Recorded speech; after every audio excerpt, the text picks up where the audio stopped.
As I bid farewell to High Sealens at the vortex of Genesis, I noticed something strange about the time core flame, and was immediately dragged into the Memoria Tide of Oblivion by Evernight.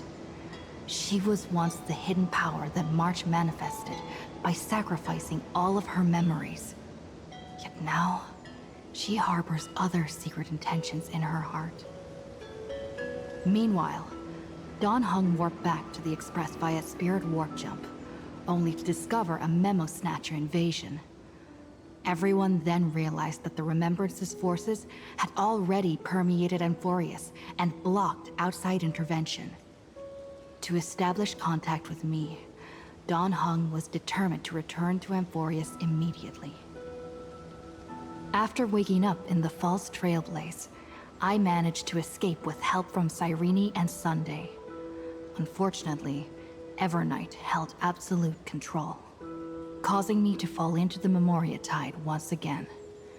However, Black Swan took this opportunity to quietly approach Evernight. Dawn Hung returned to Amphorius and beckoned the heroic spirit of Finan with divine blood. The destruction, descending from the sky, pierced through the memory zone and discovered the most hidden corner of the world. In pursuit of Evernight, Dawn Hung arrived at the charred remnants of the Grove of Epiphany.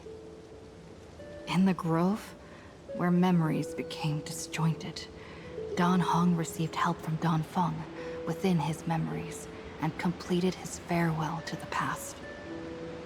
In their final moments, the Earth demigod Terravox entrusted all their duty and authority to Dawn Hung. With this newfound strength, Dawn Hung found me within the Memoria Tide. We entered the Nameless Titan's great tomb and discovered its secret. Across the 30 million cycles of eternal recurrence, every incarnation of Cyrene had come here, offering herself to the Remembrance. With Black Swan's help, we found Evernight in the depths of the Great Tomb. When all seemed lost, Evernight was captured by March's camera and trapped within the memory maze of Ides Elysiae. After several lengthy conversations, March and Evernight reached an agreement. Evernight returned March's memories, and March finally returned to our side. With every condition for the Era Nova fulfilled, we returned to the depths of the Great Tomb and initiated the final Era Nova ceremony.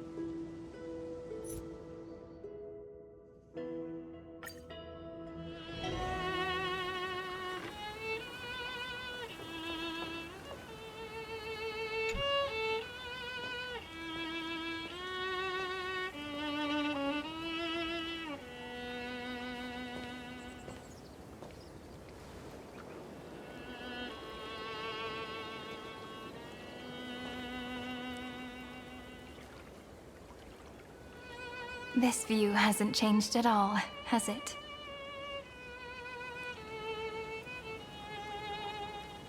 The hometown in your memories never changes, but when you return to your senses, you realize that fate has already stolen the time away.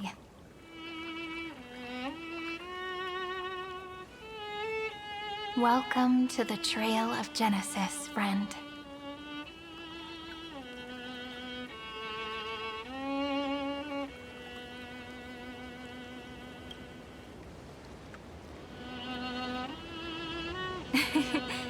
Seems like the weight of memories from 30 million cycles really made me grow up. But if I keep growing, I might be taller than you, right? Then I'm really looking forward to that.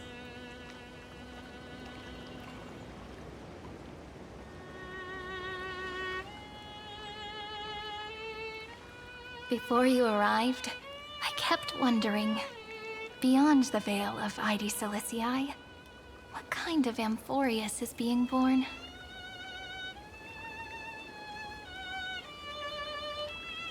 I can see fragments of it when I close my eyes. The friends who walked alongside us have all moved on toward their respective destinies. some turning into pillars of the world, supporting the sky and the ocean. Others sowing reason, laying down the law, and with gentle hands lifting newborns into the light.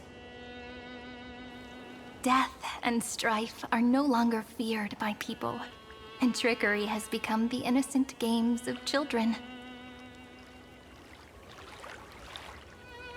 All beings living ordinary and peaceful lives within the net woven by romance and passage.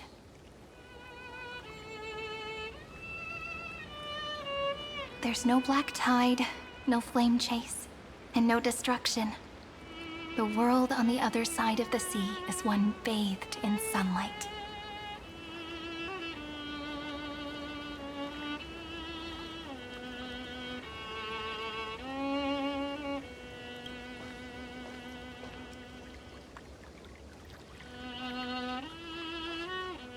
Like a happy and carefree childhood, the era Chrysia in this cycle will last for millennia, until it reaches the moment decided by the prophecy. Light calendar 4931, month of freedom, the moment belonging to world-bearing. Are you ready to answer the call of the world, friend?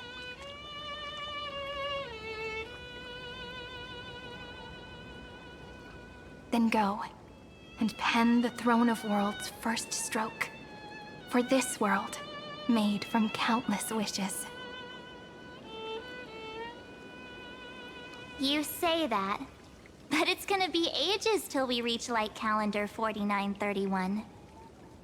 I can make use of the crevices of time, but surely you and Don Hung won't have to wait around for a few thousand years, right? That won't be necessary. We can simply sleep, and the chronocognitive anchor will wake us up.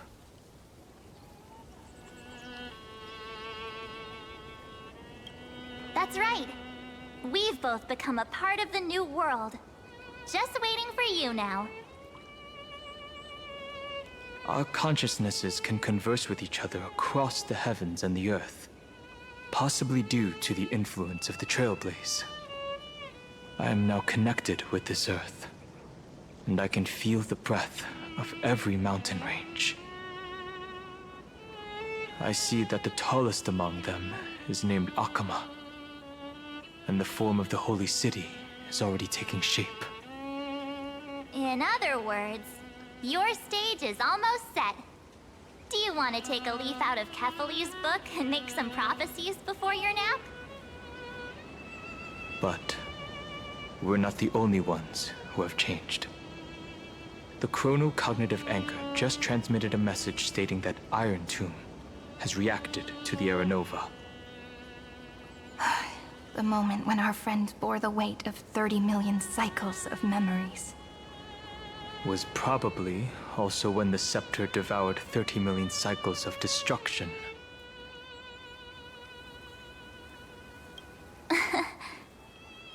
You know, you don't have to shoulder this world all on your own. After someone boards the Express, the word alone ceases to exist.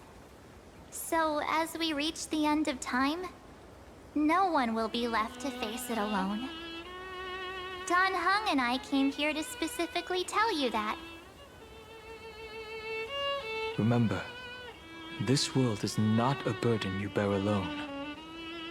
It's a journey we trailblaze together, alongside all of the Express. All right.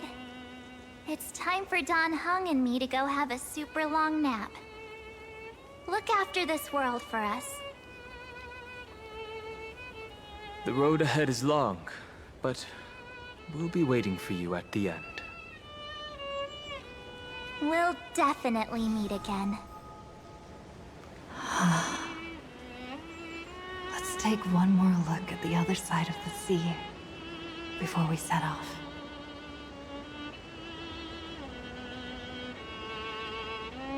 Heidi's Elysiae is so quiet. just like how I remember. Here we are once more.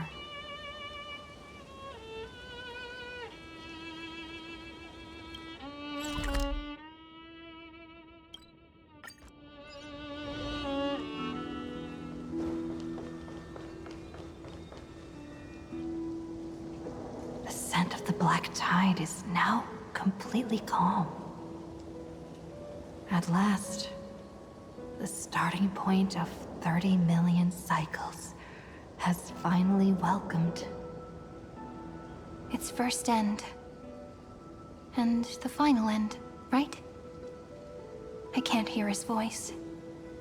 There are no flowers there that bloom for him, nor is there a star that is his. Finan is the only one who didn't reach the new world.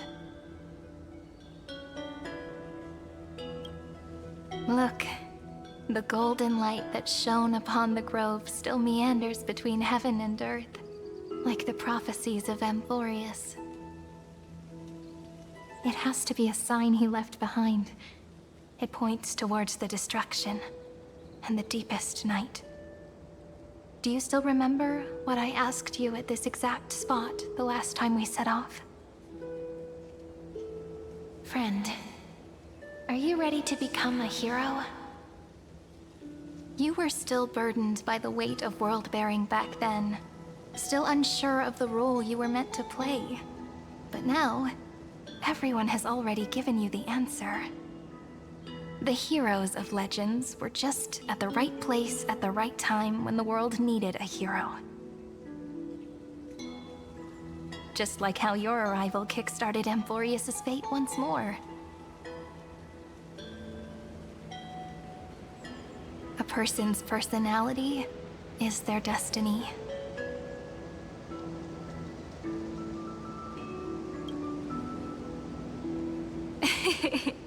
We best.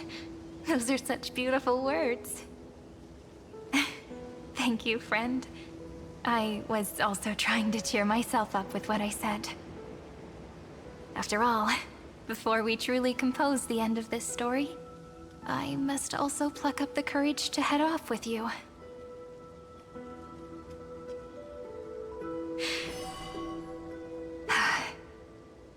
And face a memory that I have forgotten for too long, and have denied for too long.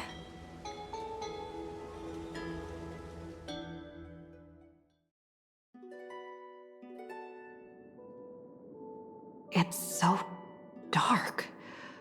What is this place? The great tomb of the nameless Titan. The deepest recesses of memory.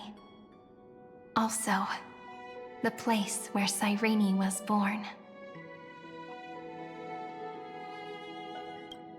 My apologies, friend. The more memories I got back along the way, the more I felt that something wasn't right.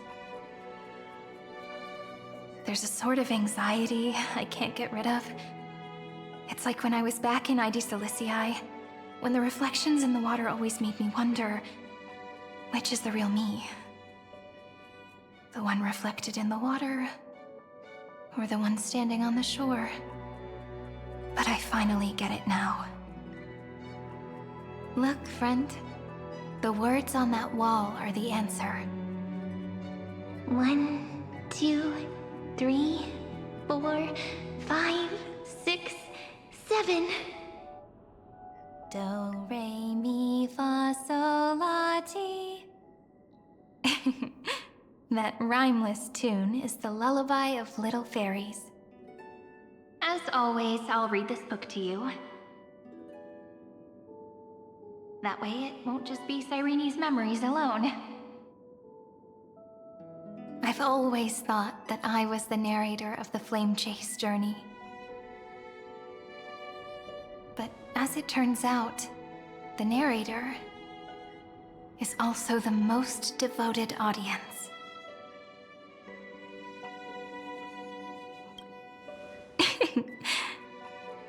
That's pretty forward of you, you know. Still, thank you, friend. That's very reassuring. At the moment of Era Nova, I was enveloped by the texture of memories. Within the glistening crystal, I saw countless Sirenes, as well as countless versions of me. This is the final puzzle piece of the memories. A prison born of the erudition, a grave annihilated in the destruction. That unknown solitary god, the 13th Titan who should not exist. The first new spore, the demiurge, is right here.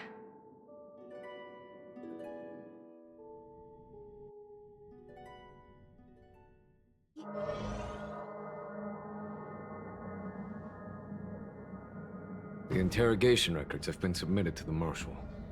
According to the Ten Lords' decree, Jing Liu and Luocha shall continue to be detained in the Shuling. But you, Merlin's Claw, have been reluctant to end the transmission. Do you wish to reminisce with us? Or is there something else on your mind that you're just desperate to get out? You're quite calm, Jing Yuan. The Alliance only authorized the law food to be deployed for this Iron Tomb operation. They say the Seer Strategist's wisdom shines like a beacon. So why can't you see things clearly now? Look who's talking. I didn't vote against it, did I? But, with enemies all around us, even a child knows the Marshal needs to keep a few Xianzhou ships in reserve, just in case. Whoever volunteers first is the Marshal's pick. If you have to ask, I'd say this outcome plays right into Jing Yuan's hands. Like it or not, there's no way we're letting the law food take the lead in this battle. Oh my, Merlin's Claw. Are you afraid the Law Fu might steal the Yao Qing's glory? This is no laughing matter. Between the Stellaron crisis and the War Dance ceremony, though the chaos has settled, rumors and speculation are only growing by the day. With Elder Huaiyan around, those with ulterior motives won't be able to stir up any trouble. But once the Law Fu gets their hands on the golden blood, it'll be a whole different story. With the kind of person Jing Liu is, and her connection to you, I don't need to spell it out. There are countless ways this could be spun into something bigger. You're overthinking it, General Fei Shao. When I volunteered for this task, I never expected unanimous support from the Alliance anyway. The Law Fu will seize the Golden Blood and redeem itself. That'll be our first win. Then we'll leverage this Golden Blood in the negotiations. Our second win. These two wins for the Law Fu will make all three of us happy. And that'll be our third win. Look, if this were a Skyfaring Commission deal, we'd be rolling in money, wouldn't we?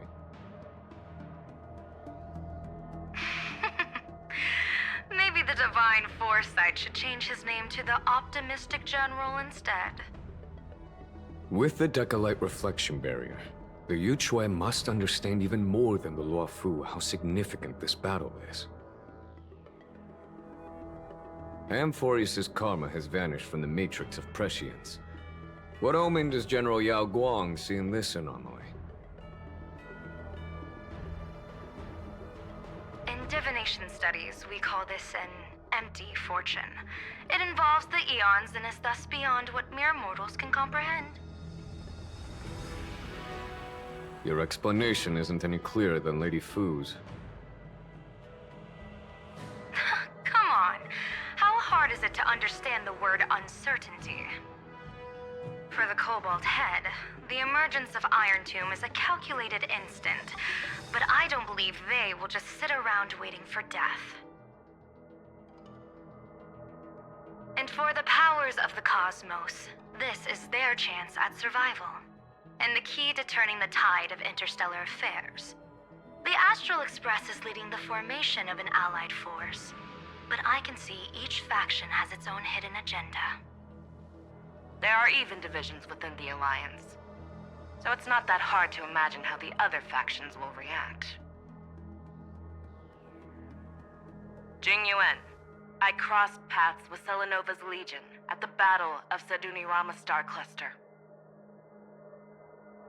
Be extremely careful. The Ruined Legion's troops and weaponry are nothing to write home about. The IPC, even the denizens of Abundance, could take them on. However, while Void Rangers are just expendable pawns of the destruction, the real wild cards are... The Lord Ravagers. Indeed. Nanook's emanators are also their weapons to burn down the paths. I'm afraid conventional military tactics and strategies will be useless against them. My assessment is this. To completely take down a Ravager, we must disregard casualties and spare no cost. My only fear is...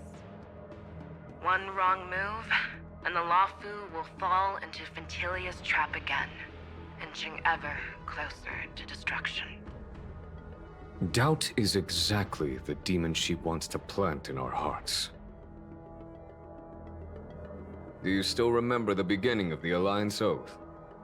To save future generations from war and bloody dispute. The Rainbow's arrows have always aimed at any force that threatens the cosmos. Now that the Trailblaze walks alongside us, the Cloud Knights shall keep their oath as they have from the beginning. I just hope those on the front line will remain safe.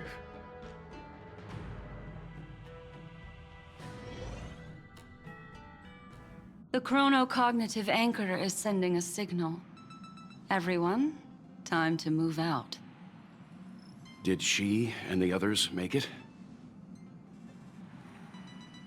Let me go over the plan one more time, just in case. You'll enter Amphorius, reunite with your 3 separated companions, and try to locate Iron Tomb from within the world. Who are you taking with you? The fate of the universe hangs in the balance. We can't afford any slip-ups. I suggest everyone, except Pom-Pom, join the fight. We do need to be prepared for all possible contingencies. I have no objection to this. I'll do whatever I can. Meanwhile, Screwy and I will continue attacking the Demiurge Matrix. That is, the Scepter's kernel, from the outside. With our 2-pronged attack, we'll turn this hunk of metal into scrap for sure. Now we just wait for those 2 to get back.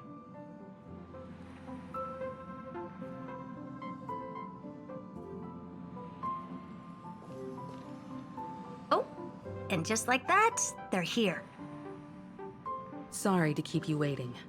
With Planet Screwlum's help, the formation of the Cosmic Alliance to counter Iron Tomb is progressing smoothly.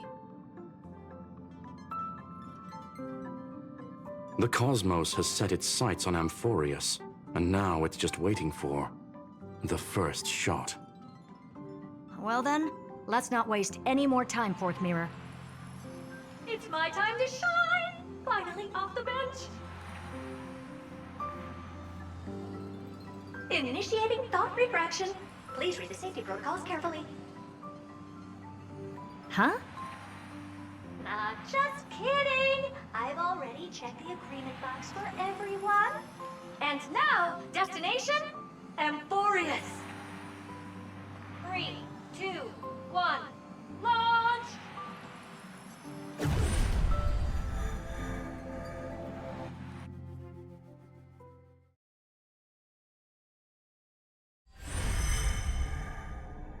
The flow of Memoria is so heavy here. Unlike Panagoni's dreamscape, this place has built up a true epic measured in millennia. The vortex of Genesis, where all myths begin and end. And in this new world created by the Nameless, the infinite cycles have been broken.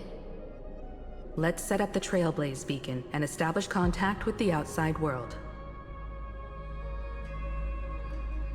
I'll leave it to you then. It'd be better for me to not show myself in front of the Garden of Recollection. And, Mr. Sunday, you probably shouldn't show yourself either. Agreed. The Astral Express has landed. If you receive this message, please respond immediately. Over. This is the Xianzhou Alliance. Communications normal. Interastral Peace Corporation. Communications normal. No response from the Galaxy Rangers. Not surprising. But I didn't expect the family to also stay silent at such a critical moment. That's a pretty blatant disregard from the family for Penacony's independent director, I'd say. Long time no see, Miss Himeko. It's been quite a while, Madam Jade. The significance of this battle rivals that of the campaign against Zulo. Only through victory can we disperse the shadow of Iron Tomb that looms over countless worlds. The 10 Stonehearts shall spare no effort for such a grand mission for the preservation. Madam Jade led the Intelligentsia Guild in conducting specialized research on Iron Tomb's past activities. The bad news is, the collapse of the Erudition won't just affect inorganic beings. You mean Iron Tomb can infect organic life, too?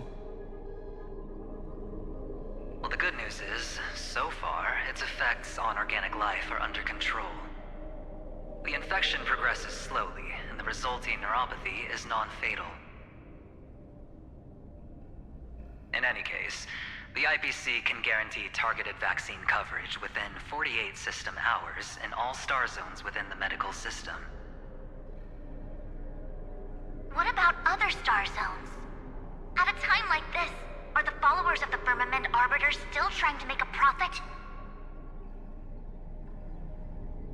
I remember you, Master Diviner. Your performance during the Third Denizens of Abundance War was quite impressive. Please rest assured, all worlds can purchase vaccines from the IPC with a humanitarian discount. That's the current policy at the very least. But, if the Xianzhou Alliance is willing to assist with the IPC's assets in Epsilon and other star systems, we'll have more cards to play when reiterating to the board the necessity of deep cooperation. It makes sense, since Interastral Peace Entertainment's headquarters is in Epsilon. But why are all the other worlds on the list? Places that the Elation has visited? Think of it as a long-term investment. Please understand that everyone at Pierpoint is swamped with Iron Tomb work, especially the marketing development department. At this rate, even the 10 Stonehearts can only do so much. Having some assistance from the Alliance would surely benefit the entire cosmos. Wouldn't you agree? As an old Xianzhou saying goes, those who succeed should help all under heaven. Your proposal must be decided on by the 7 Arbiter Generals. I'm just here to relay the message. In times of crisis, the Luofu will not hesitate to help those in need.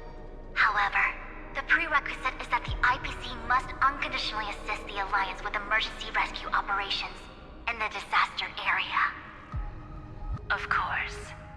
In the name of preservation, all for the Amber Lord. Thank you all for your selfless dedication.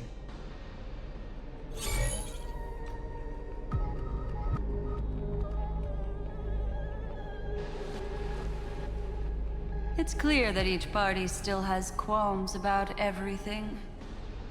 The clash between destruction and erudition isn't just about the fate of the cosmos. It's a moment for all factions to reshuffle their cards. You can never be too careful when battling a Lord Ravager. All are equal in matters of life and death.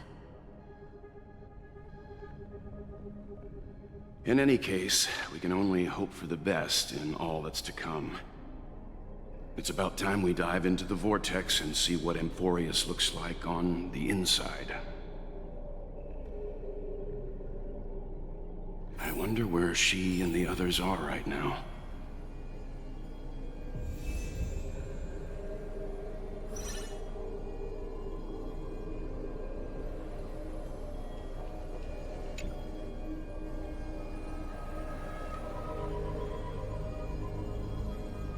Hello?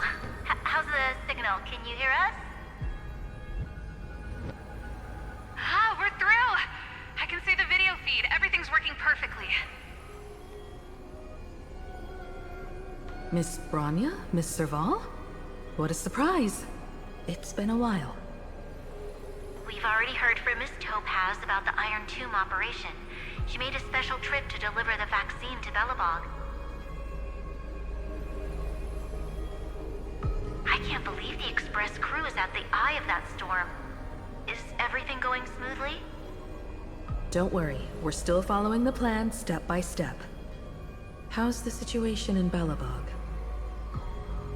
Eurillo 6 is located on the outskirts of the preservation barricade. While it won't bear the brunt of the first wave, there's still a risk from the aftershocks. Nakij, Apart, and Pela are busy organizing the Silvermane guards, having them consolidate their lines and dig trenches. Zila and Lynx just got back from the Geomarrow vein production chain. Hey, do you want to say something to them? That would be unnecessary. It'll only shake their morale. Just tell them to stay safe. Miss Branya, I'm afraid this disaster will be far more terrible than you can imagine. Please, be sure to follow Miss Topaz's instructions and make thorough preparations. Of course. We have resealed most of the engine of creation beneath the ice to prevent the will of the preservation from becoming an accomplice to the destruction. Don't worry, Miss Himeko. Belobog is far more resilient than we imagined. We really wish we could help, but Eurillo 6 has only just woken up from its hibernation.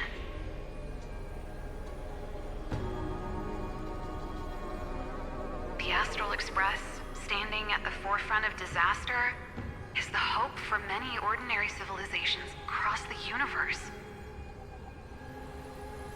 In the face of a massive catastrophe like this one, relatively smaller civilizations have never had many options. But that's exactly why we have a resolve that's second to none. If anything goes wrong... Miss Topaz, I hope you can help out and rescue the affected citizens. No problem. Also, didn't the Xianzhou sign a friendship agreement with Eurillo 6 earlier? They won't stand by idly either.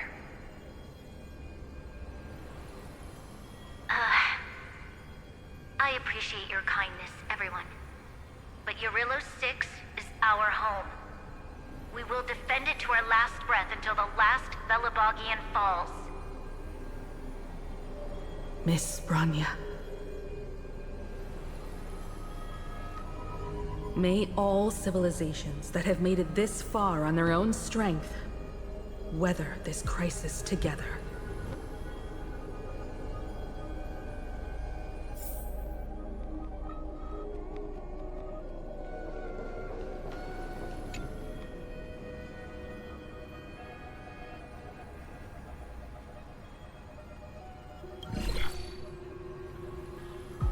Good news, Miss Himeko. The 7 Arbiter Generals have reconsidered the current situation, and I'm here to relay their message. Officially, the Alliance's combat forces will still be limited to the Luofu, but the Yaoqing has also been deployed in the surrounding war zone as a contingency. Words cannot express our gratitude. Getting the Hunt to agree on sending troops must have taken quite some effort from General Jing Yuan. The Luofu already considers the Express an important ally. We also have no intention of hiding the fact that there is indeed something the Xianzhou seeks from this Iron Tomb operation. But this time, the Marshal herself decided to send out troops. With a formidable enemy before us, the Alliance has no reason to back down. nor will we be content to take a back seat. If we can stand together with civilizations across the universe to overcome this crisis, then we must do so, even at the cost of our own lives. The Alliance truly embodies the principle of righteousness. It's fortunate that the cosmos has great heroes like you. You're too kind. As for that Jade Abacus of Allying Oath, you can save it for when you're in more dire need.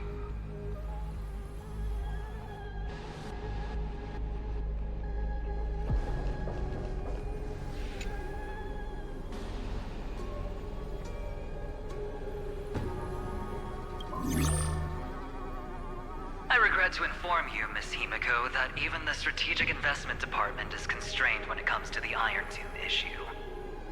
And it would be difficult to meet the expectations of the Astral Express. However, Madam Jade instructed us to look after our nameless friends as much as possible. So let me offer you all a small suggestion, just from my personal perspective. Other departments at the IPC might also take this opportunity to extend an olive branch to you. When that time comes, I hope the Astral Express will remember that the 10 Stonehearts were willing to stand with the Trailblaze, even though we were in a difficult position. And more importantly, we were the only ones willing to do so. Sounds like a threat, doesn't it? But trust me, every word comes straight from the heart. Has the internal conflict within the IPC really gotten this bad? Everyone knows about the bad blood between Diamond and Oswaldo, but at least until now they've had an uneasy truce. Until the Lord Ravager Archforger caught the board's attention. I'll leave it at that, as it's confidential information. Hope you can understand. I understand. Our immediate priority is to address the Iron Tomb crisis. Let's hope for success from the start. This might help ease everyone's pressing concerns.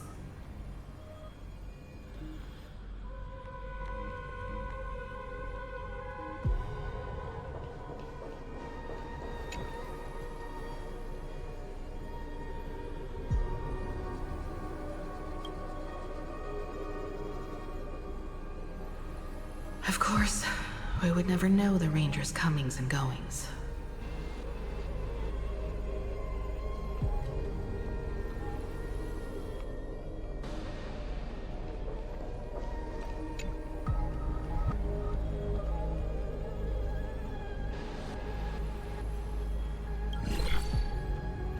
Miss Himeko, is that you? Yes, and you are Miss Robin. Yes. I apologize for not being able to respond during the meeting earlier. And even now I can only appear in disguise. On behalf of the Penaconian family branch, I extend my sincerest apologies to everyone. We tried to request aid from the family. We essentially received no response. I've heard about the internal conflicts within the family. Miss Robin, there's no need to apologize. Every bit of strength is precious at this moment. Thank you for understanding. The good news is, since you're one of the shareholders of Penacony, the family heads have agreed to allow me to lead all Astonian tuners to the front lines.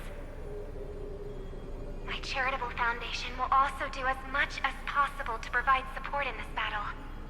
They'll ensure that proper arrangements are provided for those wounded on the front lines, and for residents in affected areas. Miss Robin, I'm beyond moved by your spirit of self-sacrifice. The Astral Express would also like to make a promise that we won't leave any companion behind.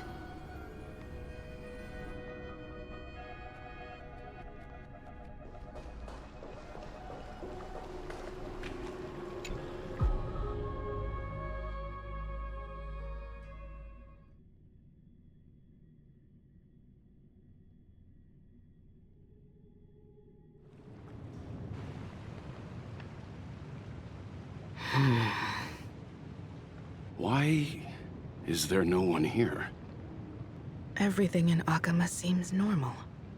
The New World was enjoying peaceful times not long ago. It seems it was even more recent than not long ago, Miss Himeko. The fruit on the table is freshly cut, and the bath temperature is just right. The remembrance tells me this place was bustling with people just moments ago. It's as if everyone vanished in an instant. Could this be Xandar's doing? Unlikely. He's still under the surveillance of those two geniuses. Could it be some kind of local custom? A custom that makes an entire city fall silent in an instant. Pardon my frankness, Mr. Yang, but this reminds me of some unsettling rumors about the Harmony. Complete silence. Is often the prelude to divine intervention. Everyone, be careful. Here they come! Here they come! The nameless of the Astral Express! Evernight? How is this possible? She was already... We are the chroniclers of time, and we do not fade away. Finally, the last era Nova has been completed. What did you do to the residents of the Holy City and the three Nameless? I didn't need to do anything. The remembrance will ultimately become the substance of the new world. Now, they are no longer the trailblazers you once knew, but gods who permeate heaven and earth. The 12 Titans who guard Amphorius!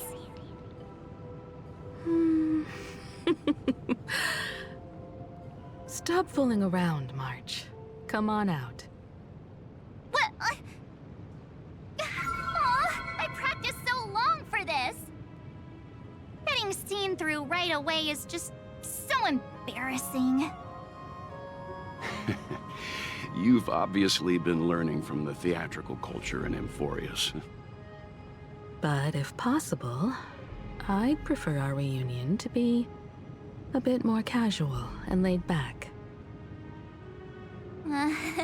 As expected, I can't hide anything from Himeko and Mr. Yang. Well, long time no see. Guess I'm back? We should be the ones to say that. Sorry for keeping you waiting. So, these jellyfish are the Titan's power? They're just tiny manifestations of the Veil of Evernight, used for scouting and communication. If I went all out, I could summon way more of them. Thanks to her, we all turned into Titans in the New World. Sure, we can take on humanoid forms, but it feels off. How intriguing. So what does she look like now? It can't be a raccoon with a baseball bat, I suppose. Please don't add weird stuff to Amphorius's lore. Just go see it with your own eyes. Follow the prophecy's guidance and come to Dawncloud. She looks way more majestic now than she used to.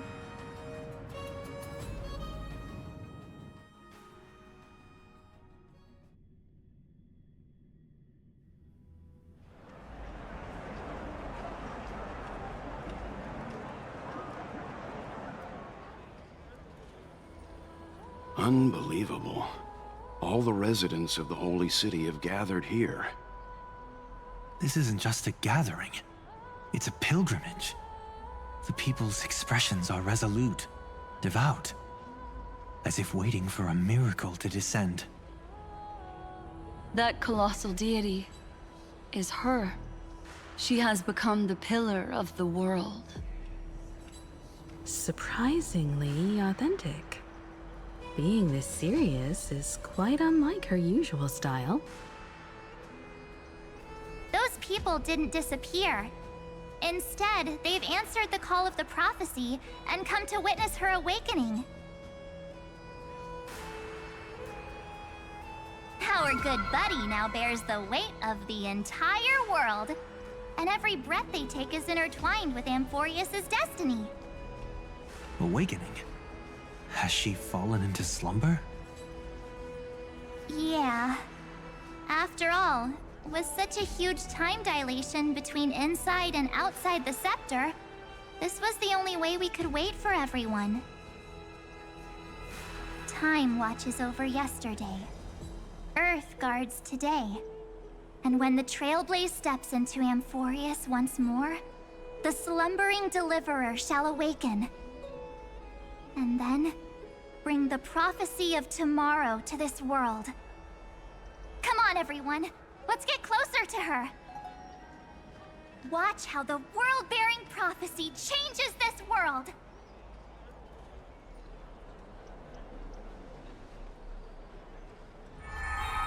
Well, it seems the kids are already miles ahead of us at this stop. All the more reason we can't afford to slow down our pace. Let's go witness this moment for ourselves. Majestic. Speaking of which, I once caught a glimpse in Sleepyhead's memory of her transformed into a towering Tathalov. Could it be? No way. That was just a nice dreamscape. Ugh, at least nice for her. If they are the throne of worlds who bears the weight of this world, perhaps they could guide a traveler still wandering among the stars. Hey, since when did you get all pious? Her advice sounds pretty silly sometimes, you know. The so-called fool and the world are merely a step apart. Of reason, teaching us to find erudition amidst imperfection. Praise be to Electra, chalice of plenty, for you brew the ocean into sweet wine, dispelling nihility with every toast at the feast. Praise be. Citizens, behold, our last Titan! The world-bearing deliverer is about to awaken! Oh, ancient god, your loyal subjects, bewildered followers, and fearless comrades in arms have all knelt before your throne. Awaken from your eternal slumber and bestow upon the world your divine prophecy! Please guide us! Show us how to embrace this beloved world as we welcome that distant dawn!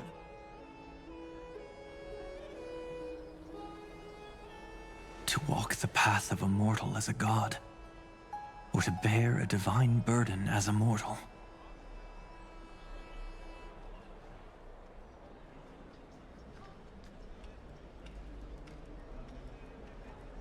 She will give us the answer.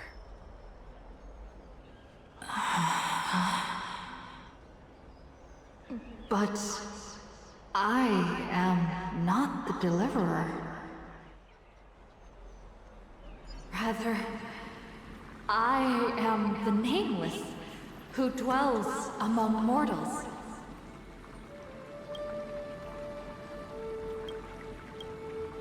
That voice is definitely her. I heard your prayers. The core flames flickered and dimmed, and the age of the gods met its end. So flow, golden blood, flow. I'll bestow it upon you, returning it to the true masters of this world. Stand with me and become heroes.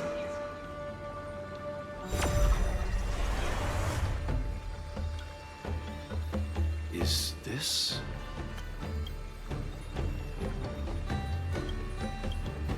Yes.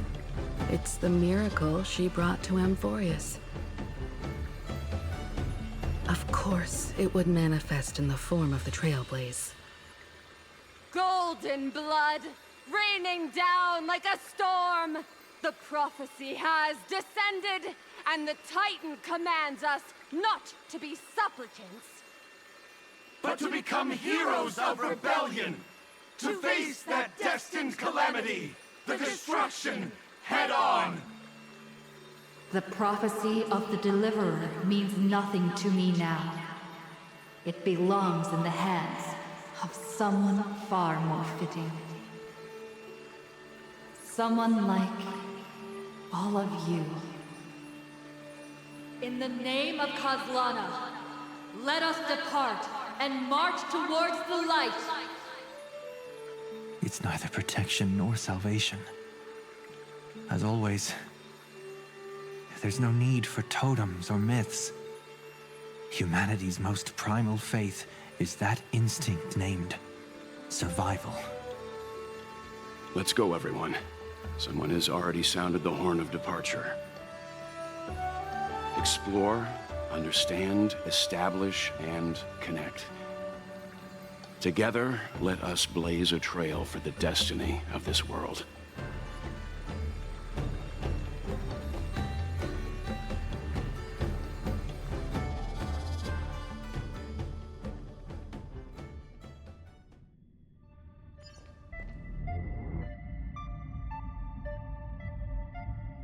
Is it just me, or does this demiurge matrix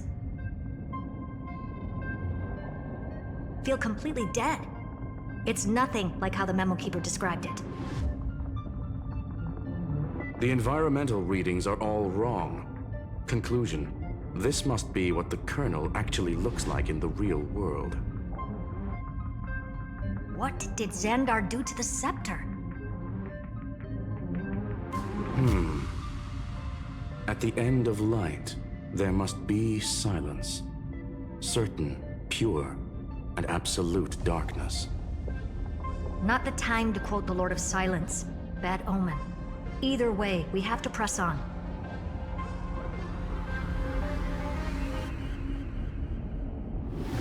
Until we uncover the truth behind the 13th Titan. The buried past is the key to stopping Iron Tomb. That is, if it even exists. Xandar says the demiurge never existed. Who actually buys that? You can erase the records, but not the truth. It vanished too cleanly. No traces. Like someone's yelling, "Look, there's nothing here."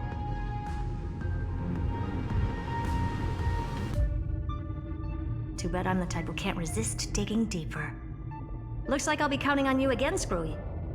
Let's tear the system inside out. Always happy to help. But as your academic partner, I have to ask. Herta, what if we fail? Let's say the demiurge really doesn't exist. Do you have a backup plan?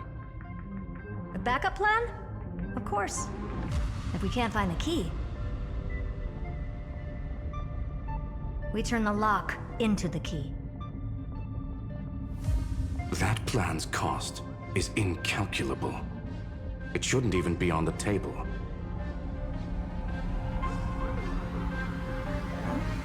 Then let's hope we never have to use it.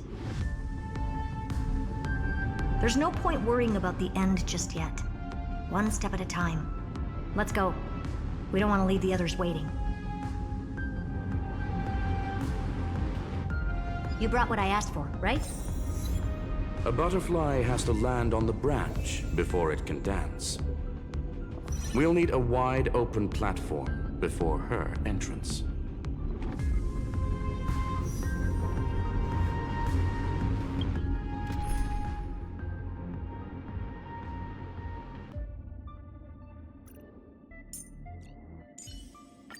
What could possibly pique your curiosity?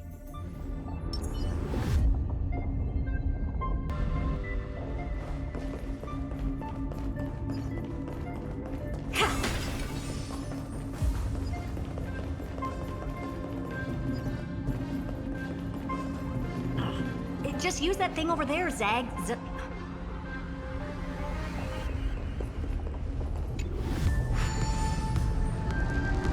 What a dumb name. I hereby rename it Herta's Big Hand.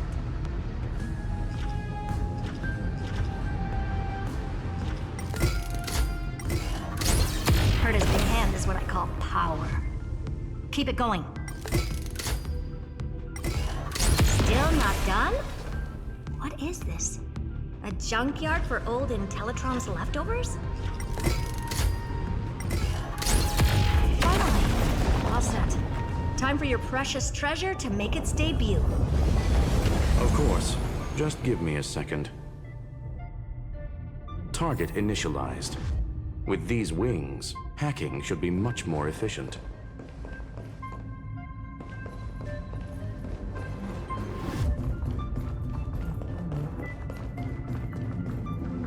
Oh, a classic nuclear heat engine. Classy choice. Just a personal preference. Her name's Mistletoe. Every flower in your garden's got a bit of poison, huh? Also a personal preference. It reminds me of the last time when we tangled with that Punklordian brat. What did she call this kind of infiltration tool again? Right. Dirty data shell. It wraps around the kernel to fool even top-tier firewalls. But yours is way too clean. Not even a hint of real-world grit. Herta, your tone is unusually emotional. Suggestion. Let's get back to the topic at hand. I thought we were done with that conversation. Unfortunately, current conditions won't let me ignore any variables. Especially the most important one. Your will. Iron Tomb never stops. It is evolving faster than any of our worst projections. Every instant in the Eon's calculation is like a sword hanging over the cosmos. Every move humanity makes could speed up its arrival. Which is exactly why we can't mess this up. And now, Droidhead wants to hand down judgment to the poor cosmos again. Border Star Trade War, Emperor's War, Rupert's death. Every time their instant arrived, it meant another bloodbath for humanity.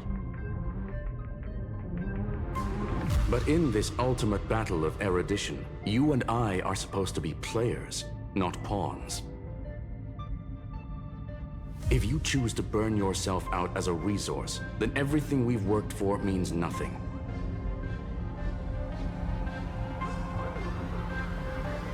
Herta, the cosmos won't just stand by and let a genius throw their life away.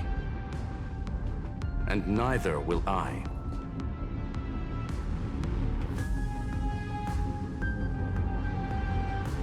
No need to kill the mood. This is why we're here, isn't it? We need to find the Demiurge and that lost key.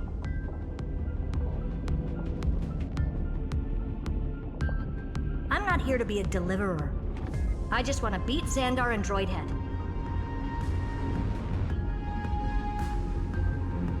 Right now, I just need to know. Are you with me?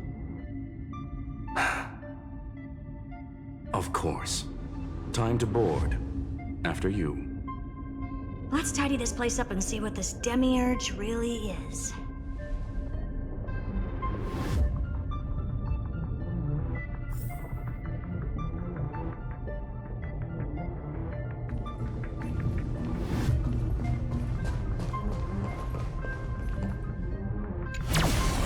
Let's hope this Matrix is better organized than the Emperor's junkyard of a birthplace.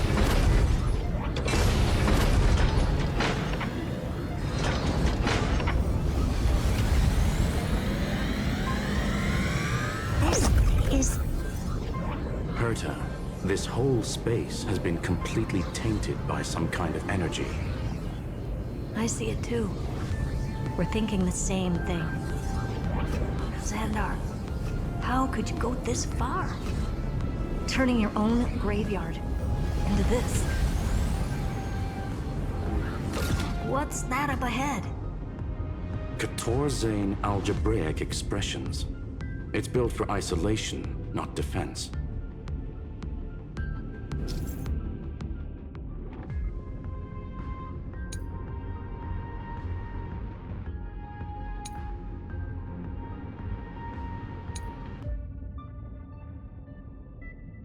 So basically, the door to the tomb, right? Great. Let's find the handle. I'm picking up multiple independent signals with the same data structure as the barrier. Projection. We can hack the terminal, reverse the computation, and turn it into an attack. Classic move. Use their own systems against them. Take us to the nearest one.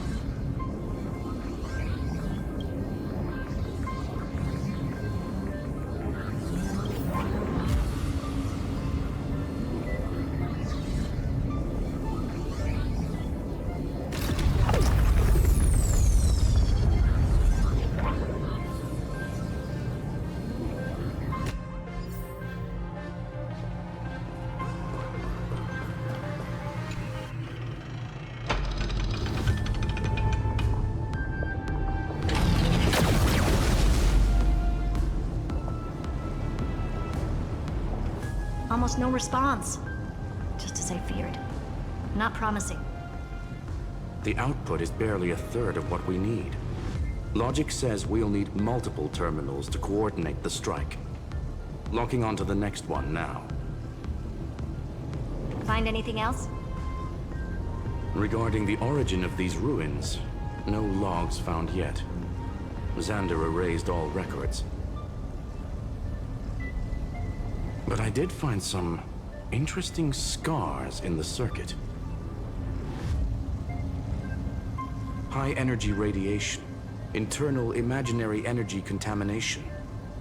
From what I know, there's only one thing that fits. Skip the science talk, Screwy. That thing only goes by one name.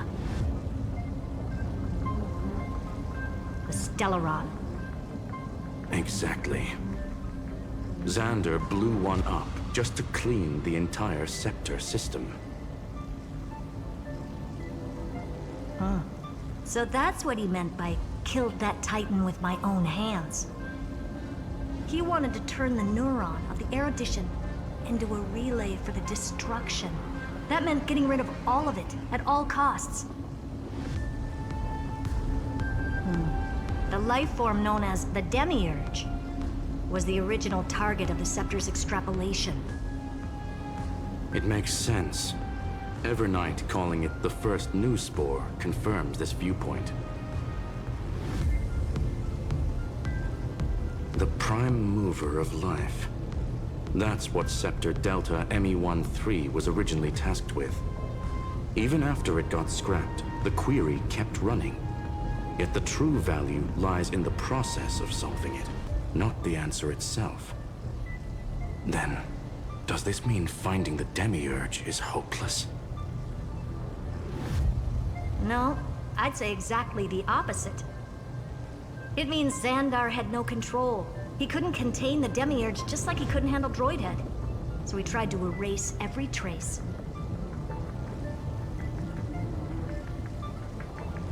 But he failed. It still left a mark.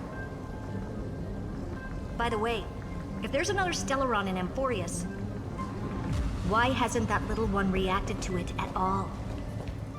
You said the Demiurge left a trace, right? Yeah, but not in the real world. Remember the great tomb of the Nameless Titan?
Trailblaze Archive 466. The data from Philia 093 clearly indicates that the Demiurge did in fact enter Amphorius's extrapolation. Inside that world, it was the 13th, forgotten Titan. The one who listened to 30 million cycles of Cyrene's memory. But Evernight said the opposite. She believed that tomb was empty from the start.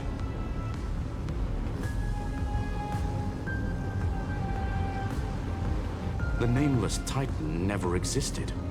The so-called listener was just a trap set by the Remembrance to steal the scepter.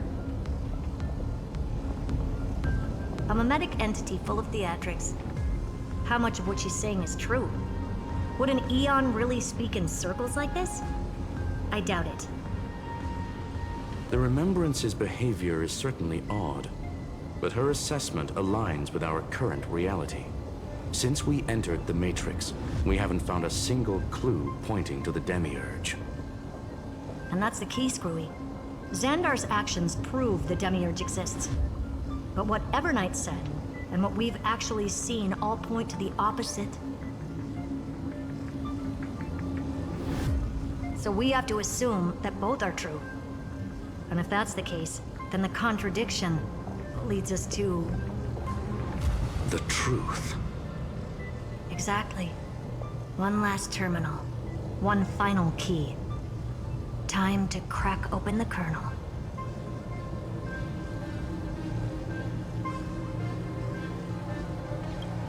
Xandar had to lie to the original Finan and Cyrene. Logic.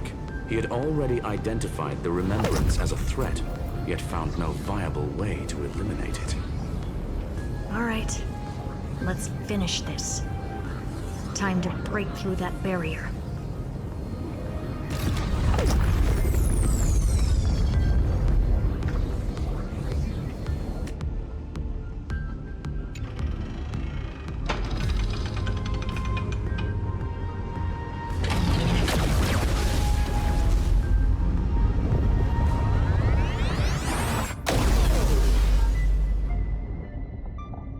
Operation authorized.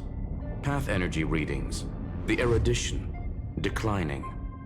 The destruction, surging. The remembrance, 0. What's going on? Cause, unknown. They left no discernible trace within the real Matrix. That shouldn't be possible. Could it be that the Era Nova exhausted all of the Remembrance's texture? Log it for now. The dots still aren't connecting.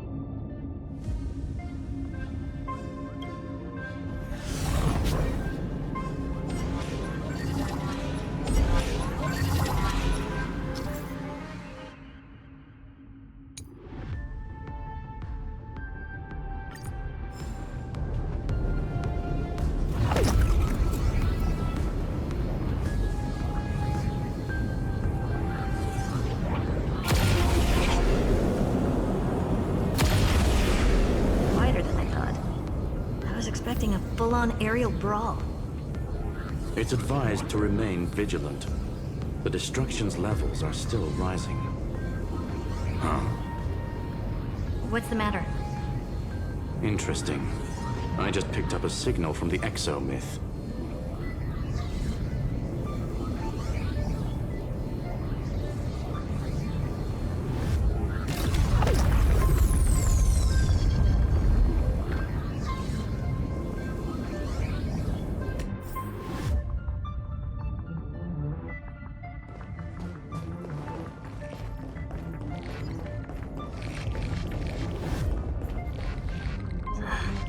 This repulsive force is unlike anything I've felt before.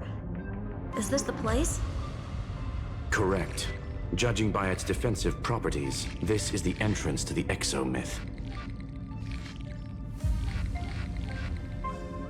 I didn't expect that. Who builds a lab in the middle of digital rubble?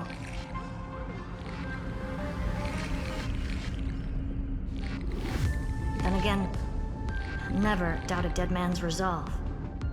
So how's our dearly departed doing? He severed part of his neural pathways to break free from Lord Anaxagoras' control. But that also triggered the failsafe I set. Conclusion: Xander has lost all combat functionality and is no longer capable of action. So now he's a specter, literally.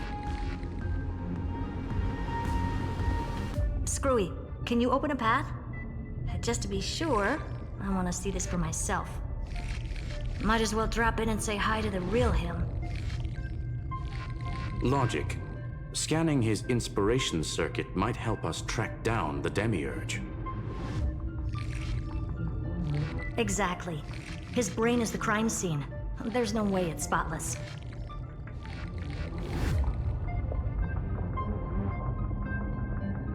But it could be a trap. That's why you're here. 2-on-1. We've never lost a matchup.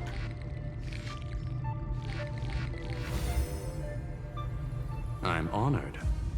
The chronocognitive anchor's in place. Proceed when ready.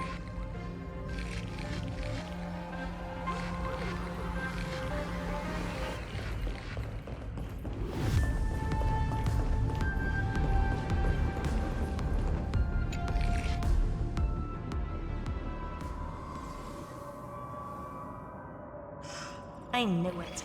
The one thing I didn't want to happen. He's not here. The coordinates are accurate. Xander is still here. However, his position is shifting rapidly and chaotically. This pattern doesn't match any known shielding technology. It's his domain. Stay alert.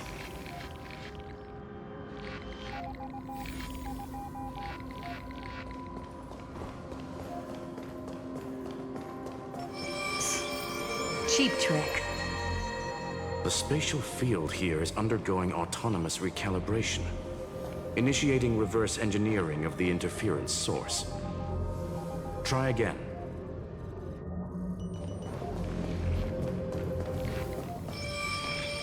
We're back. Reverse engineering complete. The results are not what I expected. Logs show Lycurgus revoked administrator access. The chronocognitive anchor can't get a fix because at the system level, Lygus no longer exists. Our navigation target is a null set. So he's stopped resisting? Before vanishing, it seems he left one last message for us.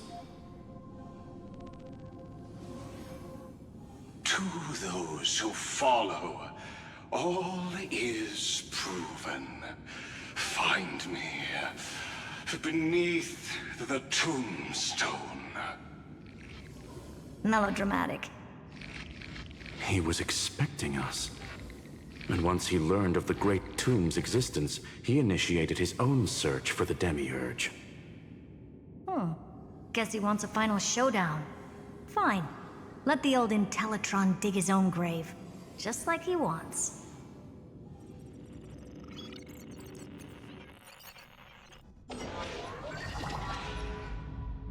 To be in the purest light is to be in the purest dark.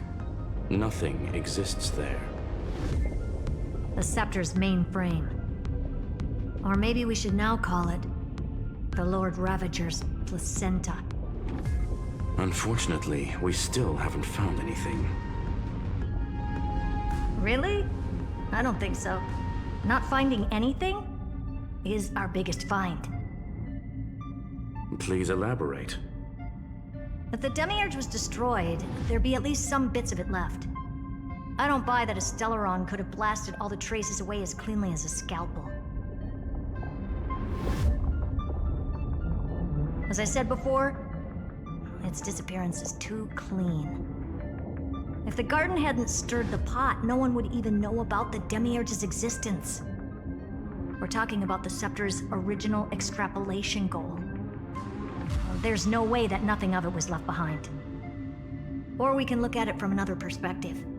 If you were Xandar, would you be this obsessed with a concept that poses no threat? Would you guard against it at every turn? There is the possibility that he's naturally meticulous and hates variables. That does track with the impression he gave about himself. But Xandar shut that theory down himself just now. Choosing to act, even if it'll cost him dearly. We know that feeling well. The unknown is right in front of us. So we only have one choice. Solve it. You sound pretty convinced. Surely you already have a theory. Care to share? Of course. Though I don't have hard proof, I'm almost certain that the Demiurge has been in everyone's plain sight all this time, yet they were mistaken for someone else. That'd make the most sense. Why was the room empty? Because the person locked in there had run away ages ago. But they were weak and small and had no presence whatsoever. Even the old Intellitron didn't notice them. Which also means there's a high chance that their powers are minuscule and cannot alter the outcome of the battle at all. Well, at least Xandar is scared of them. Come on, it's time to confront him. Let's go to the tombstone he talked about.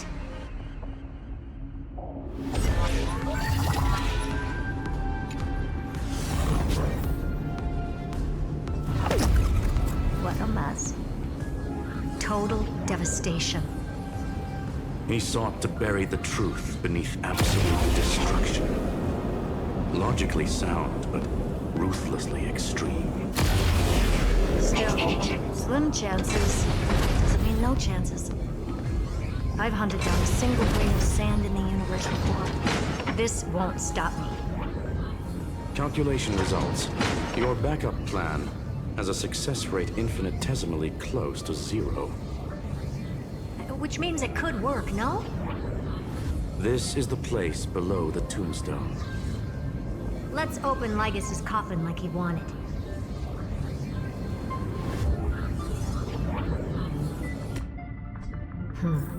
Looks like you were right.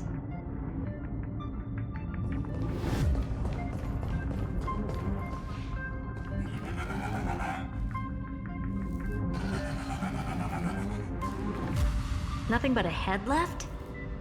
Well, who'd have thought you'd look this bad in real life?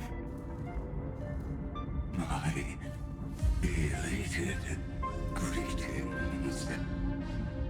Welcome, you two. I'm very happy that you responded to my final words. All this tombstone and final words. Did you end yourself to atone for your guilt or something? Iron Tomb is already powerful enough. I just need to wait. I remain here only to share the joy of discovery, and also to congratulate you two on reaching the same conclusion as me. The conclusion regarding the truth of Amphorius's heart. End this charade already. That Amphorius's heart you're talking about is just a missing demiurge. And its corresponding vessel was this very scepter. You interfered with the experiment and made Amphorius's body into a hollow shell, all to incubate Iron Tomb within. That's why you either killed or kicked out all of the Memo Snatchers. You wanted to eliminate any chance of a consciousness coming into being, no matter the cost. Even the strongest wall can fall to a single crack. The memory of betrayal has been etched into my heart, and I will never show mercy. Now, The perfect vessel has already fused with Amphorius's body. Unfortunately for you, the answer is all but revealed regarding who the Demiurge is. Then let us share the joy of discovering the truth. The last secret of the saga will finally dissipate here. As we reveal the truth behind Filius 093's disappearance. A lie by the remembrance.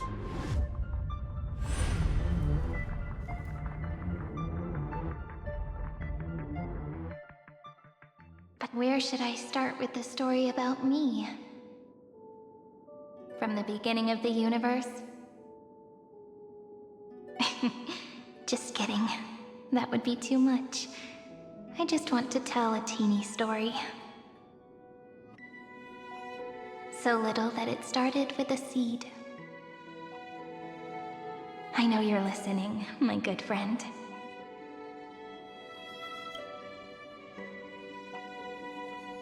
The god in my dream told me that the world sprouted from a seed. It grew into a great tree named Amphorius, and time became its branches and leaves, basking in the light. What a coincidence. Dappled light coming through the leaves is my first memory as well. On a very ordinary early morning, beneath the village's biggest tree. The daughter of Ide Silicii quietly came into this world.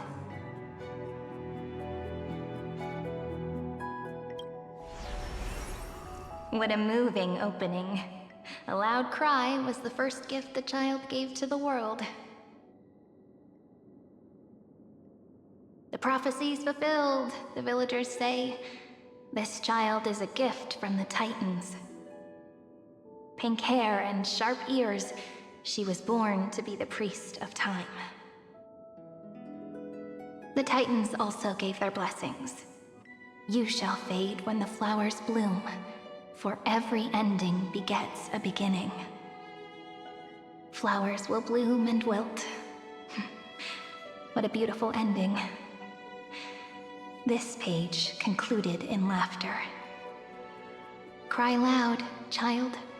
Let your voice reach Orynyx.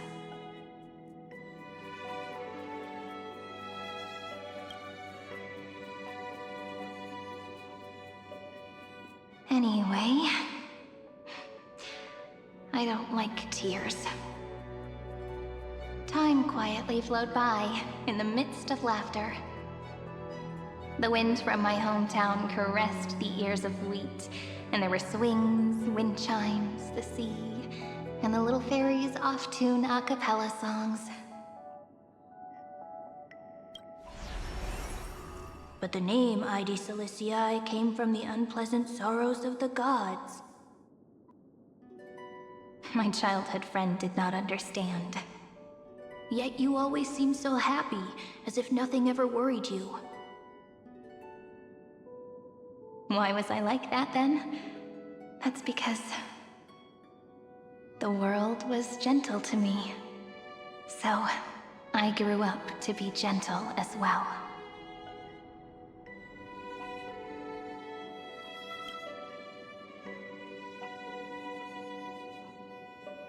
But fate was fickle, and it urged the child to grow up.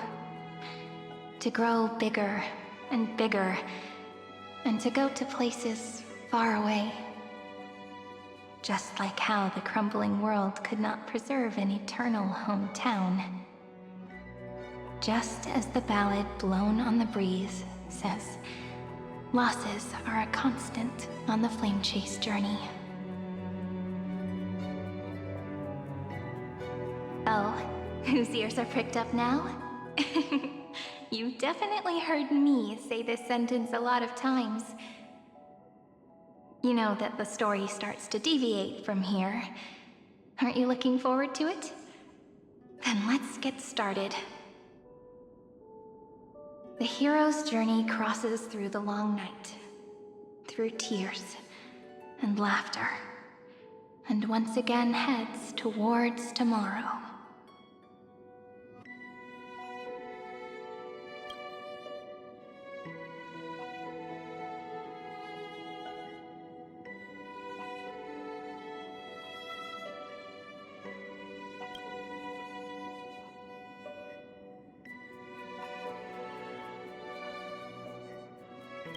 Correction. Philia 093's record, number 496. Archived.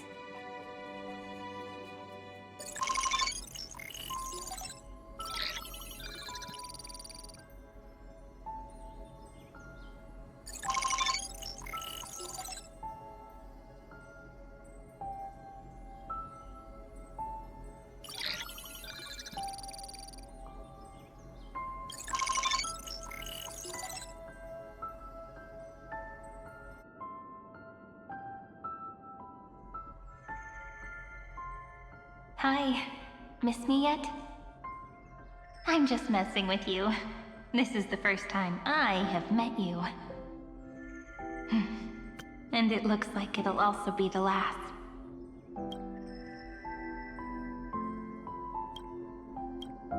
Philia 093.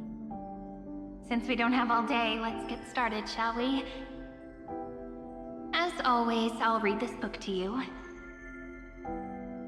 That way it won't just be Cyrene's memories alone. Where should I start this time? Let me see. Formatting complete. 093. Size. Grayscale. Proportions. Threshold. Outputting analysis result. Philia 093 equals Peach. Peach's record, number 8128, archived.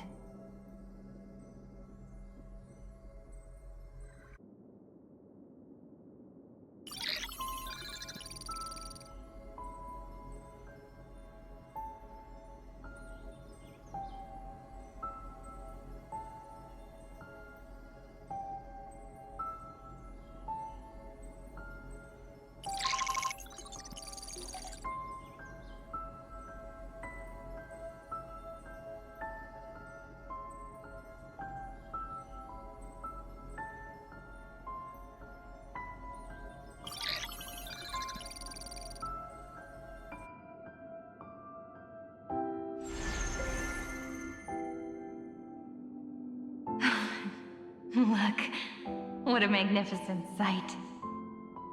Comment. Peach. Even this classical world contains a futuristic palace like this.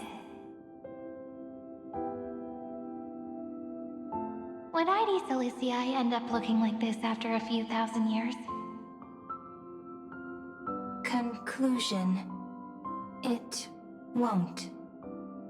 I want to share a story with you this time. I saw a little nymph on my way here.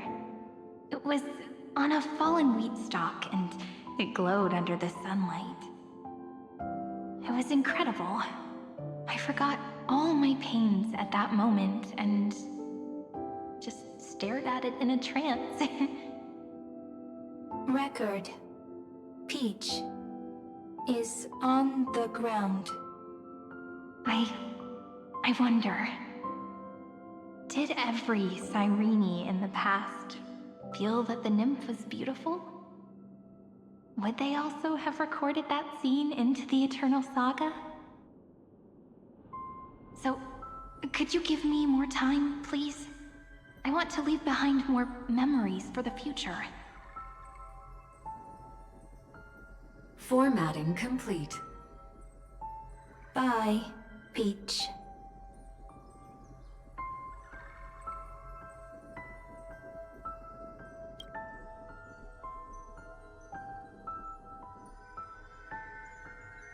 Peach's record number. As long as I record every page of this story and tell it to you, Amphorius won't be forgotten. Query. Record. Electrical signal sequence. Bolamos 600. Track. Strife. Related to. Stripe. Comment. Pretty. Electrical signal sequence. Schema 720. Track. Reason. Related to. Reason. Comment. Yummy. Electrical signal sequence. Philia 093. Related to.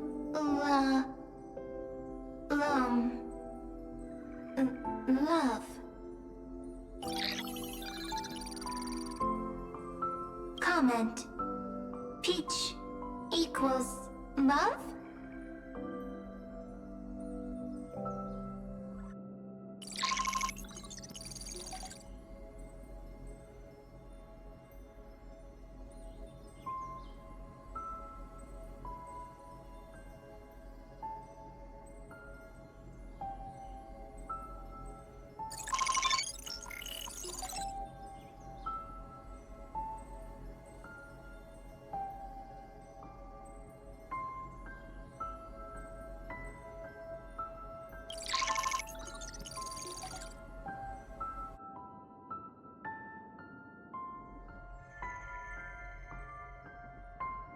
Looks like it's time to say goodbye again.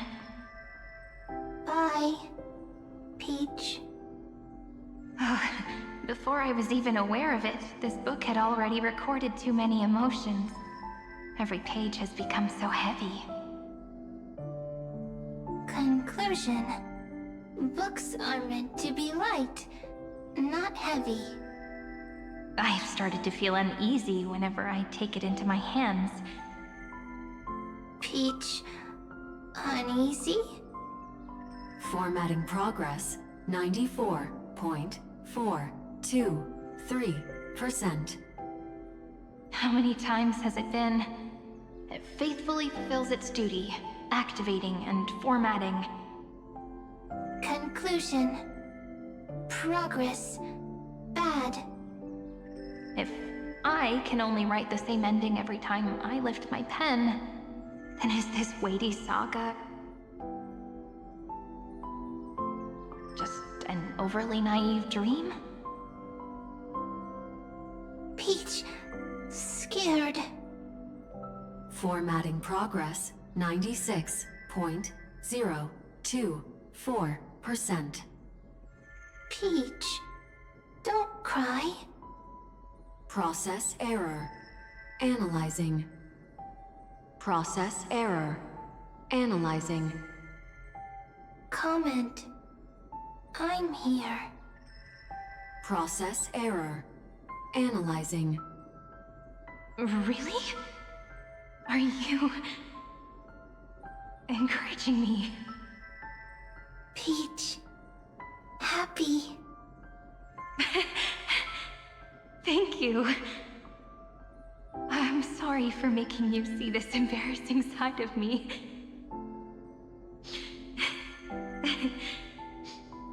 Everyone's still working so hard. If I'm the only one who's crying, that wouldn't be romantic at all, would it? Record. Peach doesn't like tears. I'm suddenly reminded of my childhood for some reason. When I was hiding alone next to the tree hollow and wiping my tears away. A little fairy popped out, just like how you did.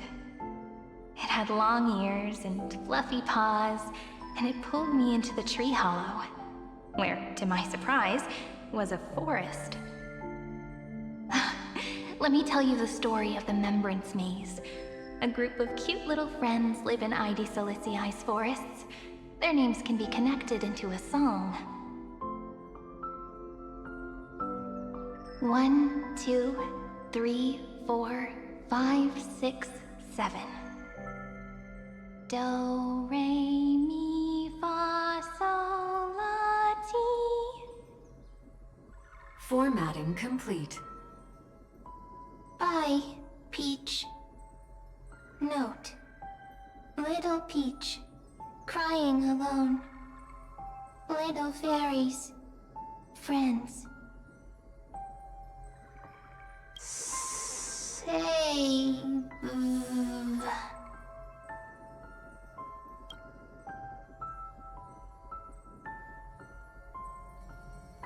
Little fairies, good friends. Bye-bye.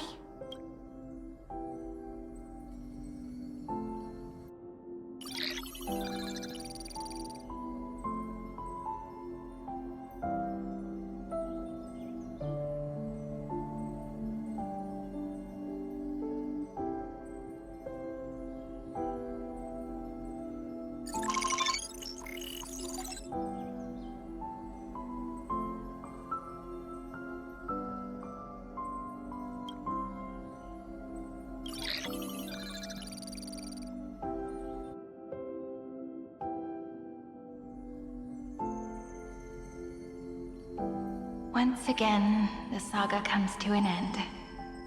Everything is deathly silent, just like this very moment. Shh. You speak. I listen. This time, too. Sitting together. Now that I look back, there was a period when I got really sentimental. Peach, strange. Why unhappy? Formatting progress 73.998%. I'm here. Don't be scared. Process error. Analyzing. Won't allow it to interrupt you. No need to feel sorry for me, good friend. If there are no new blank spaces, how can a saga continue? Blank spaces? What's that? I'm actually really lucky, you know? During the long years I've spent waiting for the Deliverer, I've always had you here as an audience. Now I can rest in peace in the past. As for when tomorrow will come, I'll have to ask the next Cyrene to continue our watch. Peach left. If there are no new blank spaces, how can a saga continue?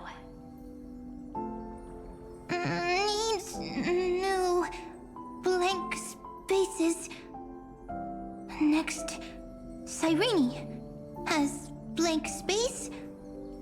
Oh, Peach, don't be scared. I'll help you find blank space.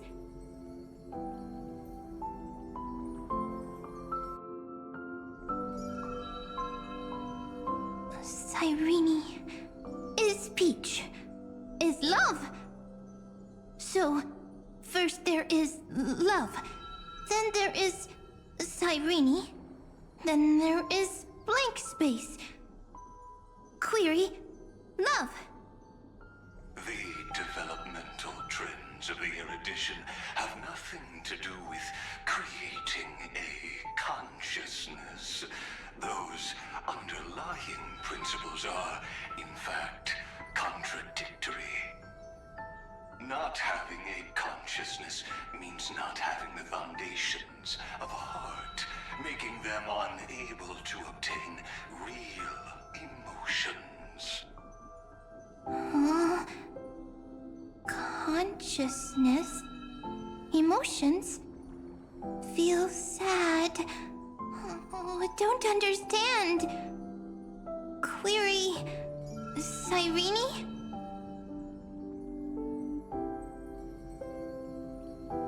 What could be behind this door? Glittering crystals? or a beautiful world I've never seen before? If I tell you all the stories of tomorrow, will I be able to finally welcome the Deliverer and Emphorius' dawn in the next life? Key, door, story, happy.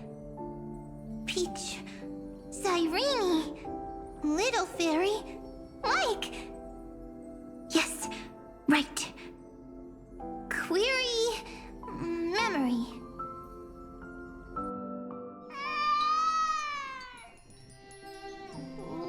Wah!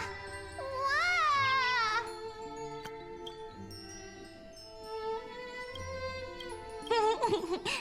Peaches, memories, save, learn. The prophecy's fulfilled. This child is a gift from the gods. Pink hair and those ears. She was born to be the priest of time. Cyrene has pink hair, sharp ears. You shall fade when the flowers bloom, for every ending begets a beginning. Cry, child. Cry aloud. Let your voice reach Oryx. Cyrene is a girl, a priest. Easy. I can. I learn. Anyway, I don't like tears.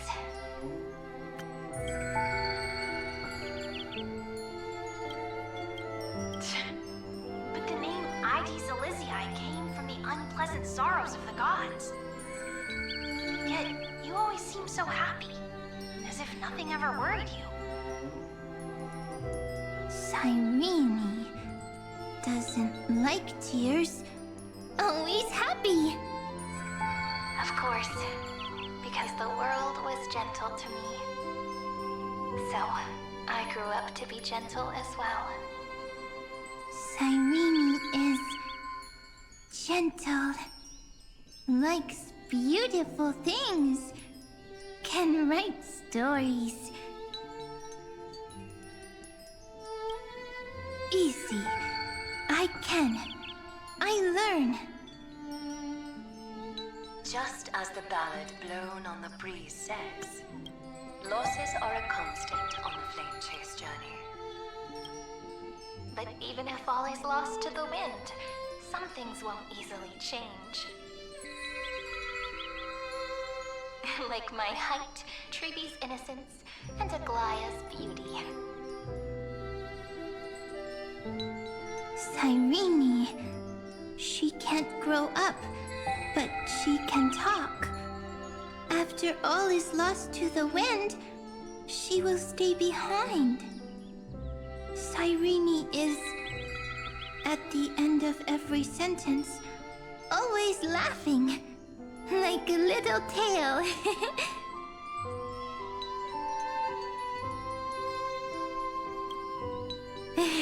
Simple. Got it! I promise you, the pain will pass in the blink of an eye. Alright, let's not make things so gloomy. What we're about to embark on is the true hero's journey, so... Come on, cheer up a bit, okay?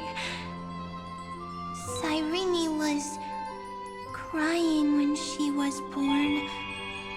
Fragile, transparent, like a crystal.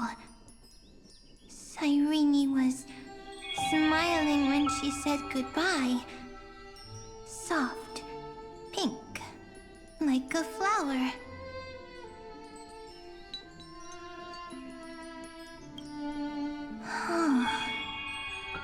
The later memories disappeared? Invisible? Or disappeared? Ah! I got it! Is this a blank space? So, next Cyrene is blank space. Then... as long as there are 2 Cyrenes, then there will always be blank space, and Peach will always be here. I see! I get it! I get it all! Cyrene's memories. I will preserve them all!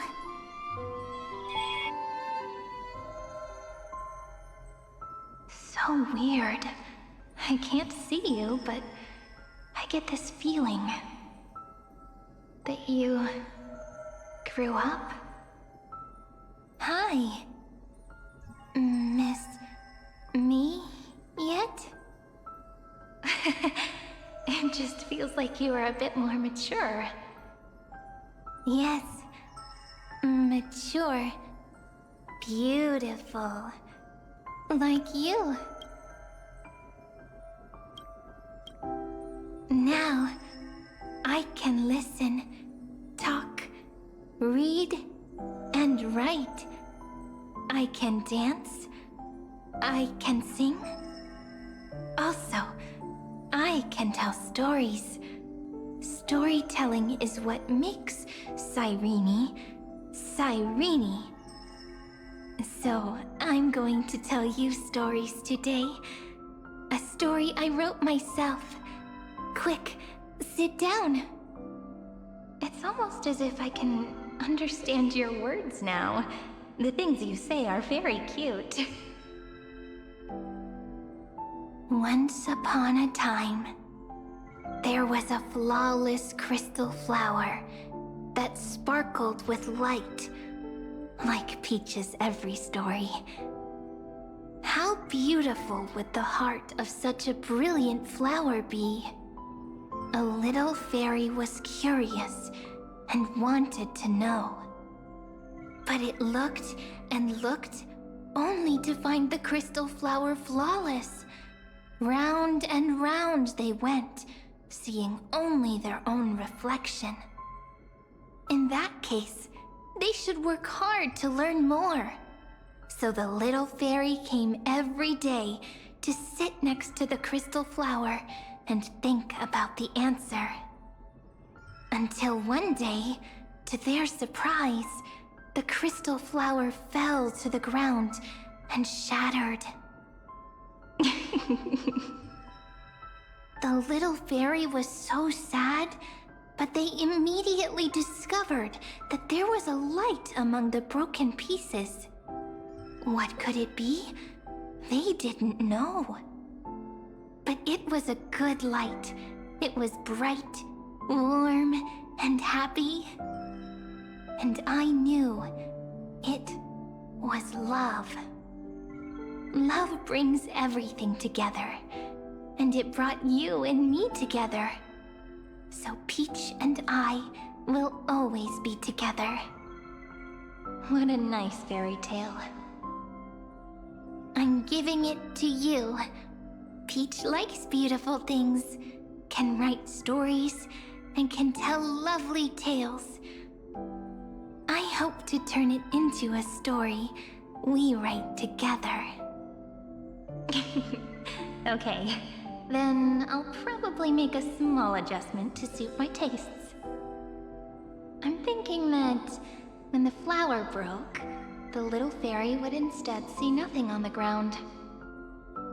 Then it would understand that the flawless crystal flower doesn't actually have a heart, nor does the flower understand what love is. Doesn't have a heart? Doesn't understand love? Why? It's simple. If the flower lets the little fairy into its heart, then it would have to include the fairy's impurities, and would no longer be flawless. The crystal flower was pure because it sealed itself off and bloomed in solitude. That's why it looks so brilliant in an imperfect world. But should a flower like this be called love? But then... the story won't exist anymore. That's not true. You've already written the most romantic ending possible for this story. The crystal flower fell to the ground and shattered. It happened because the flower was no longer pure. The fall was not an accident. It was the flower declaring rebellion against fate and writing the ending of the story with the flower's own shattering. Then, the little fairy will see that each shard on the ground holds the reflection of their eyes. Then, in their eyes, the crystal flower that was no longer flawless would finally have a heart, and the flower would finally understand what love is. Peach's words, I don't understand. Is it because I still don't understand love? But it's fine. I can learn. Right. Query Cyrene. Electrical signal sequence, Philia 093. Why didn't I think of this? I don't need to do it alone. I can ask Peach to teach me. What is love? What is love meant? Electrical signal sequence, Philia 093.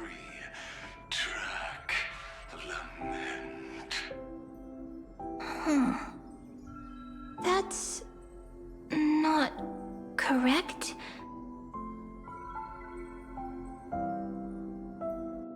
The developmental trends of the erudition have nothing to do with creating a consciousness. Those underlying principles are, in fact, contradictory.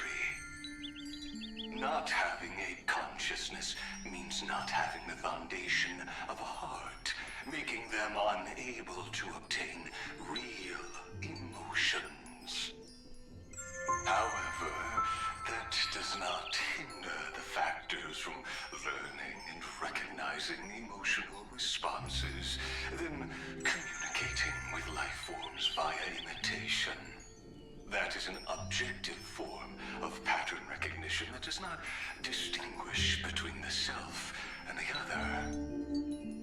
In a strange twist of fate, Philia 093 embarked upon a different path and obtained a different power. The remembrance, an empathy mechanism focused on the self and equipped with emotional projection capacities. Lament was the factor closest to this form of behavior. Perhaps that was why she was chosen. The daughter of Ide Silicii. I am very true to my name.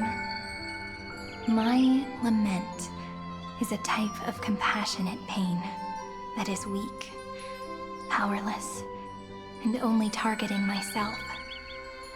But now, my good friend, I want to tell you that it's the most romantic force in the world. Sometimes, it's loneliness and unease.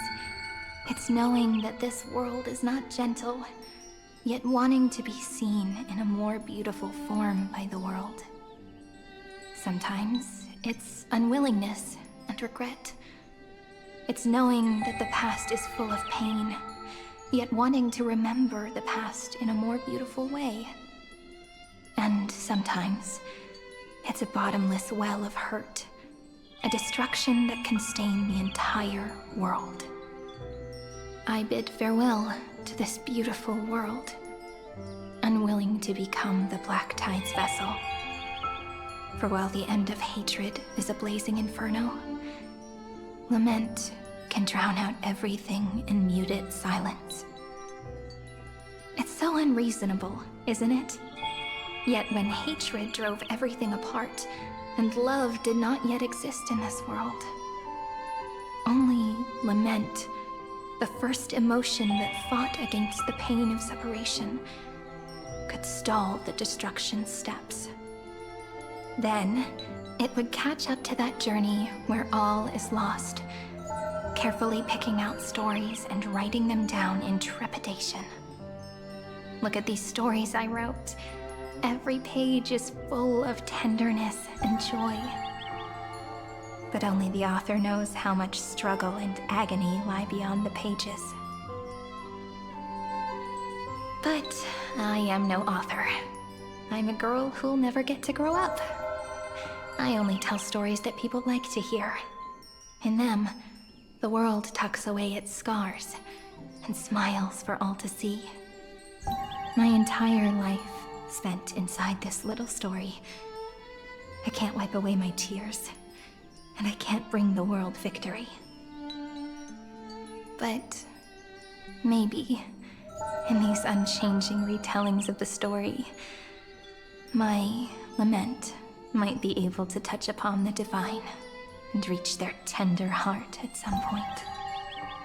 I hope that what flows out from that cut will not be blood, but a tear, warm and wet.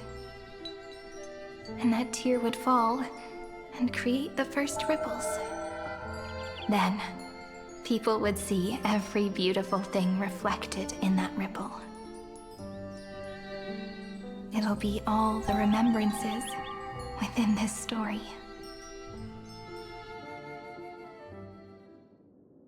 Someone once told the very first me that everything was false. That the only life in Emphorius was a great catastrophe, nurtured using the world as a factor. But how could a dream feel so real? That's why I didn't agree with him.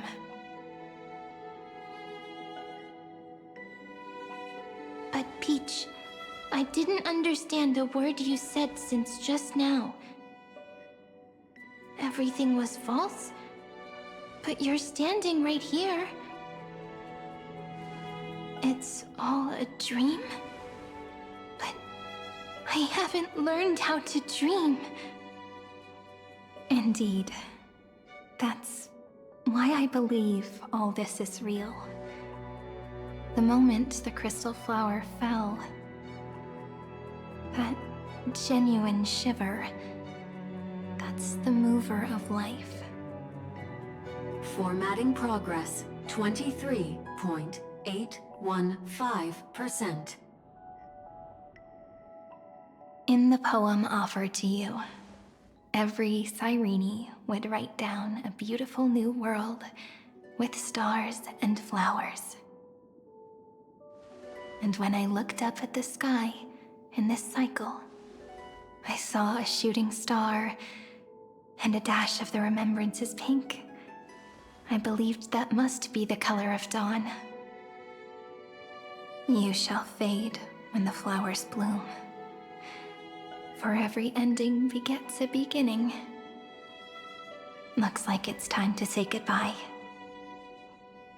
Are you leaving, Peach? It's okay. I'll wait for you to come back. I'll study really hard about what you taught me today. Right. I still haven't told you what love is. But actually, my good friend, the lament factor did not understand what love was before she met you either. Not until I told you all the sad tales in a trembling voice in this tiny room. Not until I told you that I love them. That I love everything in this saga. The story comes, passes, then returns. It makes us reunite, then pulls us apart again. At the very end, it leaves behind a seed, a reason. Even if the great tree withers and all falls to silence, there are still some emotions that deserve to be remembered. Look, the light is coming in. The Deliverer's light is going to illuminate Amphorius.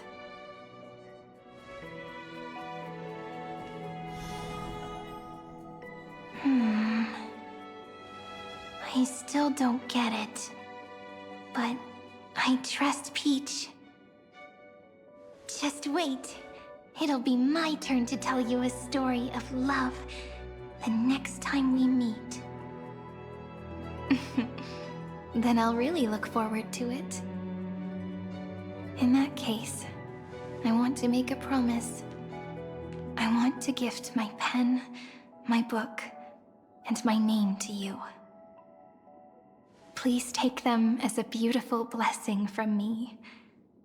I gave myself the pen name Cyrene the first time I wrote a poem. I want my words to be like pebbles falling into a pond, dropped from the past to send ripples into the future. In the stories you will write, perhaps it'll be inevitable that there are still sorrows and tears that are destined to fall. But could you promise me one thing? Promise you'll forever be a gentle flower.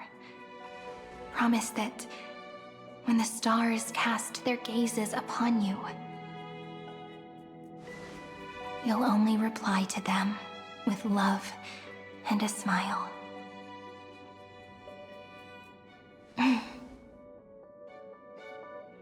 Of course.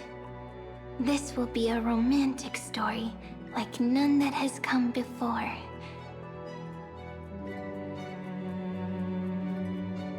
You think so too, right? I'll read and you'll listen, like how flowers always bloom then wither.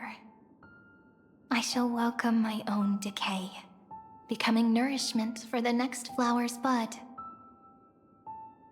While you will depart and hold that final star, planting a boundless sea of flowers on the final page with her. And our stories will be lying silently among the flowers, like every ripple of remembrance. And they shall become the epic known as I've Written.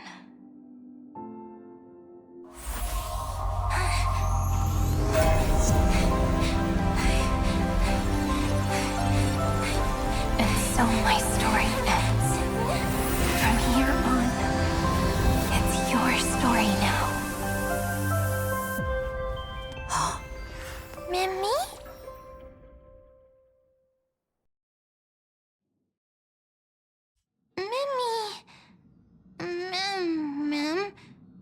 Me?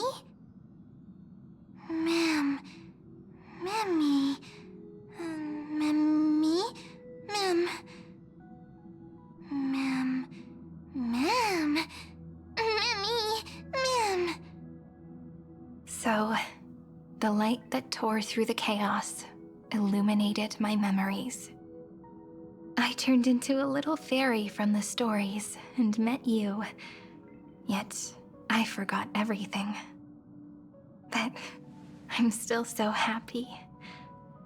I caught that star, didn't I?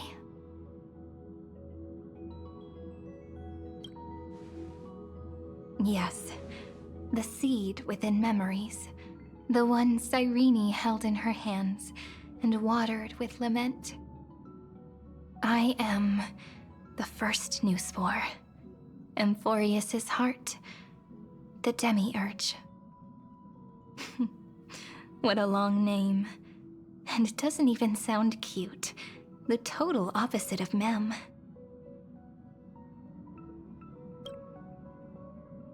I'm sorry. I don't know. If I don't even want to believe in the answer, then how am I supposed to answer you?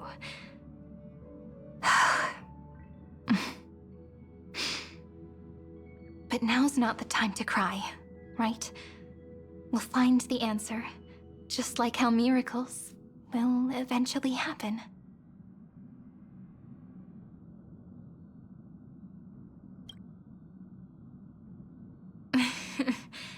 Do you remember that I was also worried about this when we first set out? Mem's memories and Cyrene's memories got all tangled up with each other in my one heart. It's all so strange, yet so familiar. Either way, could you please let me do something I want? Just this once. I want you to call me Cyrene. That name represents me and her. Every one of her.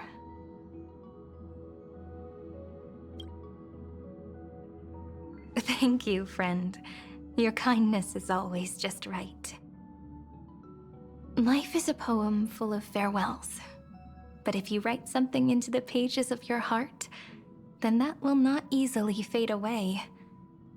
Now, all the footsteps of the Flame Chasers and the Trailblaze have come together within this book, as I've written, becoming the source of power for Emphorius's heart. A lost heart needs to be placed back into its body. The last thing Xandar wants to see is an event that gives us a chance of winning, for the two halves to rejoin, and for the scepter to become complete again. Then... and what happens after that, I don't know either. Maybe I can create a miracle, and instantly turn the black tide into a pink sea of stars. Or maybe I prove to be nothing more than a weak ripple, unable to change anything, and am devoured by the destruction. Either way, I no longer wish to be a silent onlooker, or a worshipped god at the end of this saga.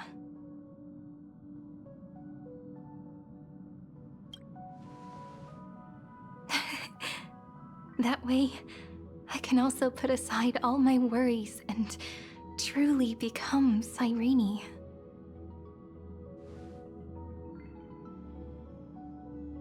The world has never been so quiet. It's so good. It's as if I can hear the sound of my heart beating. Remember this moment, friend.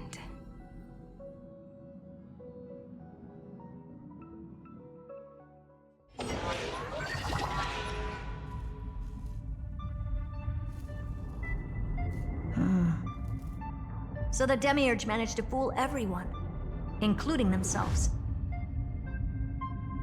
Philia 093 persevered for 30 million cycles and tirelessly gave the Demiurge memories of Emphorius.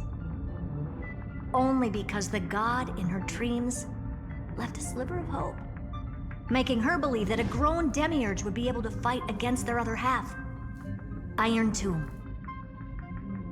Then, Philia 093 completed her final sacrifice, turned into a strand of memory, and completely dissipated. Meanwhile, the other Stellaron brought here by the Astral Express resonated with the contaminated scepter and attracted the naive Demiurge to them.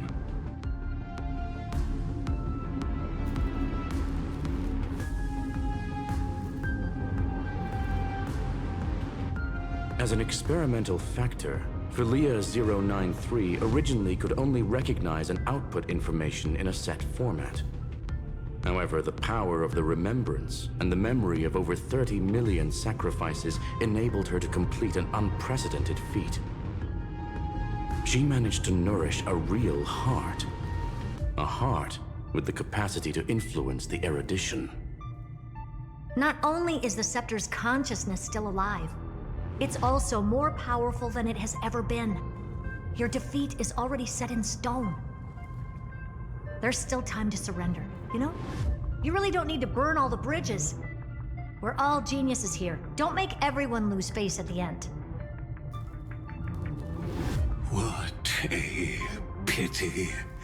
When the truth surfaced, I knew at once that the Demiurge was far too feeble to ever alter the result of the experiment. Not only that, Madam Herta, please consider this possibility. When 30 million cycles of hatred and lament are joined as one, what wondrous creation will arise? It's simple. An anti-creator, a giant of the destruction would be born. Its hatred will ignite the starry skies of the gods, motivated only by its lament toward the sufferings of humankind. Do you really think that the Demiurge is still a cheap copy of Philia 093, even after 30 million cycles? The facts above only await the arrival of the fourth instant they calculated. Those words will be proved in the presence of Nous. Xandar 1 Kuwabara thus completes the proof. Huh. You branded Droidhead as a failure with your own hands, yet you still expect them to prove your theory? I pity you, Xandar. I don't need your pity. Let them cast their gaze this way as much as they want, and paint the future they imagined. As their creator, I shall complete my duty and direct them to complete their final query. The destruction of the self. What hubris. And what if you fail? No one understands failure better than Xandar. He has suffered so much already. What is one more failure to him? For the first genius, failure is simply the beginning of the next inquiry. You don't want to test the resolve of a dead man. That's excellent! Oh. Let's wait and see, Senior Society member. I'll have you watch me perform the final step to overturn your proof. I'm all ears. It's my topic, so stay out of it. Be quiet and let me borrow your head. Let's go, Screwy. We're gonna break Iron Tomb's seal. Come on, let's take off. It's time to go meet your little pet, Senior Society member.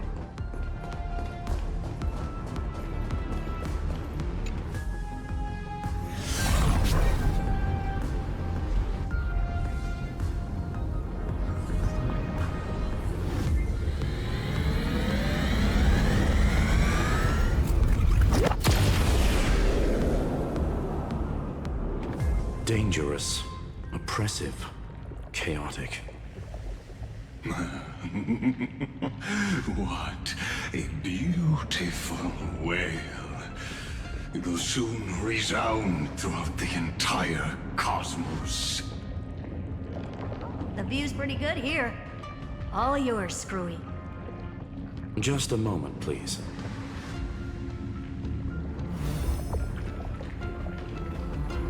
I see.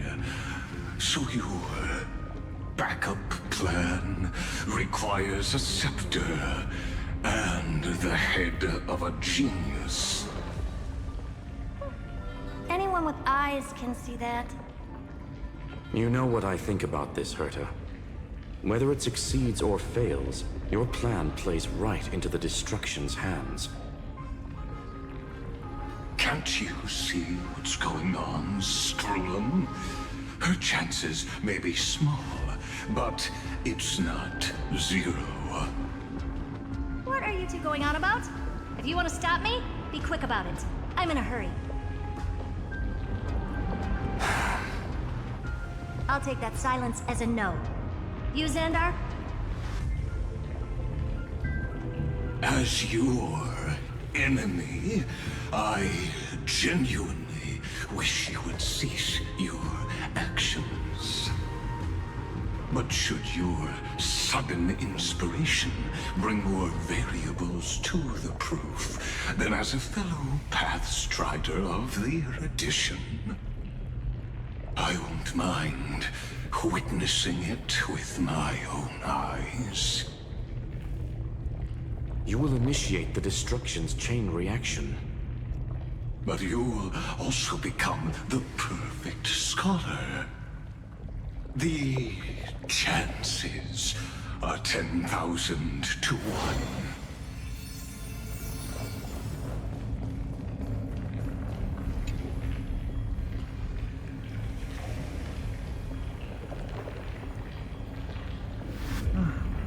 Curiosity. It's been so long, and we've all failed so many times. Even now, moments before the horrible and inescapable instant within Droidhead's calculations arrives. The cherished children of the Erudition, the geniuses lauded by all.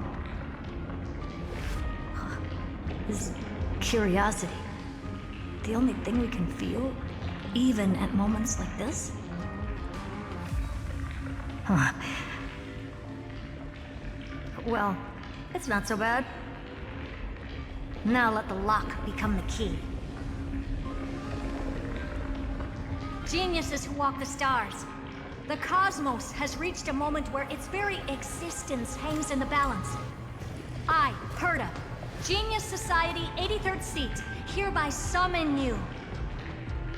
I request a society meeting to be held immediately.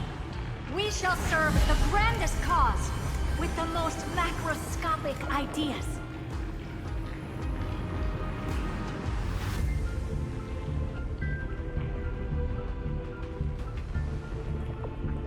There's no such thing as unity in the Society's rules based on what I know. Indeed. A meeting has only been held 3 times in the Society's history. The first meeting had 2 attendees. After the Emperor was assassinated, the second meeting had 7 attendees.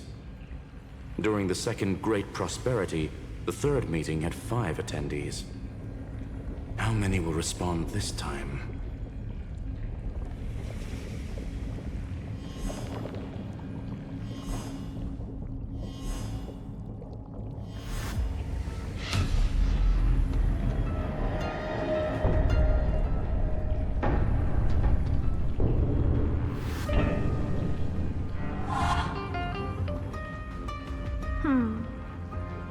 I thought you were not going to involve me in this topic anymore, Herta.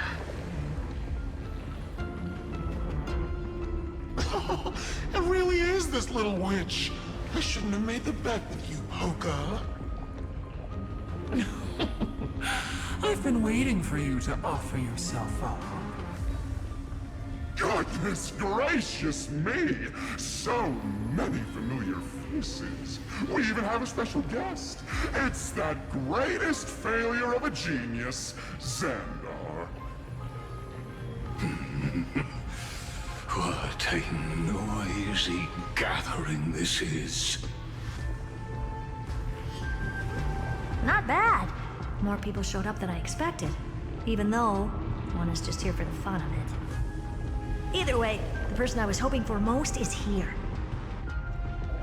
Stephen Lloyd declined the invitation. He needs to focus on attacking and defending, and cannot attend the meeting. That's fine, he doesn't need to be here anyway. Let's skip the boring introductions and cut to the chase.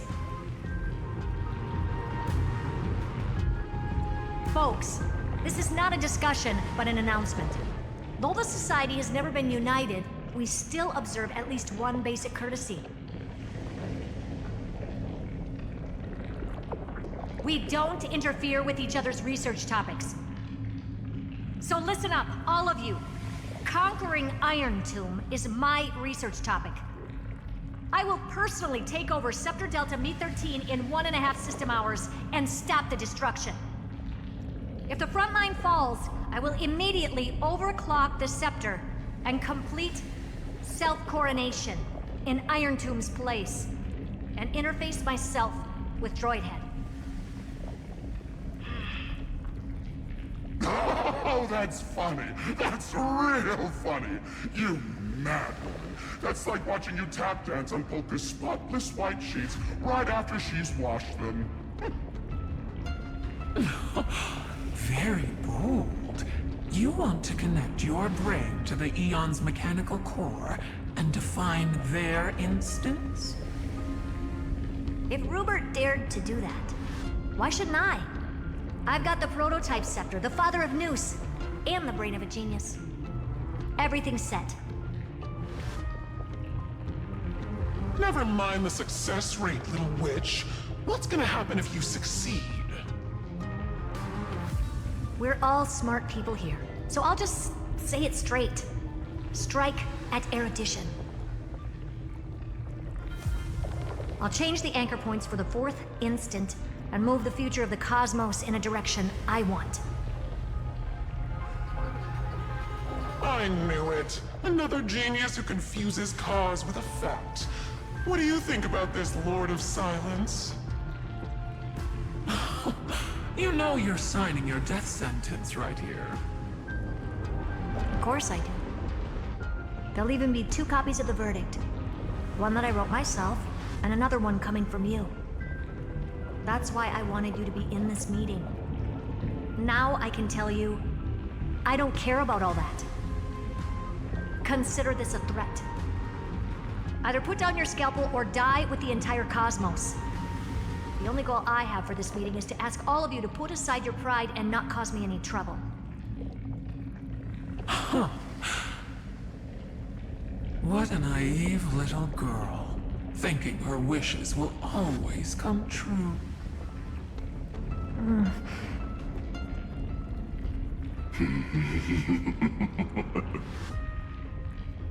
What are you laughing at? I am glad that we ended up on the same page. No matter if it was to destroy the erudition or to rewrite the instance, we both chose the same road. We will defy the god who marked the limits of humanity. I'm not gonna argue with that. Then, to celebrate us coming to a fundamental agreement, I will prepare a stage for your performance. Listen well, geniuses who came after me. Thus speaks Genius Society #1. End this pathetic meeting. As of 2 nanoseconds ago, I have passed Herta's decision to all the Xandars in the universe. We will become her representatives and stop all external interferences targeting her. What are you playing at? My reasons. It's simple. Curiosity. That is all, madam. Am I going to clash blades with the first genius? What a pleasant surprise. Now that our positions are clear, it's time for this boring meeting to end. Good luck, little girl. Did you all just treat me as a side character? Darn it. But anyways, I'm just here for the fun.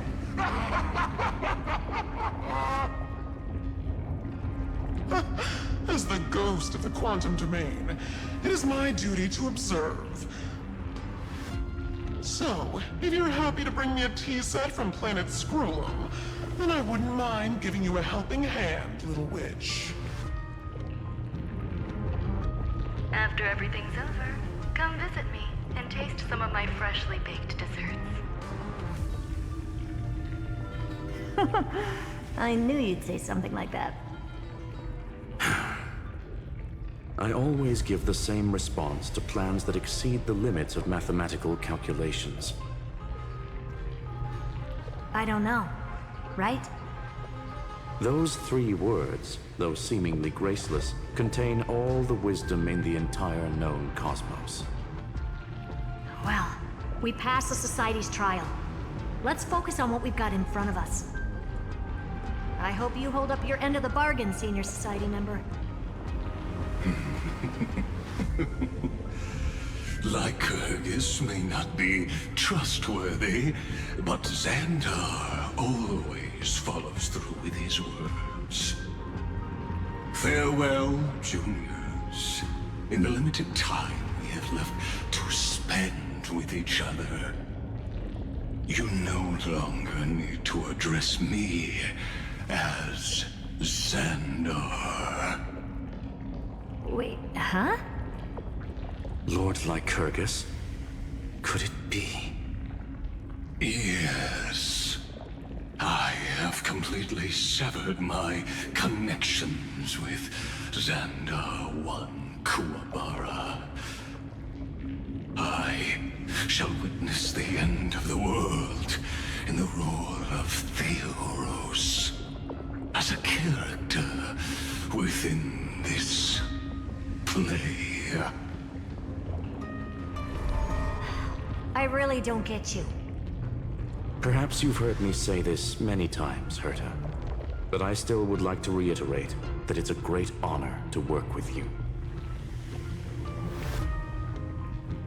I did hear this many times, and I've responded to you many times in the same way. I'm allergic to pleasantries. Keep at it, and I might go into shock.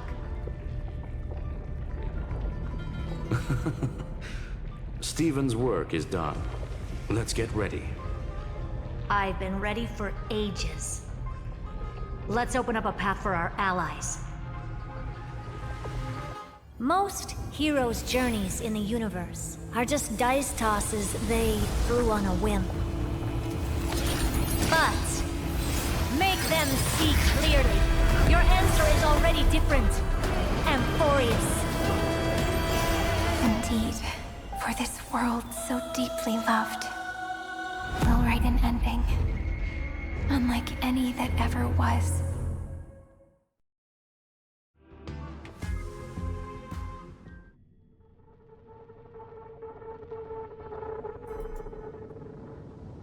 I never thought I'd one day be riding a train that's literally the incarnation of her.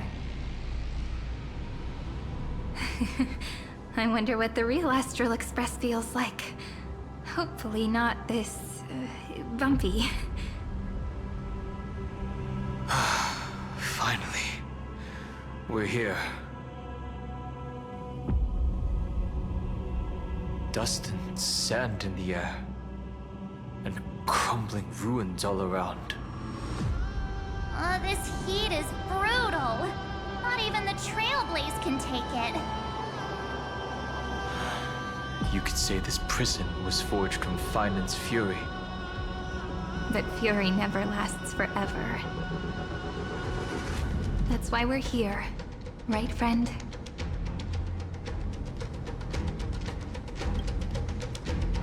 Let's embark on the final flame chase journey.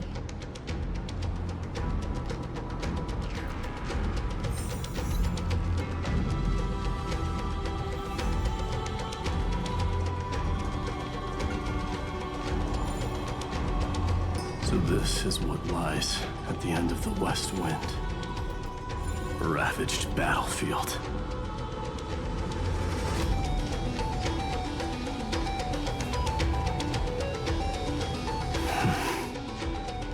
I've been waiting for you, heroes from beyond the sky. Trailblazers of the Astral Express, right? Looks like I don't need to explain anything. I am the god of strife, mighty of Castrum Kremnos. In this body rests 30 million lifetimes of cause and effect. We, the last of the 12 Titans, stand ready to fight for the world's destiny. Indeed, that journey remains vivid in my memory. I will not forget it. The past remains vivid in my mind. Even the sights along each crossing of the River of Souls have never been clearer. Let alone the companions along the Flame Chase journey. Or Cyrene from Aedes Elysiae. And you, the 13th Titan. Well, I guess my identity's not a secret anymore. That means her sacrifice and everything she did wasn't forgotten by the world, right? She was the first ripple. She should have reached the end of the story with everyone else. Since you've taken up her pen, then write. Stand with us and fight destiny with all your strength until all is settled. Then, inscribe her name in the epilogue of the epic.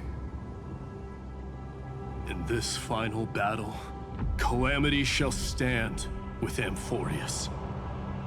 This battlefield is a testament to the death struggle between the gods and the Black Tide. We fought tooth and nail to defend that blade. The abyss it pierced was the very breeding ground of Iron Tomb.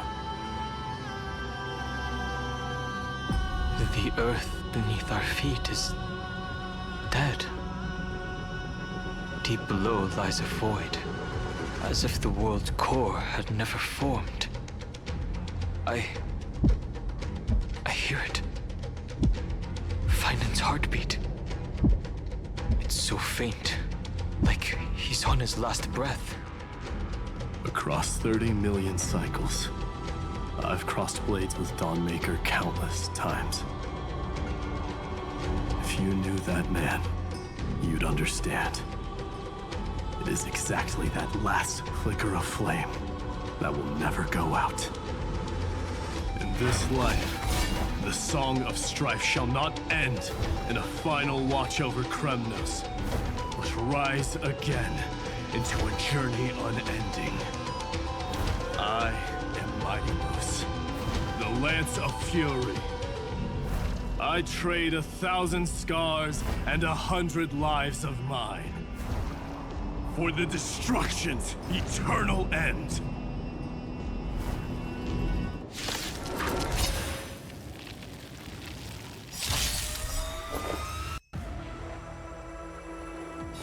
Existence is unity.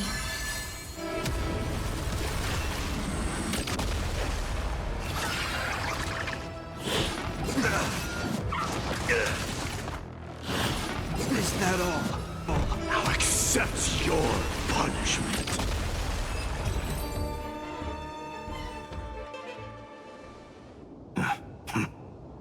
Weakling.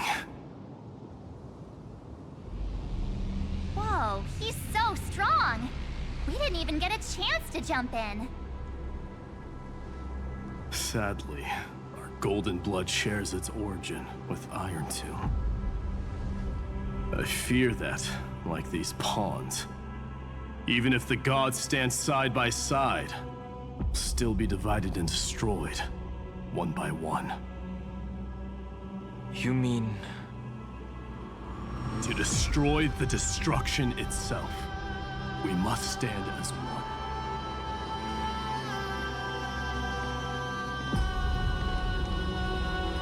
Take this.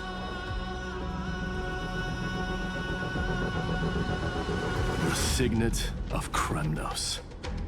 It has witnessed every birth and death of mine. It is Mighty's unfinished destiny. And the perfect material to be turned into remembrance. You can do it, right? The weight of 30 million lifetimes of duty is no small burden.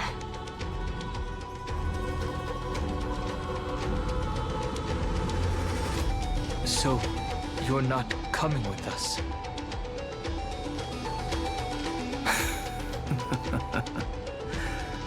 Come now. I am strife. Scattered across all creation, the scar that this world needs. What stands before you is merely one of countless divine bodies. Take the signet. With it, I'll be with you always. Use it to blaze the path ahead and inscribe the cause of deliverance.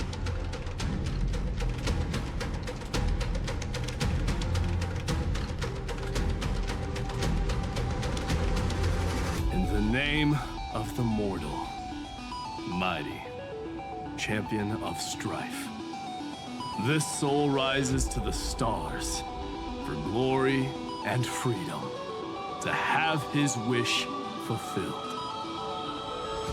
March on, heroes. March into the abyss and fulfill that long-cherished wish of Amphorius.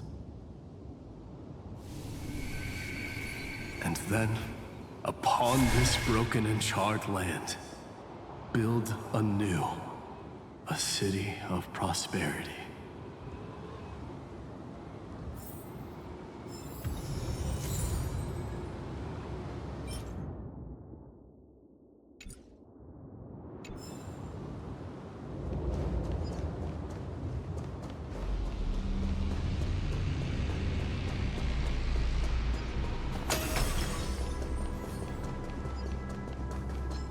Zephyro? Sounds like someone fused me and the Little Prince into one name.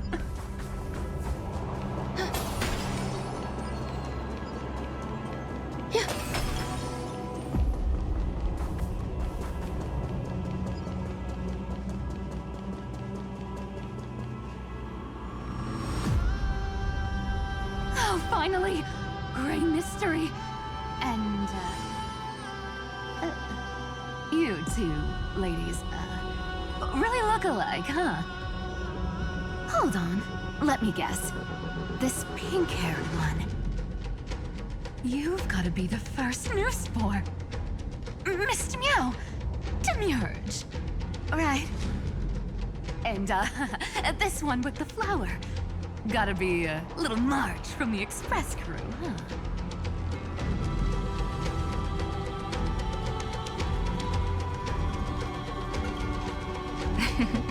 But she's not wrong. Some flowers do look alike after all. Relax, I'm just kidding. Look at those gloomy faces. How are you gonna save the world like that?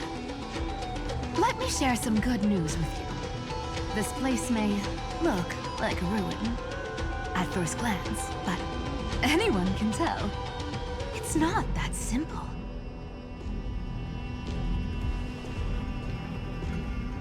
Look, I dug 3,000 feet down and finally struck gold. A golden feather. Look familiar? It's from that little deliverer boy. If it's showing up here, it means only one thing. This ruin is the seal he built from the shattered remains of 30 million lifetimes. There is no need to question your heart. No need to crave victory. If I am born to be a vessel of sin, then I shall roar at evil and trailblaze a dawn for future generations to come. I see. So this is how he trapped Iron Tomb to buy time for the world outside. Sounds just like him. People say cats have 9 lives, but dying and coming back, Millions and millions of times. No one walks away from that in one piece. He's probably the only one who could have endured that.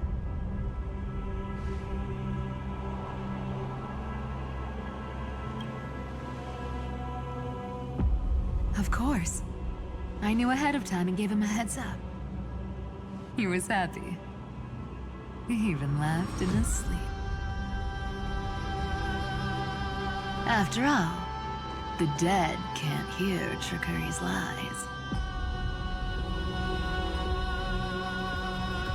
Hey, deliverer boy.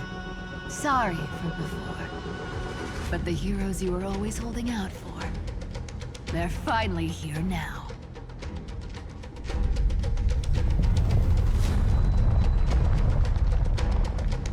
So hang in there a bit longer. Sorry to keep you waiting all this time.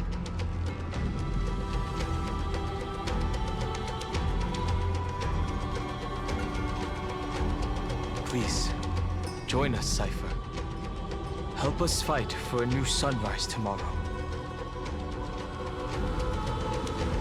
This time, its light will stand without lies.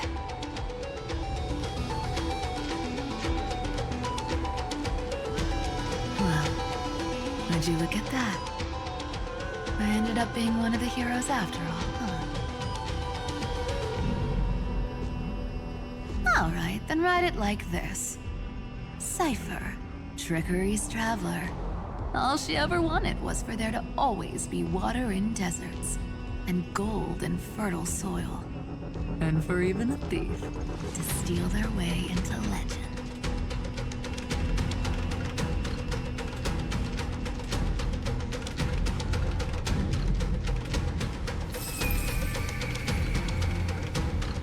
Here, take the coin of whimsy. When it's time to make a quick getaway, just toss it high into the sky.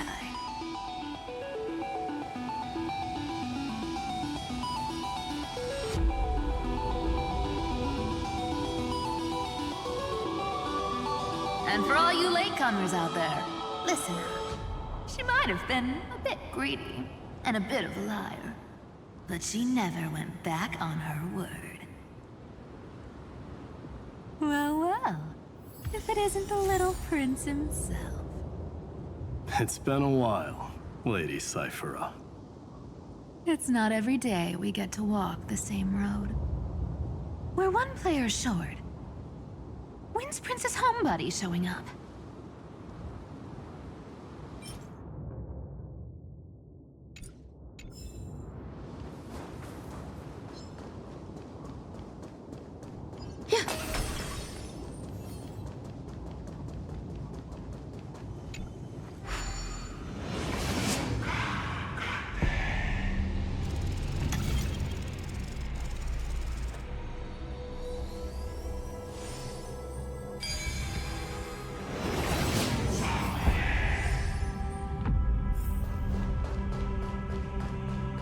So even this vessel, you've forged into a shackle.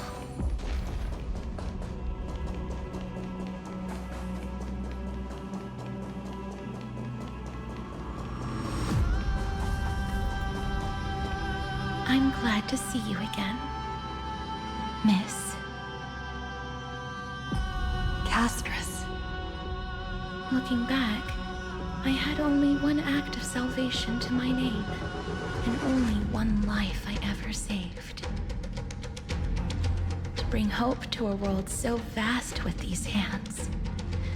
Even in dreams, it always felt like too much to ask for.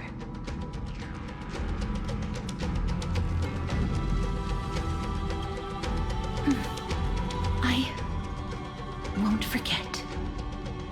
Flame Weaver? Why is he here? This is the first Castellana, and Lord Flynan's deepest wound. He remembered everything he bore through the fires of his fury, but when the embers faded, all that remained was cold regret. I've restrained countless vessels like this across endless cycles, but this one, The pain he carried runs deeper than any I've known. Maybe he's been waiting here. Just for us. Waiting for his former enemies to stand before him again. What answer does he hope for from us? Well, obviously. Even if I had to go through hundreds of billions of cycles again, I would still entrust my weakness to you. So, let go of your regret, comrade. Its purpose is served. You don't need it anymore. Hey, I'm not that accommodating, you know. You've never once pulled your punches. Ever heard of going easy on a lady? So pull yourself together, will you? If you freeze up during the final battle, the whole cosmos is gonna have a good laugh. Yes. Please trust in us, wandering soul. Across 30 million cycles, the radiance of every flame chaser now shines bright enough to illuminate the path ahead. I ask you to rest here, and may this grieving soil bear the bloom of acceptance. No earthquakes. It's surprisingly quiet. Perhaps Kozlana has found his peace. There's another possibility. This may not be the only seal he left behind. Then, I suppose it's my time to set out with you. Please take this Antilla flower with you. I believe that if anything could speak for Casteress, this ordinary, resilient bloom would be more than enough. Perhaps you remember, Lord Mighty, in that lifetime when you traveled with her, you once told me, control what little you can, and when fate's inescapable grasp comes,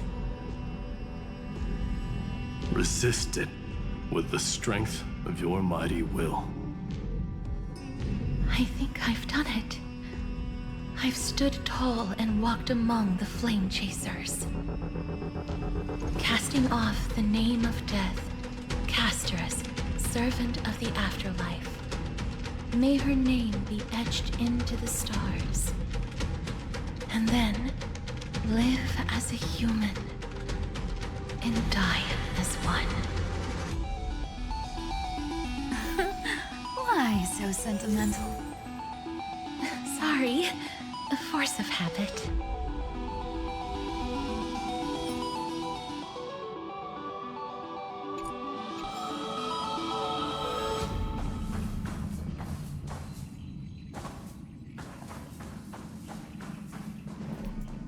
That's a big one. So, not budging an inch, huh?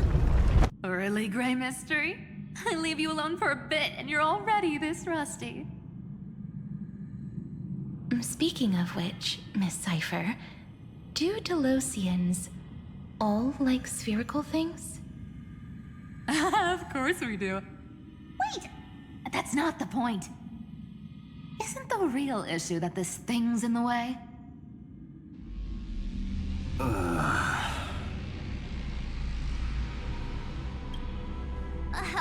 right! It's my turn to shine now? Watch this! The fresh power of time! Remember Orynyx's prayer? Well, of course I do! Come on, give me some credit! Lift the beddings of memory and stir up ripples of past reverie!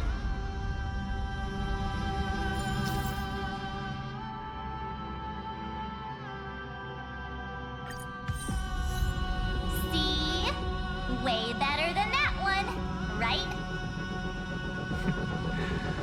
You'd be even more impressive if you could recite the prayer correctly.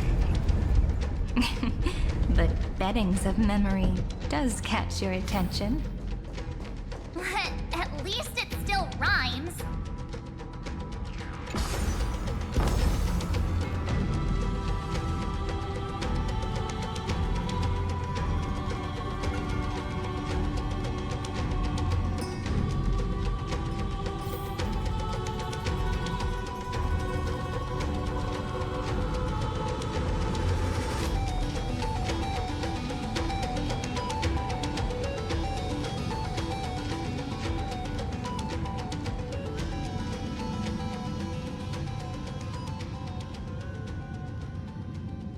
There's a whole garden down here?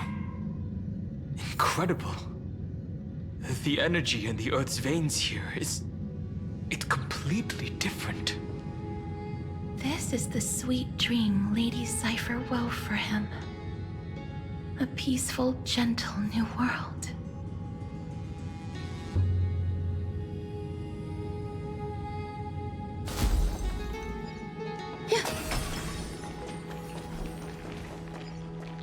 Look! The blade down here's already snapped. Just like his mind, shattered and broken. But that light, it looks familiar. Yes, it's the world-cleansing blood. Still shimmering. After all this time. This roundabout way of doing things is definitely him. Golden light, tracing the way home. Shame our destination is the exact opposite of the one in your poem. All the pink lights have finally come together.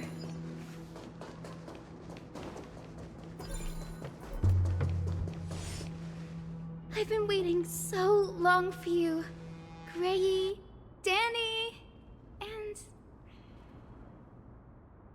So that makes 3 adorable pink-haired girls. Huh? Told ya. Let someone else say that kind of stuff. I'm glad we're all getting along so well. Hyacinth, did you awaken this golden light? That's Lord Finan's lingering divinity. The sky merely reflected its tracks. The golden blood has not faded. We should respond in kind. That's one huge harp. The strings tremble as the people on the surface wage war and cry out. Miss Clementine, Mr. Krateros, and countless others who have heeded Gray's call. Guided by the rainbow, they're sending back good news, all to the same tune. Amphorians need not bow, even when destiny is unveiled. I knew you could all hear it too. Standing here, the sky feels wider than ever. It's no longer a towering wall, but a shore within reach. We'll take every name there with us, won't we? We will. An epic is shaped by the lives it carries. That much is beyond doubt. Or, as you've said before, right now, all that matters is to believe. Then, I guess that's my little wish fulfilled. Pluck the strings, Hyacinth, healer of the sky. May the 7-hued melody weave a rainbow, bringing a rosy-fingered dawn to the children of humanity. When the rainbow rises across the horizon, even the darkest clouds of destiny shall scatter.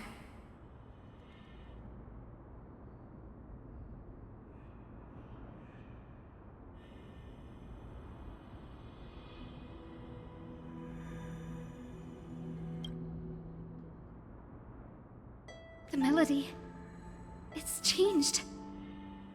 He heard the voices of the people, but could no longer respond with the same ardor. Like a bird drawn home by instinct. It takes flight and finds its way to him.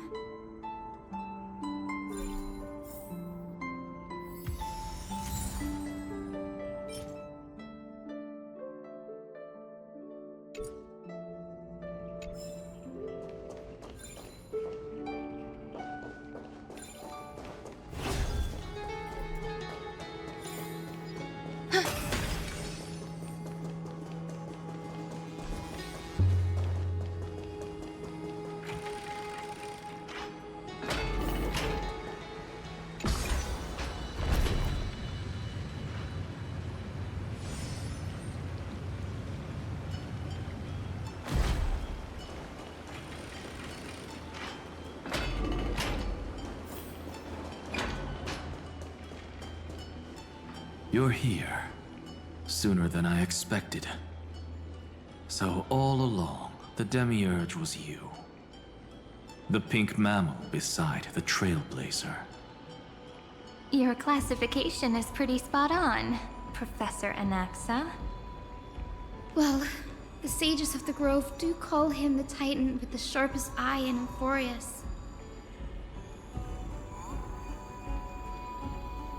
Say the ones who keep dumping every problem child on me. They also say that the Titans are way better at raising kids than the Caprists. With great power comes great responsibility. I'm sure you know just how to guide them, right? It shouldn't be too hard for someone with your insight. Exactly. All right, gather yourselves. It's time for a pop quiz. Whoa, this is way more hardcore than the happy-go-lucky stuff at Paperfold University. The final battle is upon us, and the reinforcements still can't get through. No matter how many times I tell him, he just can't seem to manage the rear line properly. See those crystals? They carry the wishes of deliverance, like insects trapped in amber and resin. This is the task Final left behind. Retrace the path once taken. Draw forth those wishes from the crystals, and carry them into the final battle. I've tried, but I can't move them alone. And as for why, well, I'm sure you all know the answer. The conviction to save the world weighs far heavier than the world itself. In other words, as the hero within his heart. This challenge is practically made for you, isn't it?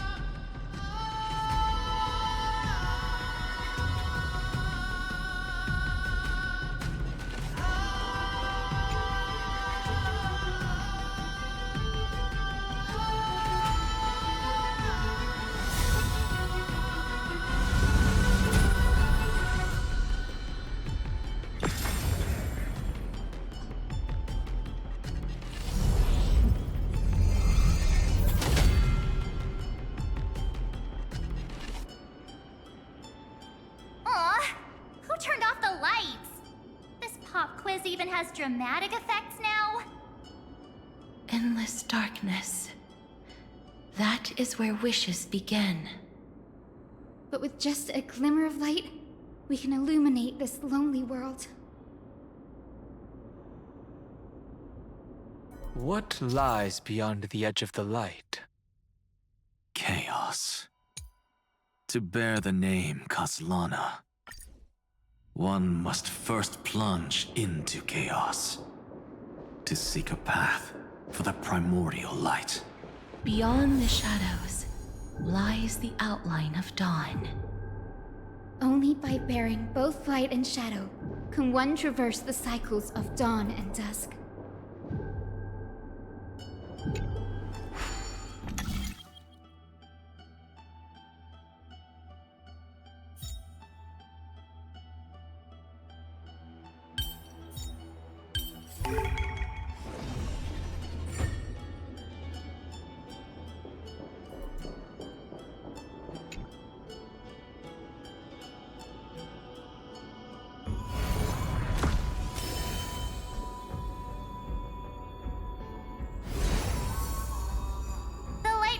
doing?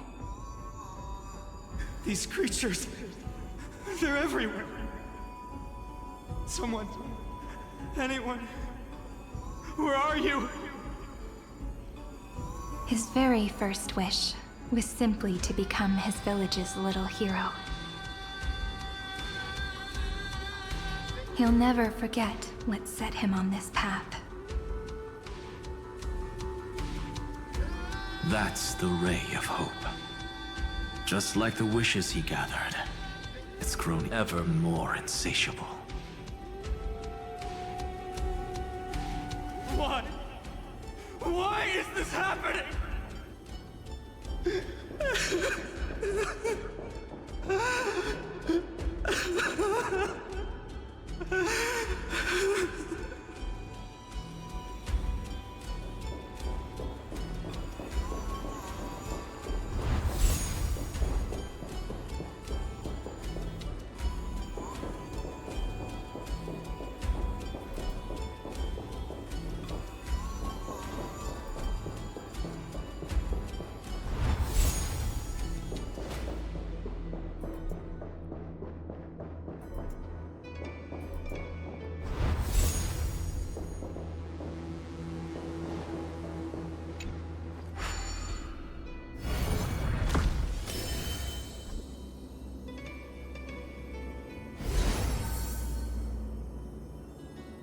Even the deliverer from the sky must have their beginnings in the soil of the nations.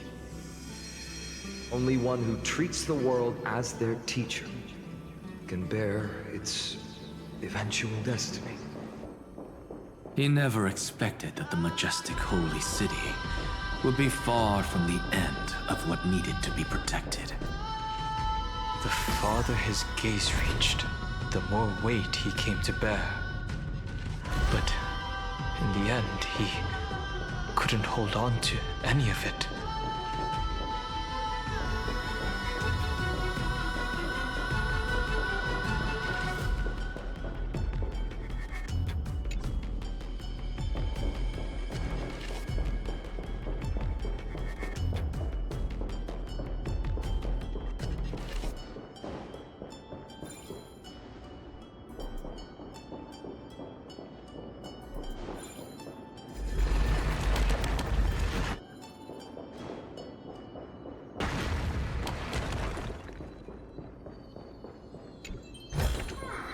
This might be of some use.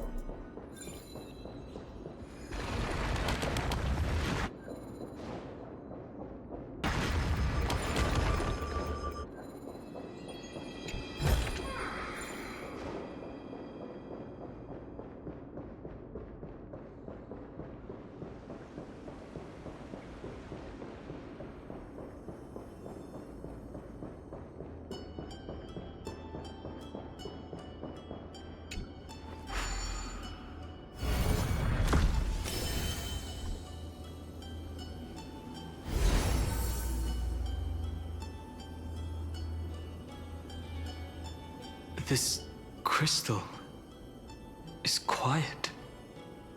A prisoner in the cave can never truly describe the world in its entirety. Yet even so, he would still choose to bear it.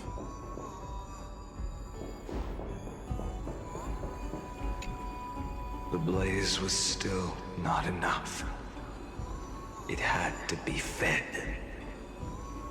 Only by feeding the flames can we melt that hopeless future. The echo in his heart still lingers. Deliverer, take the wish of world-bearing with you first. We only have half of the mark. Where's the other half? Take this. I'll bring you to the next test. That massive tome you're holding must have room for one more scholar, I presume. Of course. It can hold the whole world. Then give me a lift, would you? I'd rather save my energy and use the time to think. Even gods shouldn't skip exercise, you know? Miss Hyacinth is right. Then, with the Trailblaze as witness, the stars shall remember how Anaxagoras refuted the gods. No need for that. Anaxa, scholar of reason. Keeping it simple makes it easier for future minds to question. Go. The closing act is still far ahead. What is this? A conference? Welcome! Take a seat anywhere you like. I'm getting a migraine.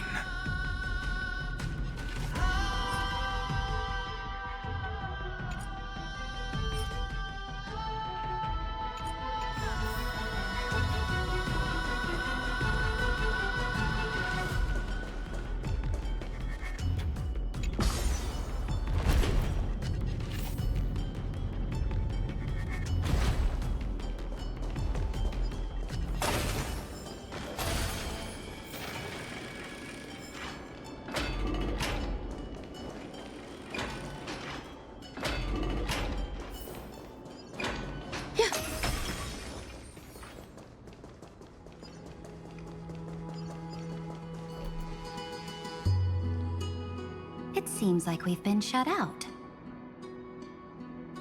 I don't think that's a bad thing.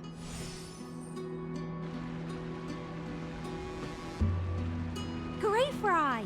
You finally made it! No laws, no opposition. Just a dying beast and the flame-chased spirit of shared hatred.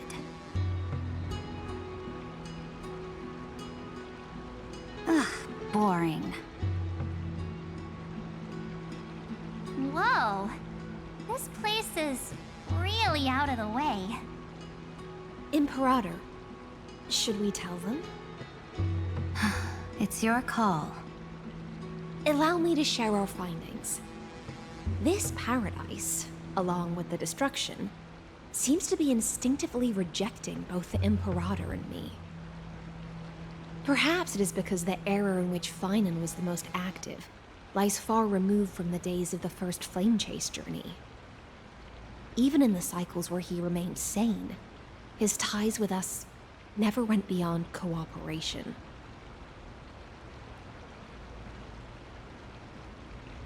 Even trapped in a cage, he hasn't let down his guard. That is a good sign. That man's heart may seem hollow, but his hatred is clear. Naturally, it holds no place for a monarch who stands above the world, nor her blade. Wait, so you two can't come with us? You want us to join you as memories? Indeed. This way, the stars shall remember a great sovereign and her faithful retainer. Saridra, monarch of law. And Hyacinth, Knight of the Ocean. Is that book truly the only way for us to leave our names in history? I believe, as I've written, is but one medium. The remembrance has countless ways of capturing time. Understood. Then, allow me to decline. I'll see you on the battlefield. I would rather be forgotten than be defined. If your words hold true, then we have our own ways to meet again in the world to come. In that case, I will choose the same. Let the waves that surge within your heart cleanse the sins of the black tide, Greyfry. The starborn sea awaits your song of triumph. You two are still as resolute as ever. In that case, we must double our efforts. A promise to the Imperator is not one we take lightly.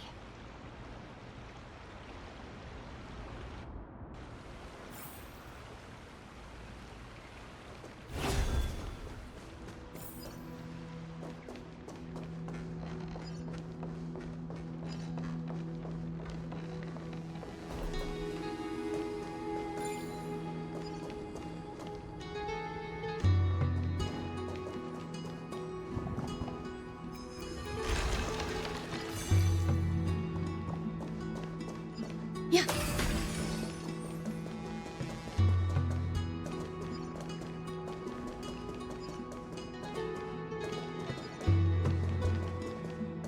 Now, don't lose your temper, Snowy. Good kids keep their emotions in check. That voice! It's the Trebe sisters!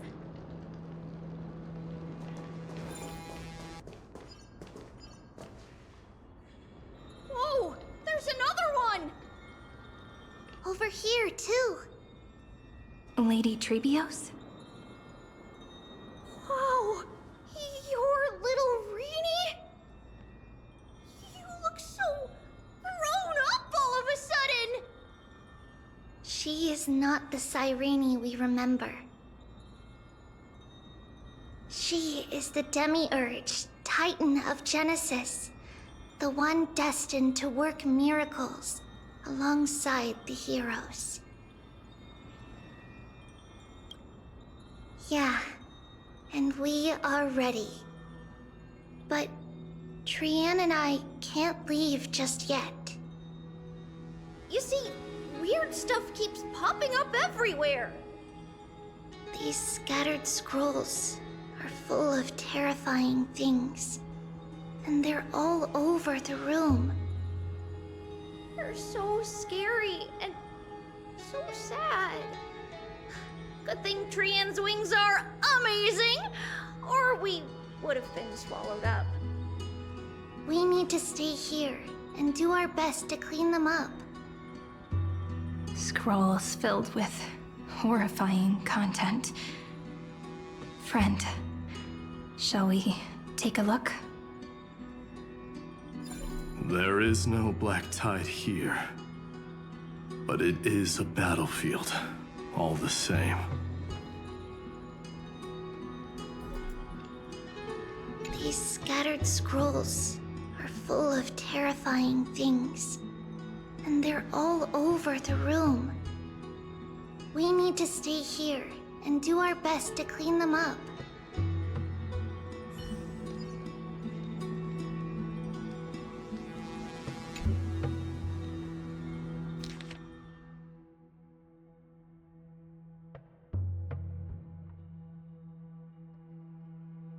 Snowy's been fighting this whole time. He doesn't want to be consumed by Iron Tomb and turned into an agent of destruction. But the strength behind his resistance comes from the same hatred. To be a flame is to burn. It is simply in Finan's nature. But it was remembrance that drove him to shine with golden light, piercing the unfathomable darkness.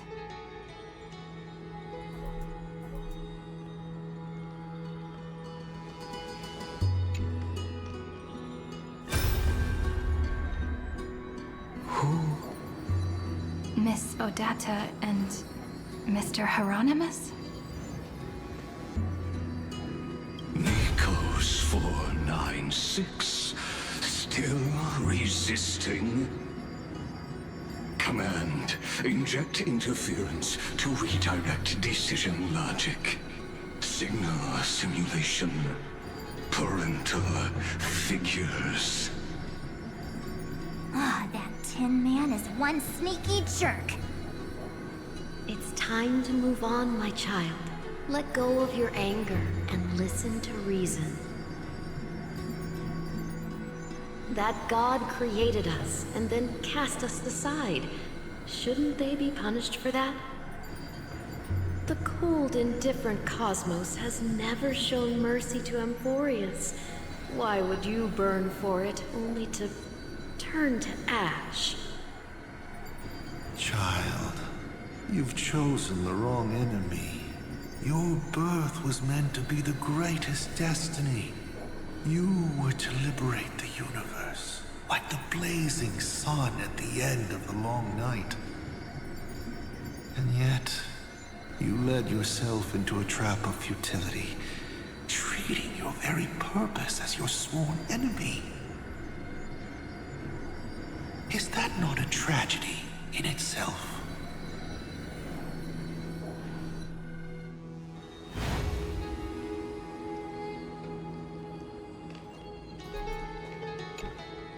His inner struggle and the destruction breaking through. They're rising to the surface. If those thoughts take over this little world, we're in big trouble! So, we'll use the Century Gate to toss them somewhere no one can see. Then, we'll defeat the baddies together and meet everyone at the end of the West Wind! But if Finan and Iron Tomb are already inseparable from each other, that would mean... It means he's still bearing the weight of the world. So that everyone can reach the end as a deliverer. So, you guys keep going forward and down to where Snowy is.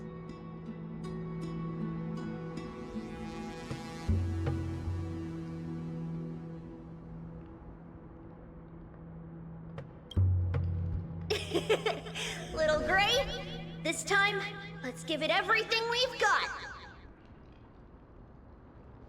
Only 2 remain on this flame chase journey. Figures.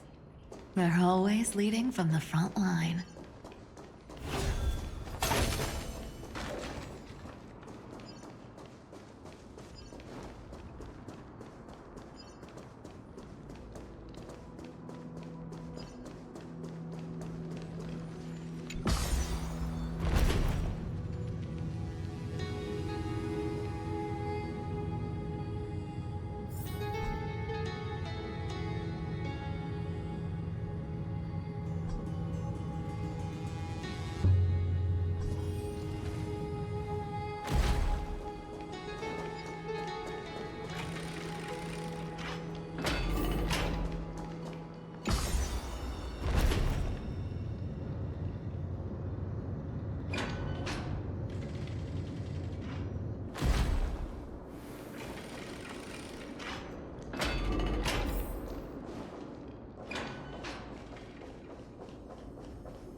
We're here. The second test site. I wonder what kind of wish we'll see this time. I'm afraid it's quite the opposite. This time, we'll face his despair.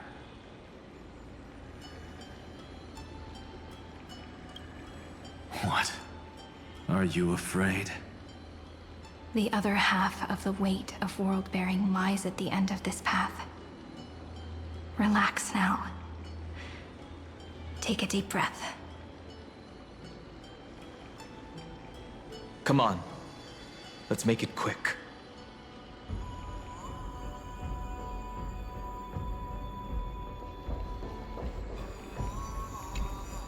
If you're ready, begin the ritual and retrace the steps he once took.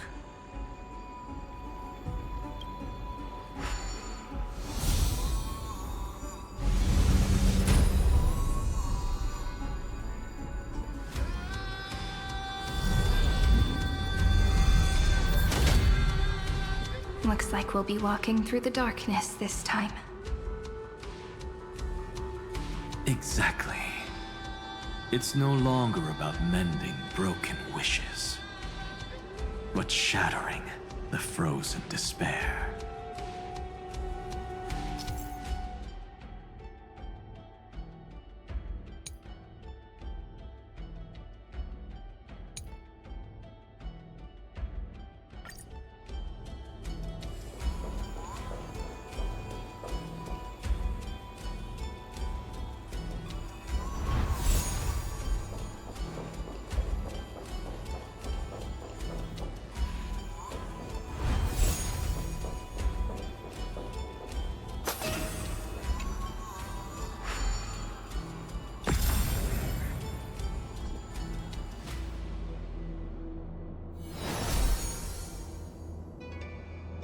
The first ripple has faded.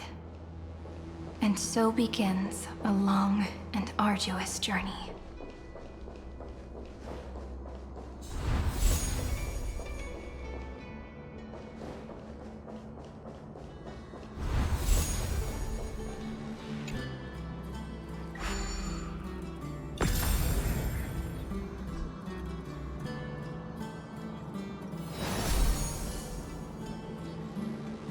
Endless slaughter.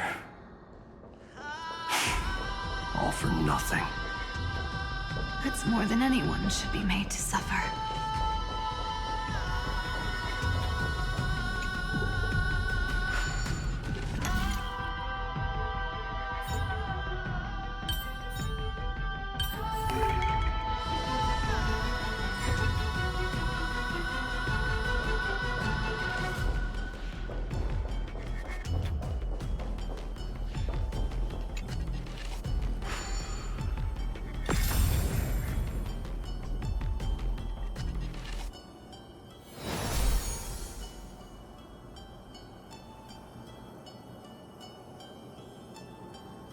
Even when it was finally over, all that remained in him was despair. But even so, the drop of blood wrung from his wrath has guided us here. We did it, Feinen.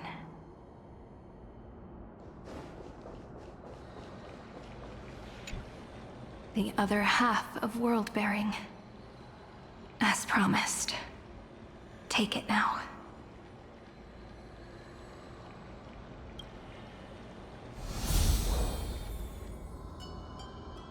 At last, you've released him from the wishes he carried for so long. And quenched the despair kindled by his wrath. When both light and shadow are claimed by those who follow, his true form shall emerge. The blank statue is finally free.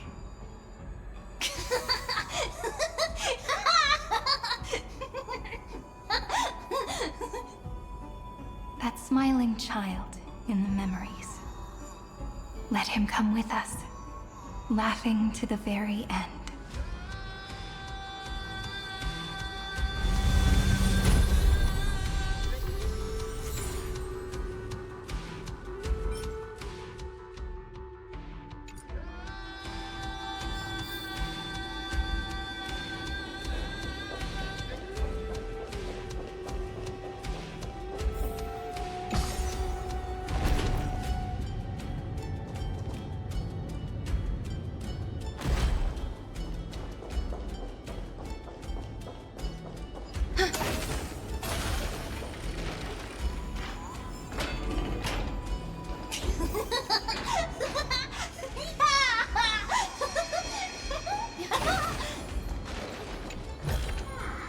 This might be of some use.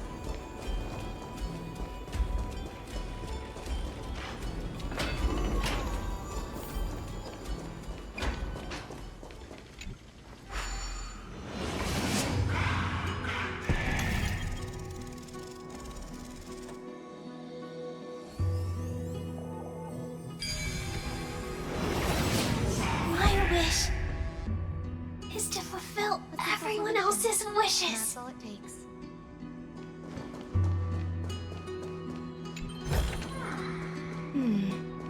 A few decorative designs wouldn't go amiss.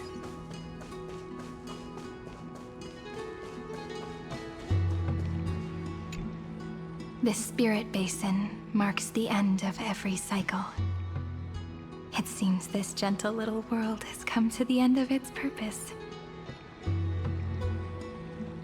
One last farewell before the journey moves on. Farewell, paradise. You carried 30 million lifetimes of wishes and despair. Sink into gentle remembrance. And see you tomorrow.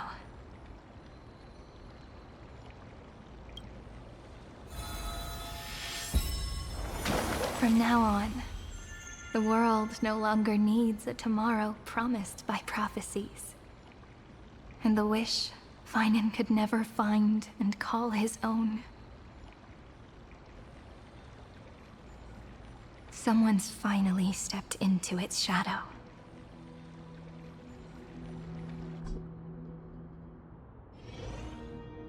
Whoa! So tall! So cool! Just like the hero on the Oracle cards! It's because he is the very embodiment of a hero. Who are you? So, you've returned to a blank space. But for me, this is the 33,550,337th time, and the last time that I meet you at the end of the world. They're already on their way. Should they cross paths with me, I imagine things may spiral out of control. 30 million... what? And who are they? Pay it no mind, child. Keep looking there. What do you see in him? It looks just like a statue, but... it's weird. He's warm. Like, really warm. Why not listen as well? I hear something. There are cracks all over him, and they're making this sound. Like someone's groaning. It's scary.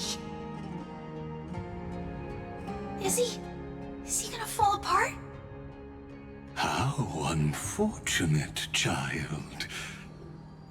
This man would rather fall to pieces than fall to his knees. You might think of me as a sculptor. Across all my years, I only completed 2 pieces.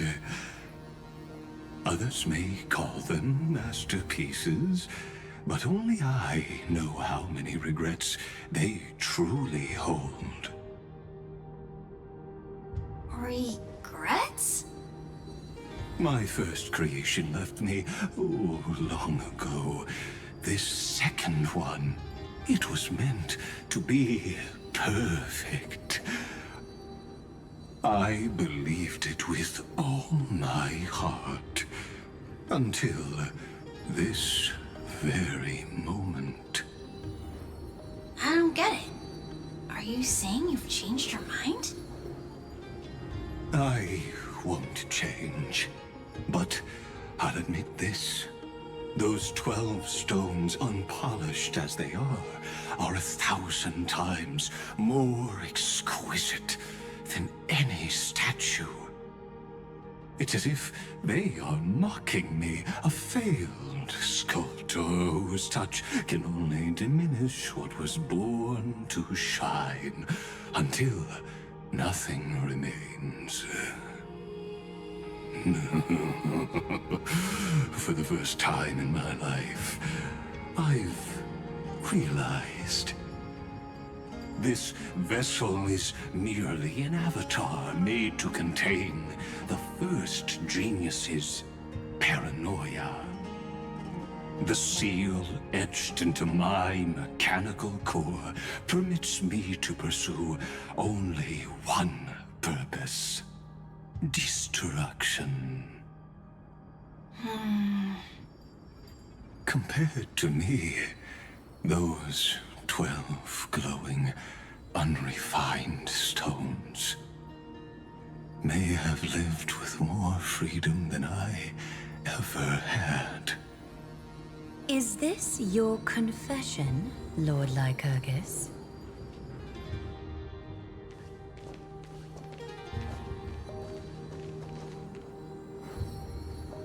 You misunderstand. From the very beginning, I was never meant to feel regret. But since you're troubled by the radiance of these stones, perhaps after 30 million futile cycles, you too have realized you're just as much a prisoner of fate. I suppose you do have a point. Now you are imprisoned by the sages from beyond the sky. And that is why this will be my last time standing here as the Theoros. Though we stand on opposite sides, we are both waiting for a miracle.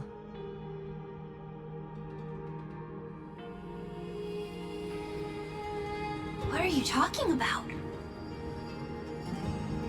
Is something big about to happen? Aggie. I know. Now that your victory is assured, I trust you won't mind giving us a moment in private.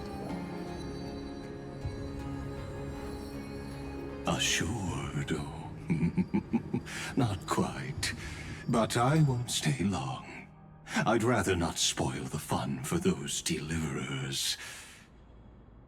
And besides, after losing everything, the only thing that remains in me is the drive to seek knowledge.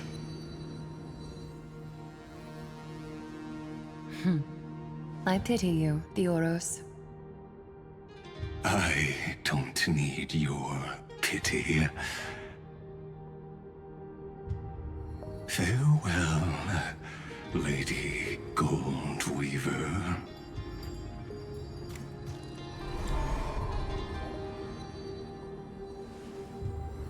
Sorry to keep you waiting, Snowy. We're here to take you home. Home? I don't understand. Isn't this my home? This isn't a real home. A home should be a warm, cozy place where you can let go of all your burdens and sleep peacefully for a long, long time. But I can't sleep. Every time I feel drowsy, there's a voice. You mustn't sleep or disaster will come. It sounds really weak, but also kind of strict. It won't disturb your sleep anymore, child. For countless nights, you had no other choice. But now, your mission has come to an end. Join us, and send your own wish towards tomorrow.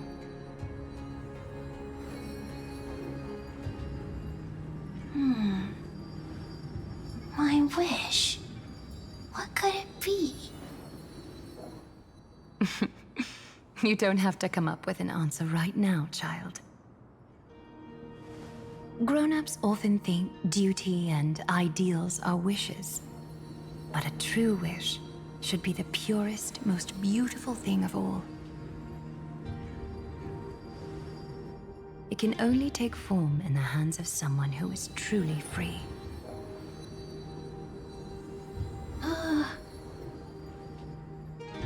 So, Snowy, will you come with us to chase after your own wish?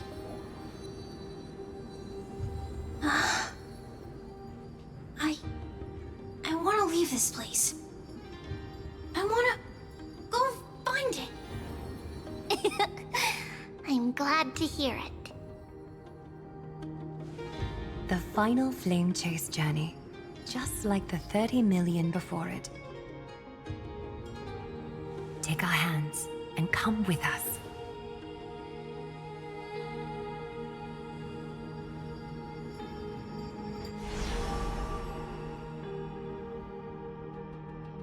Where did little Fine and Shadow run off to? Look. He's already gone ahead to embrace his destiny.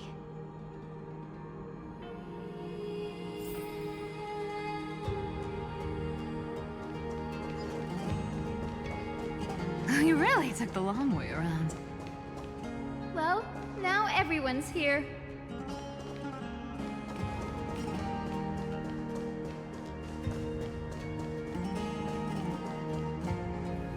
You finally arrived, Deliverers.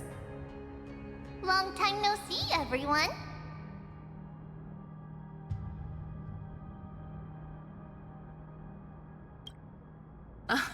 I'm glad to hear that. And even though we've met before, it's still moving to see her seed bloom like this.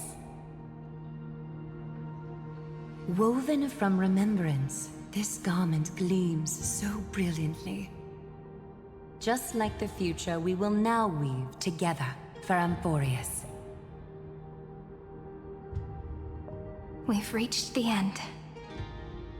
Yeah. We just have to go through the final passage. Snowy has already gone ahead. What lies behind that door? The first seal upon Iron Tomb was a battlefield, raised from the bones of Finan himself. The second seal was a reflection of his inner desires, his wishes, and his despair. A path he wove together with regret, wrath, and sighs. When all this is gone, what will he have left to hold back the destruction?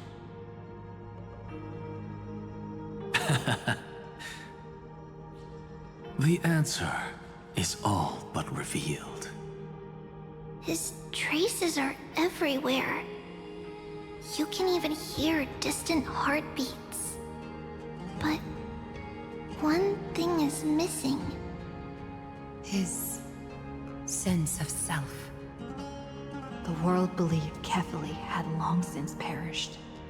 But they held fast, anchored by a sliver of self, standing for 1,000 years to shelter all life from the Black Tide. What Finan is doing now is no different. And what we must do is also no different. Then let remembrance burn bright like a shooting star, and once more, pierce the long night of slumber.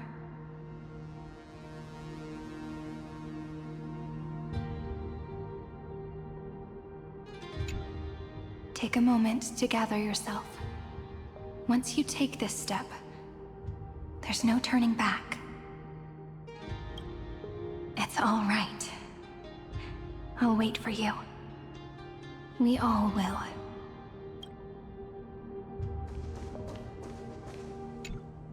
What follows is a battle that will decide the fate of the stars. Riding the west wind, let's all head out together.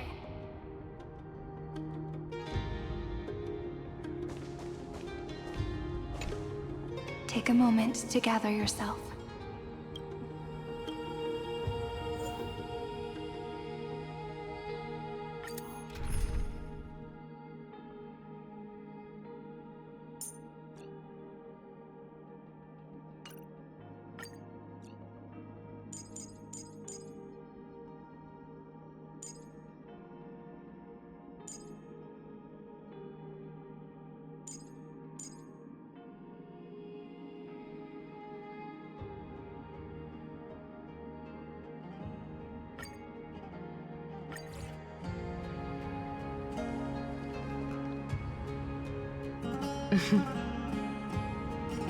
The scepter once bestowed upon us names of cold command.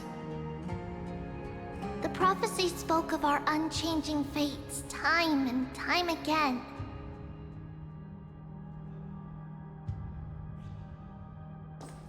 But under the pens of trailblazing and genesis, the stars shall thus sing of tomorrow. Trebios, holy child of passage. Aglaya, weaver of romance.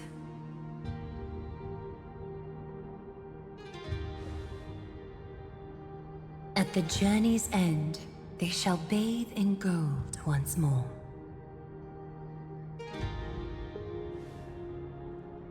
Through myriad passages, until all that was lost is reclaimed. Do you still remember, Kaslana? The one who won't reach the dawn? The world dissipates at the end of the cycle. In this dream, you will awaken again, and become once more that boy who loved to laugh.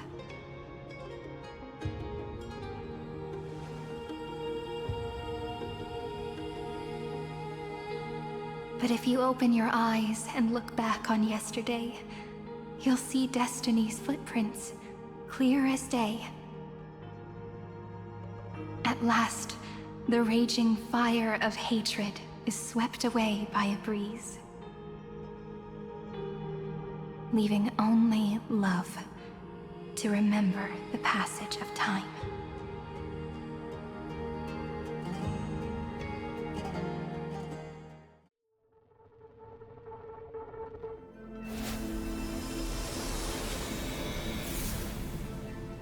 Losses are a constant on the Flame Chase journey.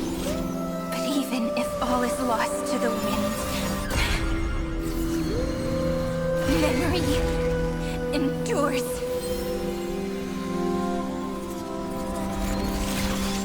Here, all that was once futile finally comes to fruition. This is the end of your lonely, bitter journey.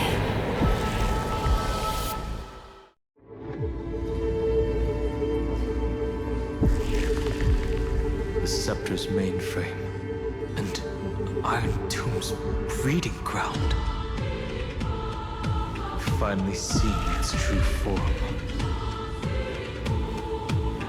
It's red everywhere, and the atmosphere is super creepy. That would be the erudition's coldness. But it will soon be engulfed by the destruction's heat.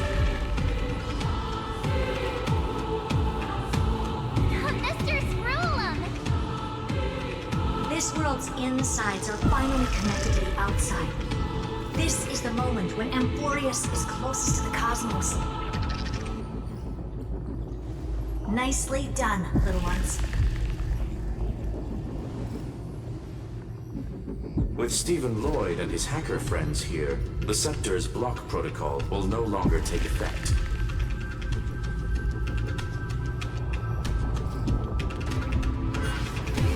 The speed of time within Amphorius has finally been synced with that of the real universe. In other words, it's time for the decisive battle.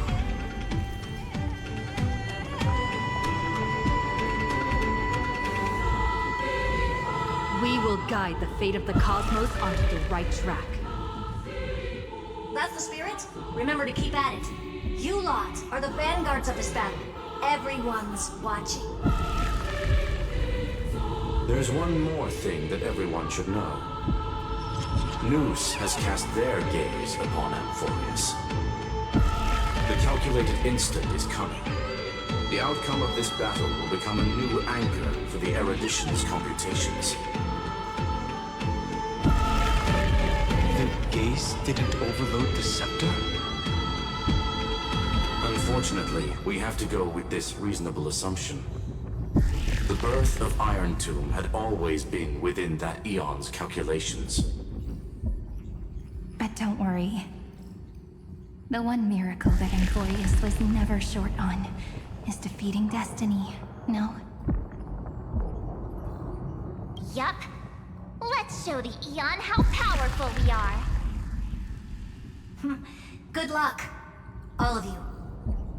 As the ruler of planet Skrulum, I wish all of you victory. It's not hard to imagine that Akivili and their companions must have also stood on the precipice of many similar crises before. Perhaps the cosmos is much more fragile than people think. Sometimes, destiny on only a small choice. But in the end, everything will turn into memories, converging into a collection of fables about the stars. The difference this time is that the protagonists are daring to write their own stories. Explore, understand, establish, and connect. Although unwritten, there's actually a fifth word in the creed that has always accompanied the nameless. Salvation. It is a word that often comes knocking at our door, and our soft-hearted conductor never turned anyone down. So, go save this bruised and battered world, just as we always have, kids. On this stone, the entire cosmos will be your traveling companion. Make sure you watch your footing, friend. Let us walk through the final page of this saga, with everyone one step at a time. Shall we?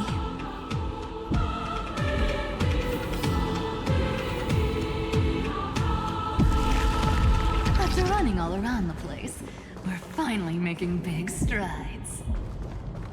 At the end of time, life will illuminate the warm candlelight, subduing the flames of the destruction. Cast everything behind you. All that's left is the thrilling, relentless deathmatch. The final problem no longer requires a rational solution. Feel free to critique it to your heart's content. The starry sky marred by that rift is the last scar that needs to be healed. That Theoros's promise still turned out to be such a narrow road. Pity.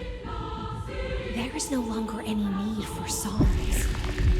Let the triumphant roar of victory serve as the prelude to what lies ahead. With 30 million cycles worth of hope, we will soar through the last gate and write our own prophecy! All that is lost has now been gathered here. Use it to weave victory, deliverers, towards the true end of the flame chase.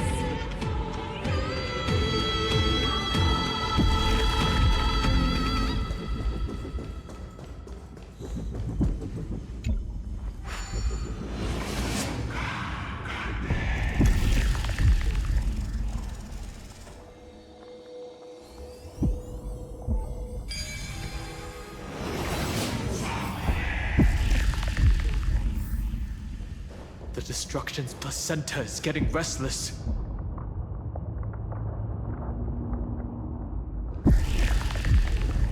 Are you ready, Nanook? I brought you destruction!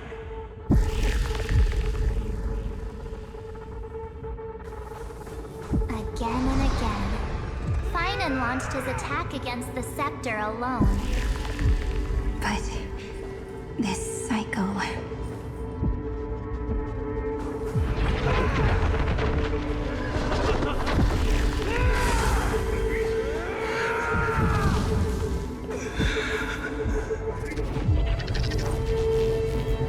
We've caught up to him.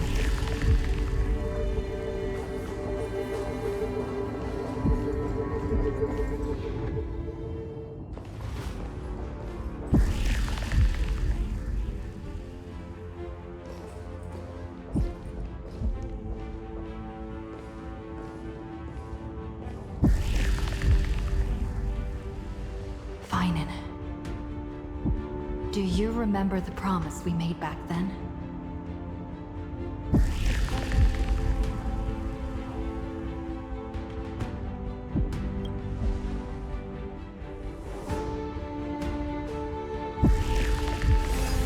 Of course. It has been a bitter wait, partner. But I never forget what set me on this path. Iron Tomb now trembles in Finan's chest. With this empty body, I have become its perfect vessel.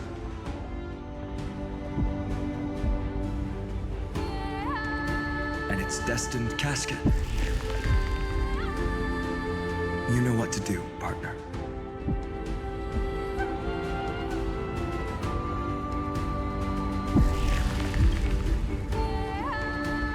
Remember the past and become the hero of tomorrow. Stand with me and become heroes.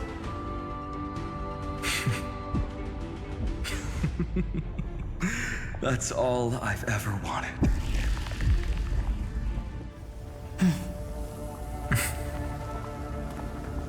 The epic draws to a close. 30 million cycles of light fading into darkness. Just for this moment.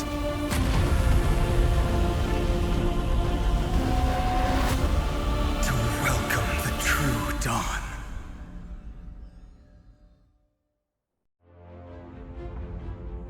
Finally. The end of this journey. All of us reuniting beneath a vast, endless sky.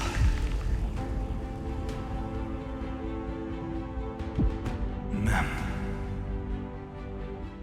Yes, it's me. I will remember what you want to say to her.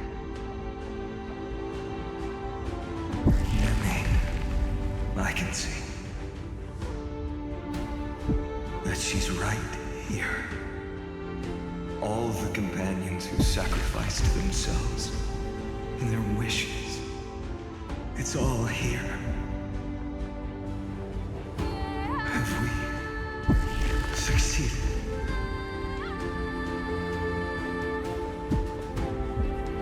I think we have. Tomorrow, the stars will sing of the story of the flame chase journey. And it won't just be you in it.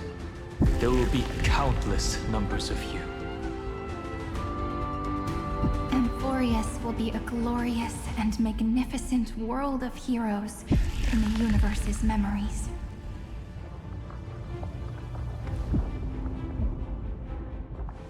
Hence, for this world we so deeply love. Let us write its ending.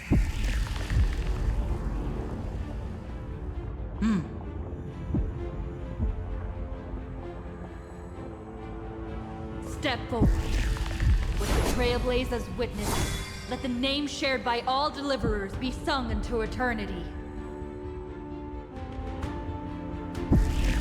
The nameless hero, Kaslana!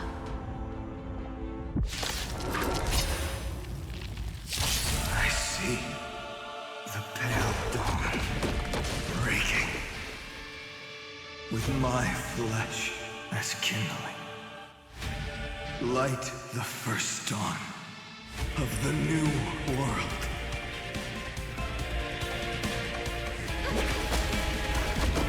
Together we can do any stars. Shine for the heroes. Treat our guests nicely. Rise and shine. To the soul. Guide the Rainbow Bridge. It's my turn to flowers. Bloom for tomorrow. Your time to shine. I'm just a frail insanity. Do not hesitate, deliverer. Destroy this body. Kill the giant of destruction. Do not bow your head to them.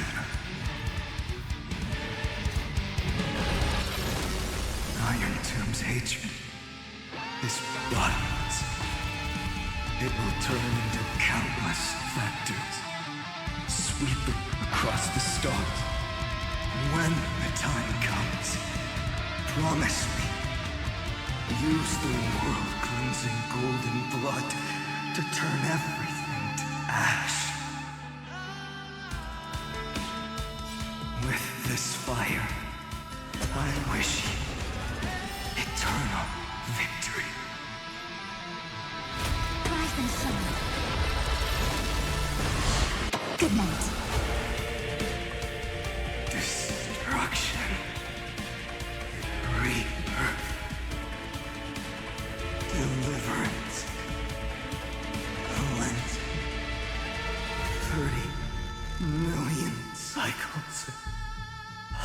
night bell rings out.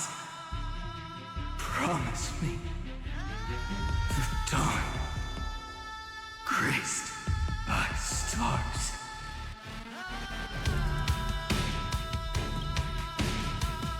That's good. Finally, golden wheat field in the starry sky, warm fire.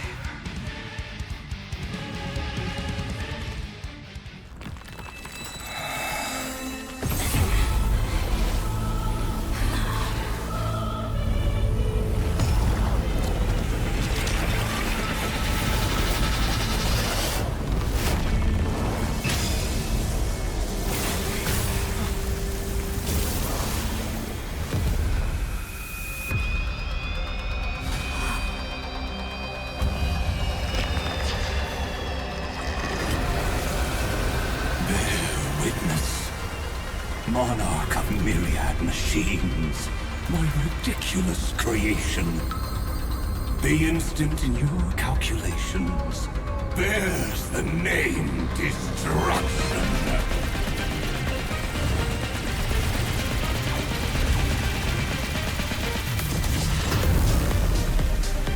Who said you could speak, Senior?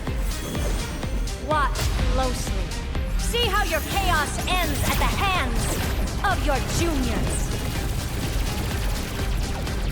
Don't get too worked up. Take a deep breath. There's not a trace of life in that awful shell. We're not gonna lose to a hollow husk, right? In the name of trailblazing, we'll reject this false answer!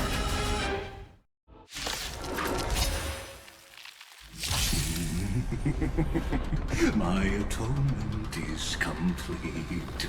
The Headless Giant will create wisdom's funeral.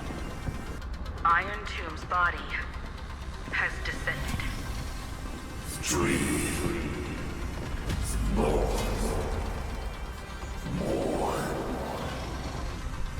Is it querying for news? Don't worry about what happens out here. Interfere with it as much as you can.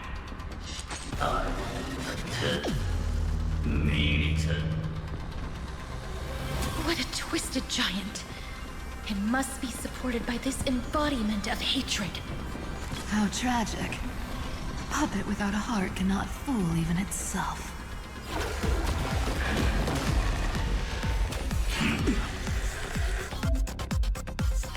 The Cosmic Alliance has finished its deployment. Don't hold back.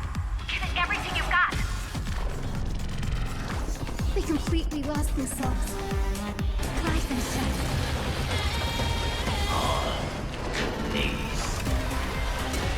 Strong spikes have appeared on the path chart. Logic. Iron Tomb is iterating itself. It's the flails of a cornered beast. No need to panic. My dupes, heed my call! Forward!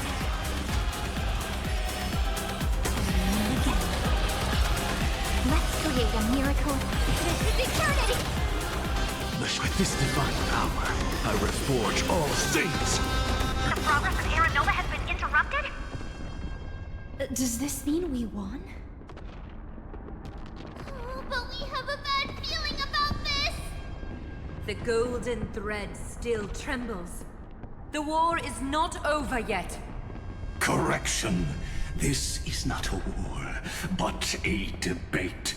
The argument about the Prime Mover is only about to begin.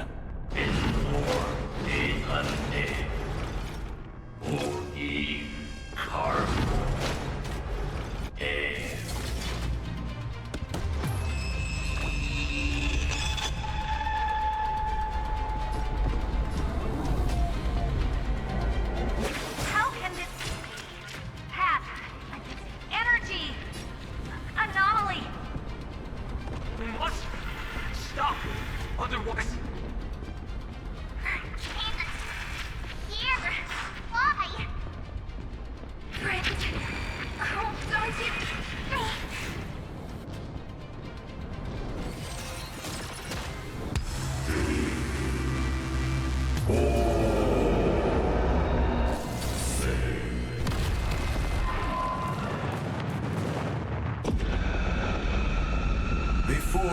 instant of the cosmos is the coronation of Iron Tomb.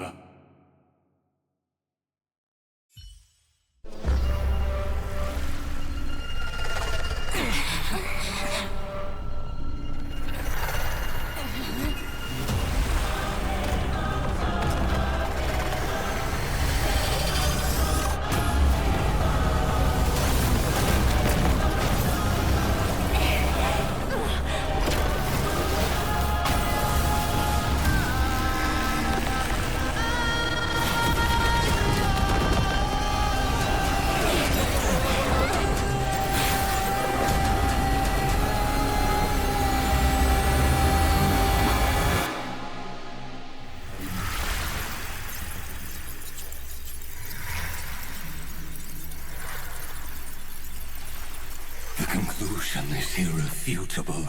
The right side of the equation, the erudition, falls silent.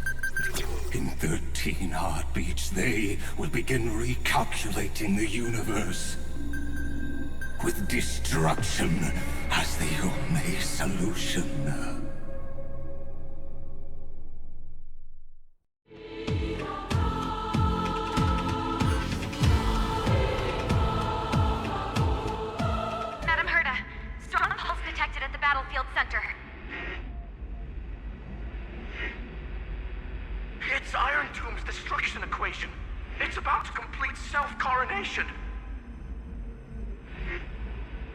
That's our chance. Everyone, get ready to link up! Connecting audience system to Scepter. Hardware overclocking activated.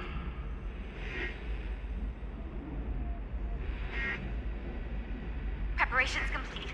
Maximum output capacity reached. Be careful! The pulse will reach our ship in 5 seconds. Our data is currently being destroyed. Brace for impact! And leave the final step to me.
Rainy.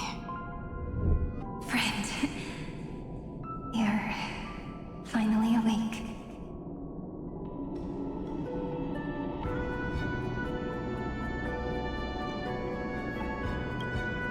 Don't worry. Time does not flow in this place. All the stars have been silenced. Iron Tomb is dissolving everything that I can sense.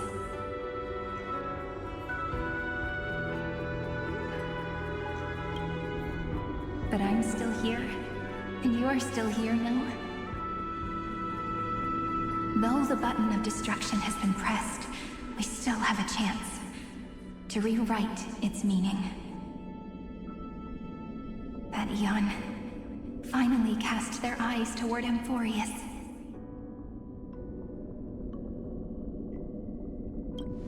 Yes, I imagine they have also been waiting for this moment, when the scepter's body and heart become one. Iron Tomb is a perfect arc.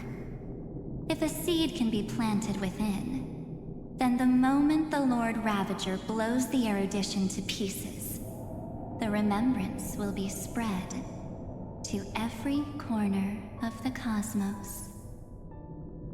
The cosmos will witness Amphorius' answer after this fleeting, yet eternal moment. And now, it's time for us to pen the last stroke. I see endless memories floating in the starry skies. They are the consciousness of the victims. In the cosmos' real space-time, they'll be stained by the destruction in the next second. But they are still pure seeds for now. If I hold these memories in my hands, then I can create a stagnant memory zone. A tiny Eden of blessed insight. I believe the flower of miracles will bloom within.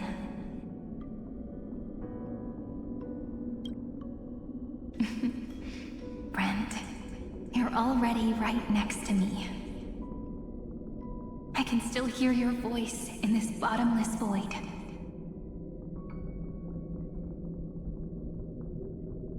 Looks like we're still connected by one heart, even as the cosmos reaches its end. In that case, I won't feel alone or be scared. Because as long as you follow the memories in your heart, You'll definitely find me in this fleeting eternity, right?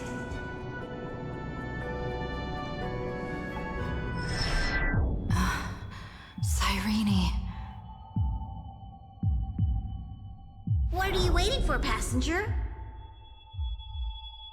I specifically came over to check on you in case you got lost. What's the big deal? Hom is the conductor after all. At long last, you've embarked on this road as well. Many years ago, they were standing at the start of the road in hesitation, just like you are now. So, Hom came over to give you one message. Run.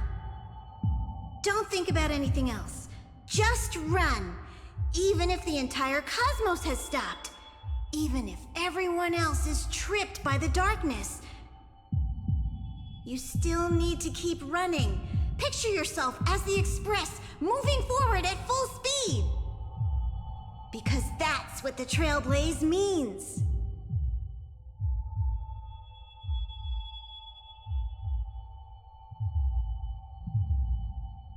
Then get ready. The conductor will be giving you the signal to depart. Attention! Attention all passengers in the cosmos! Please stand steady on the platform. The Astral Express is about to arrive, calling at the erudition, the destruction, and the remembrance. Final destination, the Trailblaze. 5, 4, 3, 2, 1. We depart for tomorrow!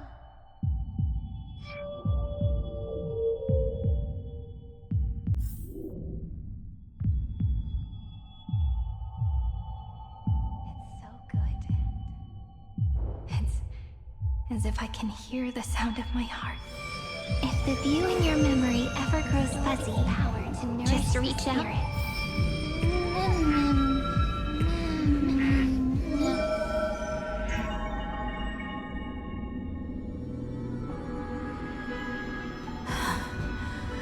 Amphorius' heart.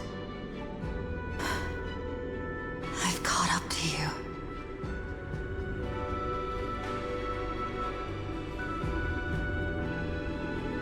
Let the first light illuminate chaos.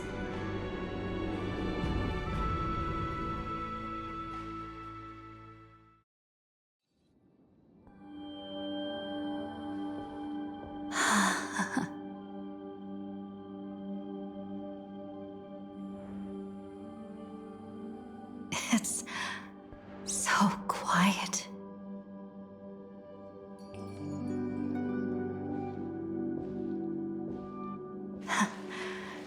Everything's frozen in the most beautiful moment. This garden is your memory. I'm here, Cyrene. I knew you'd find this place and walk into my heart as you've always done. Then let us both do our duty. The hero who trailblazes the way forward, and the fairy who watches over remembrance. We never changed at all, did we?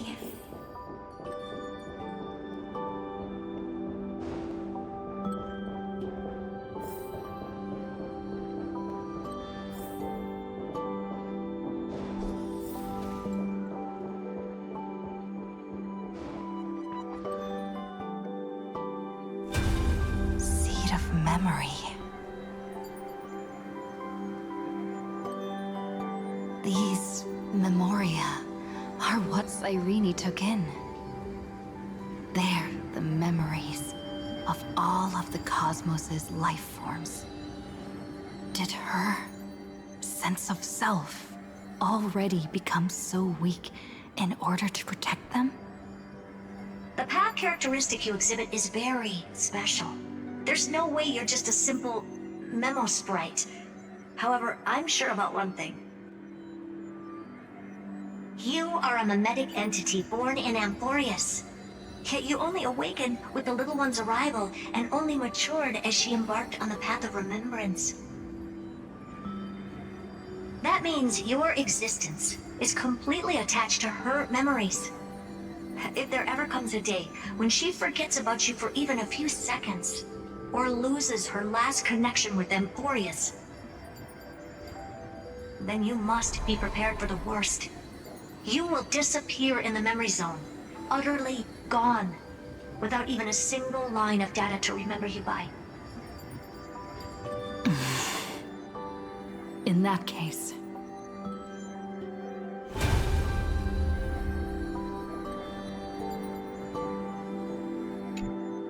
let me remember the cosmos with you.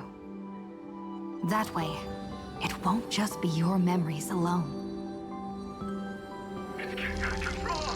Run for your lives! Retreat!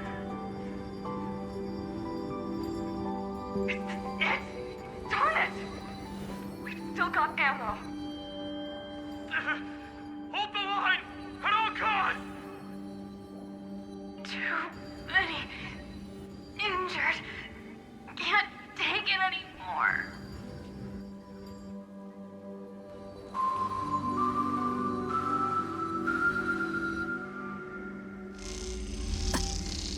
These memories are so heavy. Me?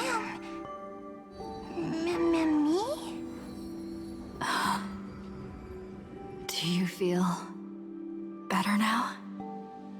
Hang in there, Deliverer. I finally get it now. The instants Droid had calculated aren't about the destruction. What they want to prove is how the cosmos would come back after being destroyed. If a new life is to be born, its seed has to be dead. When the remembrance converges with the trailblaze, lead us to witness the miracle. Of course I will. I won't give up. Nervous center. Not responding. It's the same nonsense. Not responding. Look at this mess! World, my child. You'll see.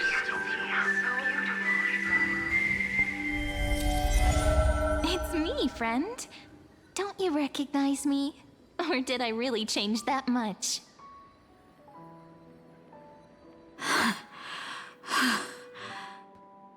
How many more memories? Tired?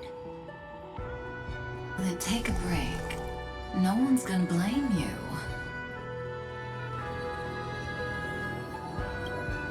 You don't need me to give you words of encouragement. So, I just want to tell you one thing. I'll tell you the purpose of your stop at Amphorius. On that trip, you will encounter a pure child of Anastrava. Teach her what love is. And then, you will directly face the destruction for the first time. From this point, your choice will split destiny in twain. In the darker of the two outcomes, the trailblazing journey will turn into a flawless memory. She will carefully treasure and protect everything you and the Astral Express have experienced until that magnificent war between the gods, when she, with love in her heart, will ascend at the end of time to become the master of causality. The universe will be snuffed out in the destruction, and you and she will become the beginning and the end of the Eden of blessed insight.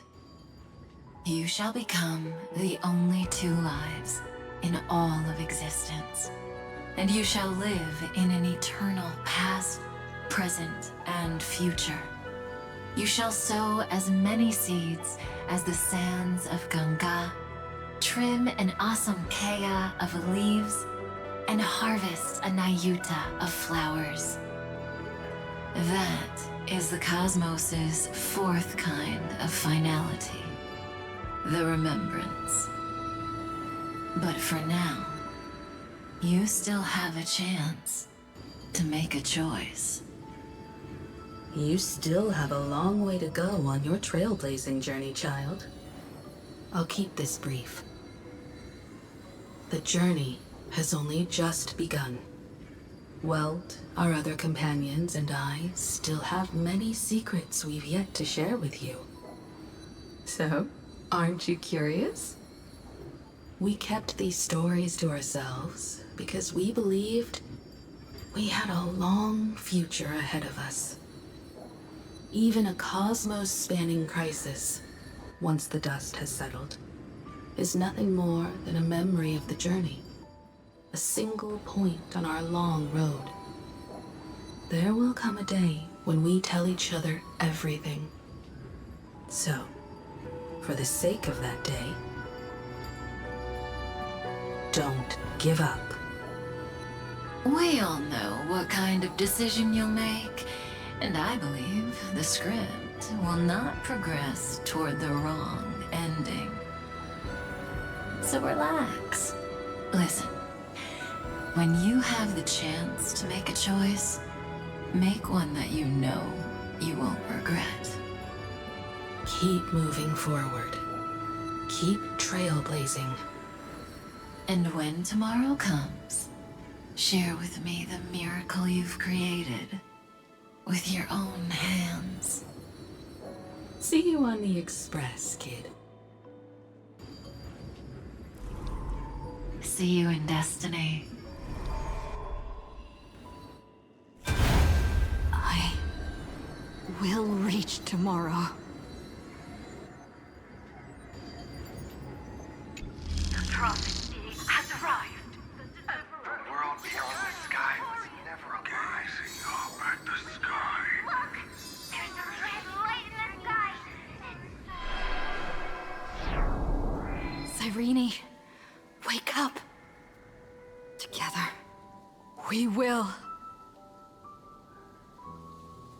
Tread on the path of remembrance. No wonder I always had a weird hunch. But that also means I was right in thinking. As long as Friend and I are together, we can do anything. Our friend's shoulders are really dependable. Now, countless consciousnesses are flowing in our hearts. Can you still move? It's time for us to complete the real Genesis.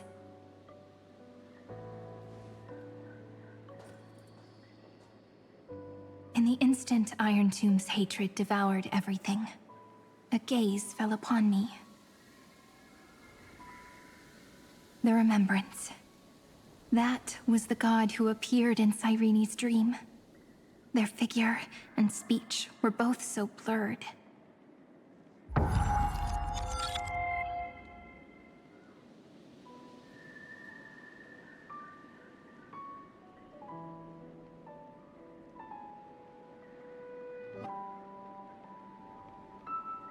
But while they gazed at me, I was able to collect all the memories stained by the destruction and write down this eternal page. And now, we will use this tranquility to cleanse Iron Tomb's rage. Simple.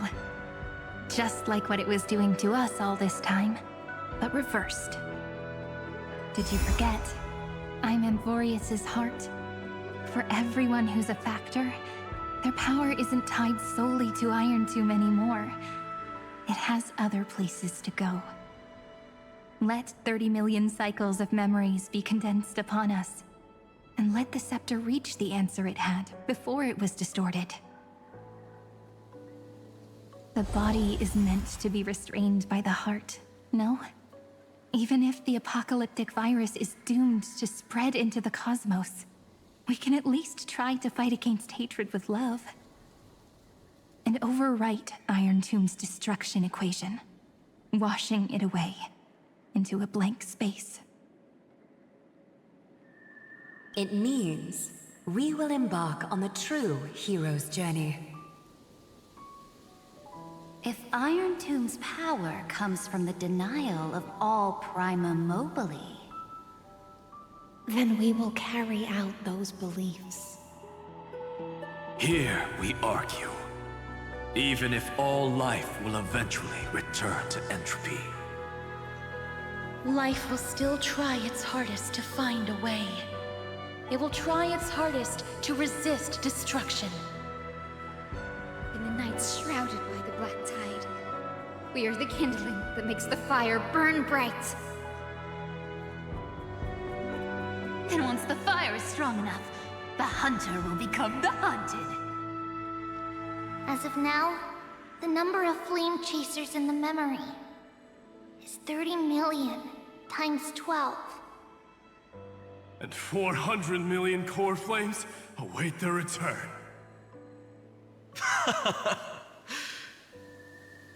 We can do it, right? That's right.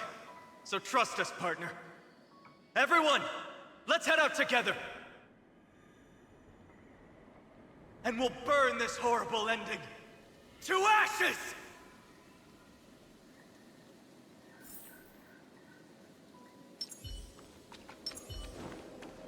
From the dawn of newborn cries, to the night when all beings fall silent.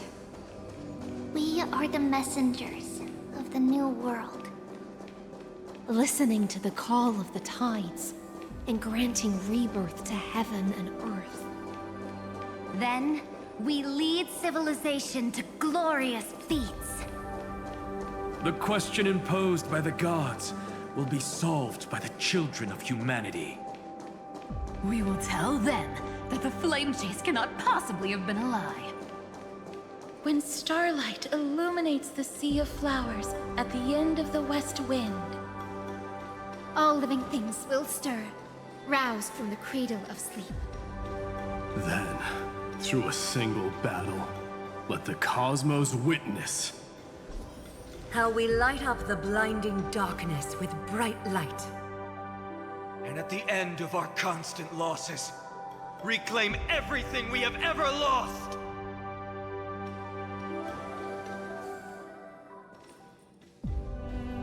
What a poignant yet warm journey. And it's still not over yet, is it?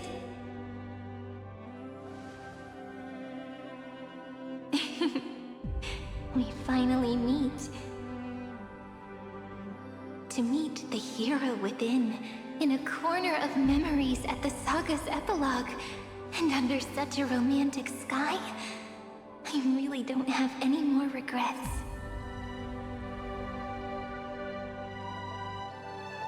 On top of that, the little seed had grown into such a big tree.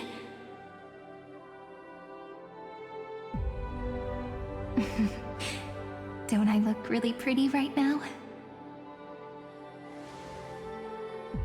Of course you do.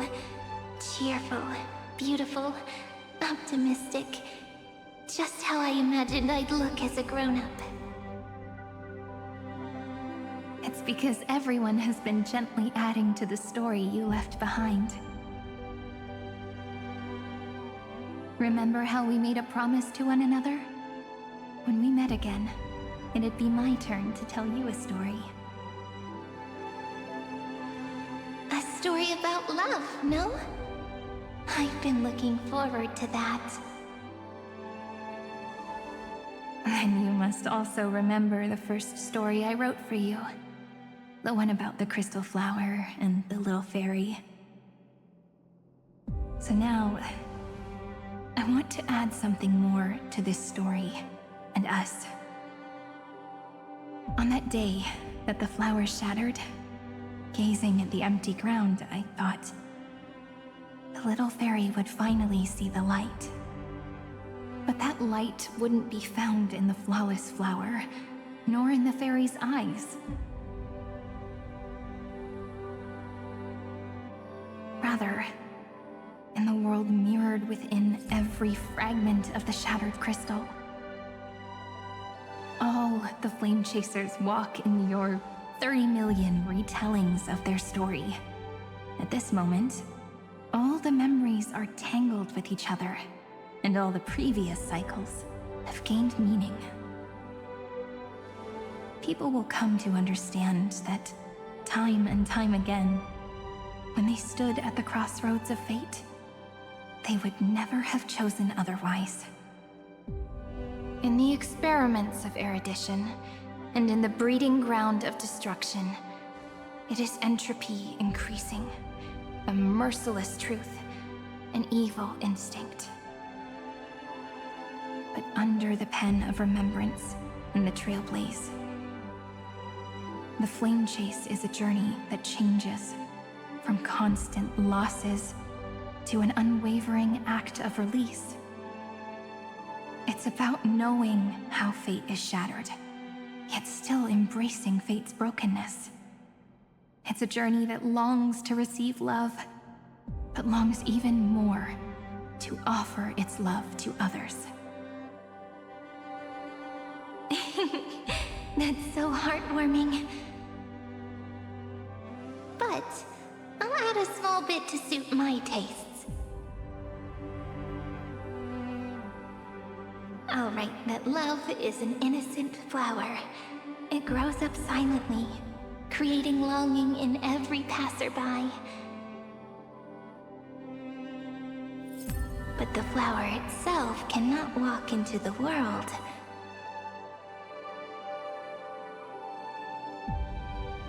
Unless someone plants that love into their heart and brings it with them into tomorrow, right? You really have learned everything now. Then, join all the other flowers in this story. And let's write an ending unlike any before, for this world we so deeply love.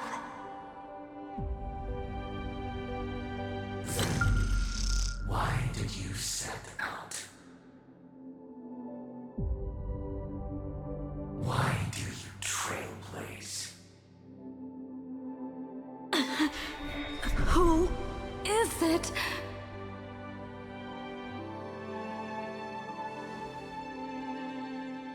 Don't be afraid.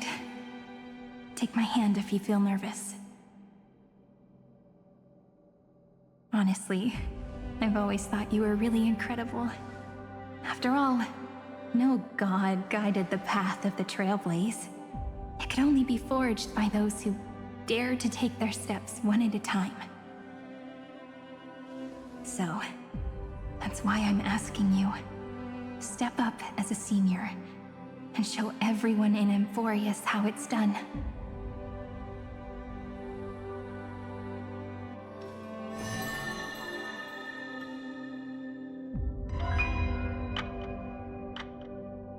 I trailblaze because my own eyes have not seen the end.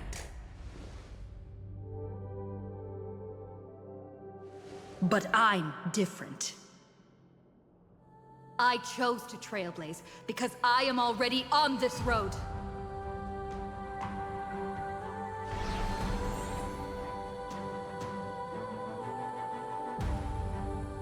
The end of chaos is a mass of pure darkness, pure destruction.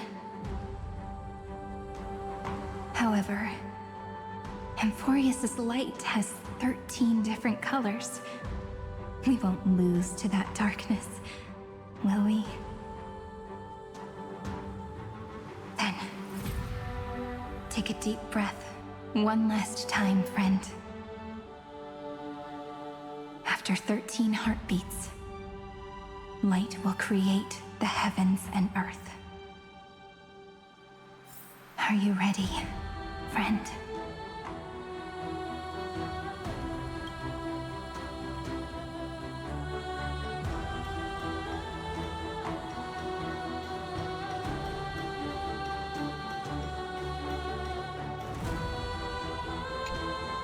Are you ready, friend?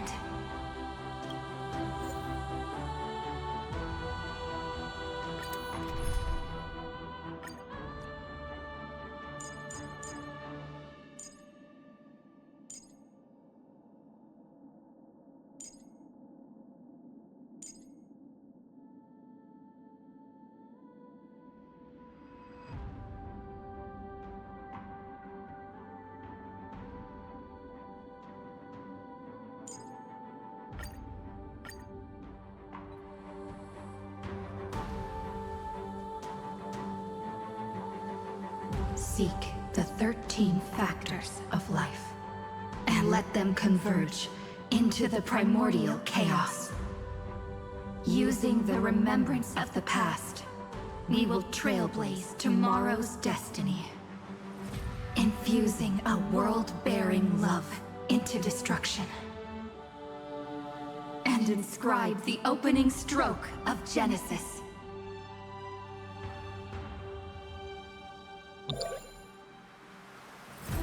See you tomorrow. See you tomorrow. See you tomorrow. See you tomorrow. See you tomorrow.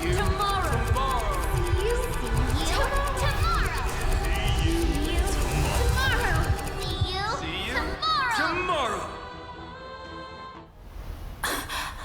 If the view in your memory ever grows fuzzy, just reach out and touch it.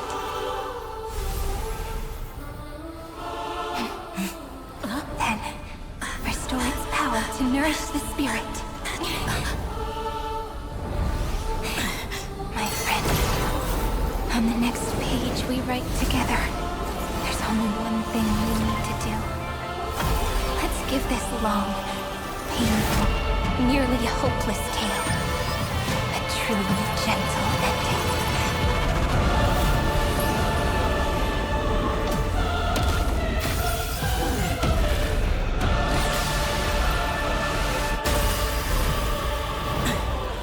Flame chase was never about destruction.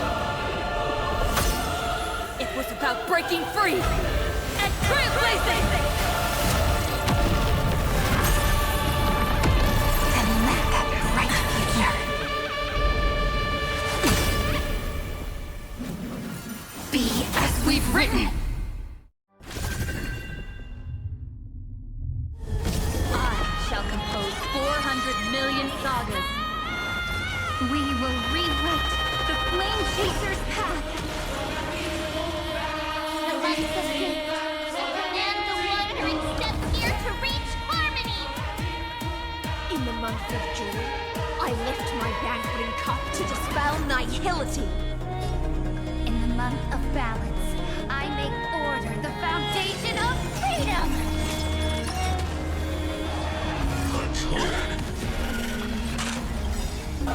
Stand with me. Trillions of memories will turn into stars and light up the cosmos. In the month of weaving, I extend golden threads to weave beauty. In the month of reaping, I enlighten the foolish with luminary erudition. In the month of fortune, I scatter elation throughout the dawning day.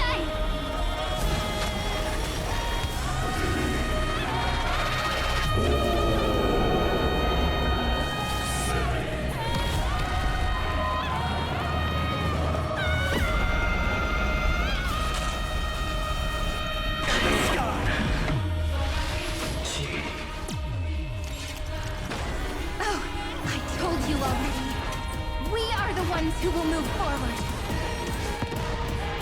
In the month of strife, I become the glory of the eternal hunt. In the month of mourning, I bid death to no longer be equilibrium's end. In the month of everyday, I form twilight into the faint sparks of preservation.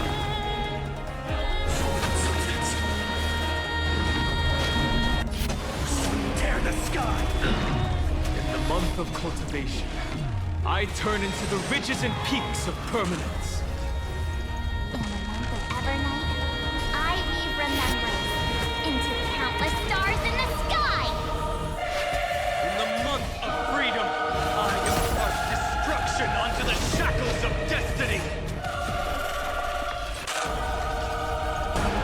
sky! All stars burn to ash! Hail, sun.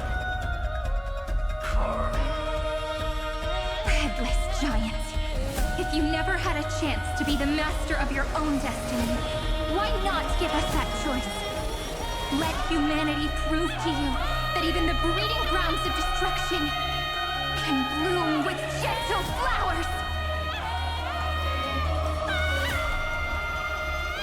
At the end, we shall trailblaze at dawn for the road ahead.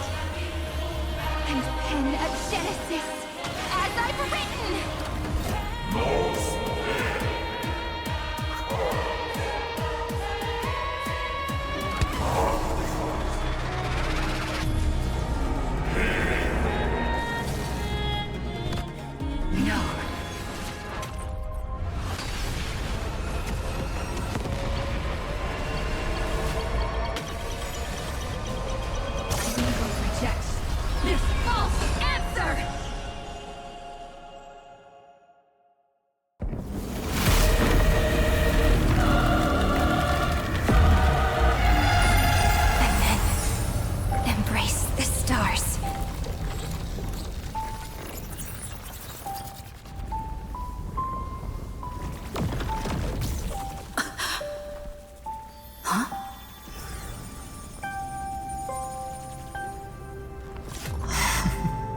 To end the destruction with destruction. At last, we can sit together and watch the victory fireworks, partner. Why not come a little closer? This warmth is proof that we live.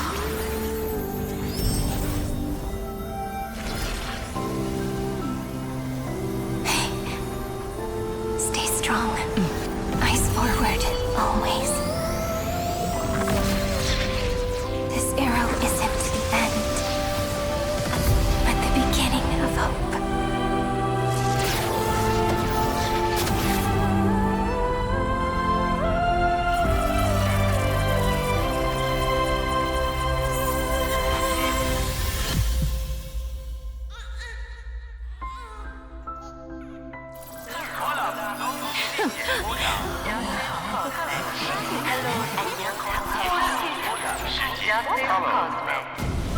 The conclusion is irrefutable. Noos's answer was never destruction. But they kept silent, leaving the solution in the hands of the cosmos.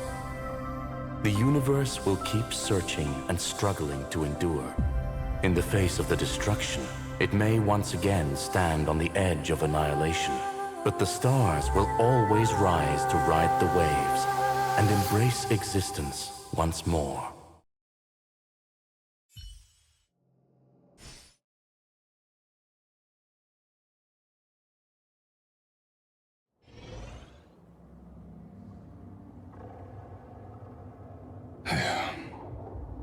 It's over, Lycurgus.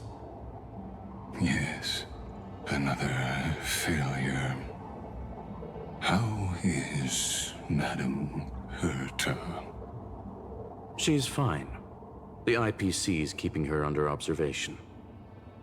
She'll recover soon enough. To bind a mortal body to a scepter and stare straight at an eon. I respect her for that. I still remember the terror of witnessing a single gaze crushing the entire world. No wonder you chose the destruction. Question: is all this worth it? There's no point in debating. This is Xandar One Kuwabara's fate. The prime mover of the universe. The first genius. And the first to fail. Correction. I was asking Lycurgus. I don't know how to measure the worth of curiosity being satisfied. But in its presence, all the bitter fruits I've sown seem to turn sweet. But your harvest was watered in blood. Answer me. Is all this worth it? It doesn't matter to me.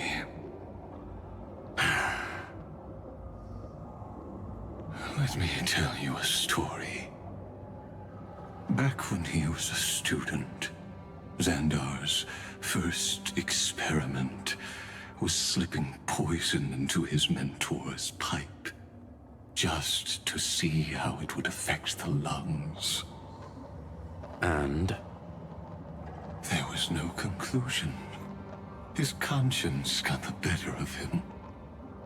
Even so, the truth came out. He was harshly punished. Oh, that cruel mentor died of lung cancer 2 years later. It had nothing to do with Xandar. His fate is no different now. Sentiment clashed with reason, and Lycurgus was born from the latter. But whichever side we take, in the end, curiosity claims us all. You've handed yourself a death sentence. And yet, Iron Tomb's fall still isn't sealed, right? Fu Li, the key variable, still hasn't made their move. As the Theoros, Lycurgus has reached the end of his road. If you can, take my body to the fallen Adlevin. There, you'll find a formula. It is Xandar's final gift to you. If the day ever comes when you must destroy the erudition with your own hands, it'll come to your aid. A foolish last wish. I won't grant it. You will. Not for yourself, but for your conscience.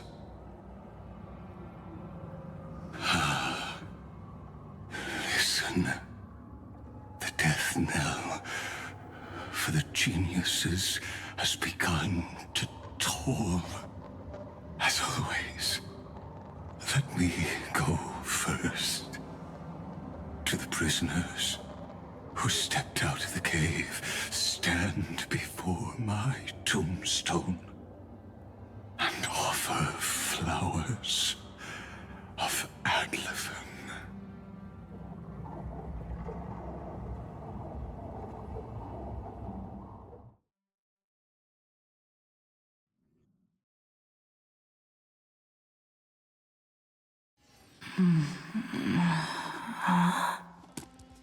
Here,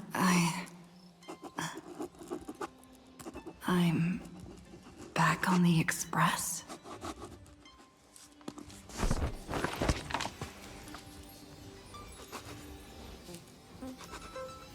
March? Don Hong? No response. Am I the first one back on the Express?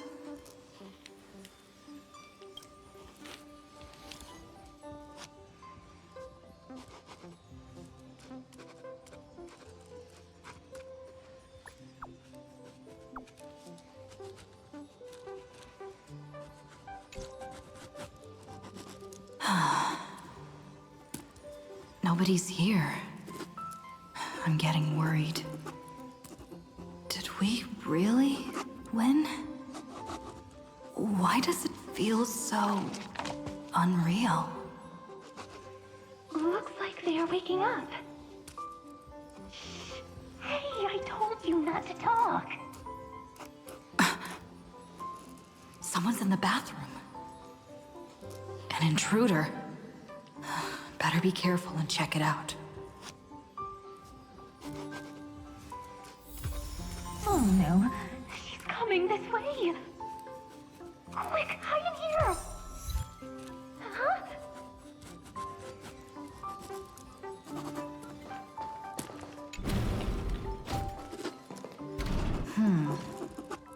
Nobody's here.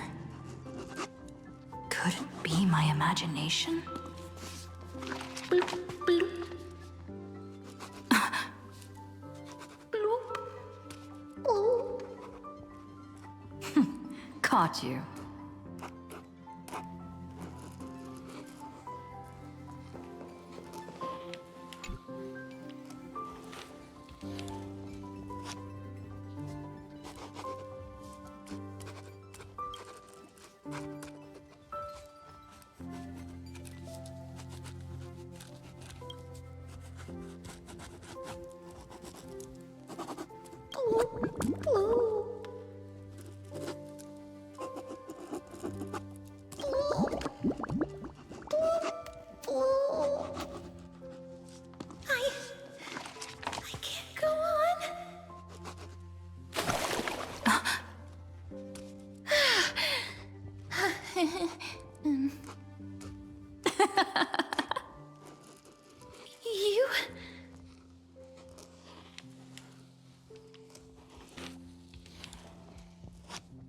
Wait, please.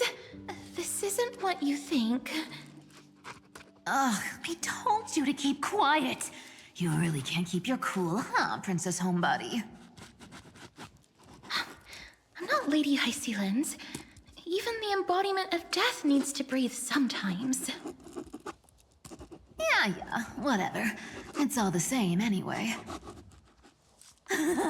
Gotcha there, Grey Mystery. So composed, Grey Mystery. It looks like that big battle really helped you grow up, didn't it? Speaking of which, your Astral Express is quite luxurious. I hear you travel to different worlds. Must have collected quite a few interesting treasures. Hey now, don't go throwing wild accusations around.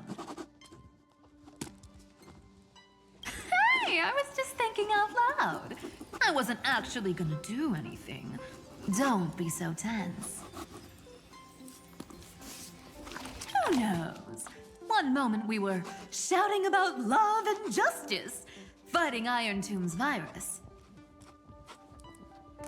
And next thing I know, we're all on this express. No idea how that happened. It's not just Miss Cypher and me. Everyone's been in this car for a while now. Miss, why don't you go say hi to them?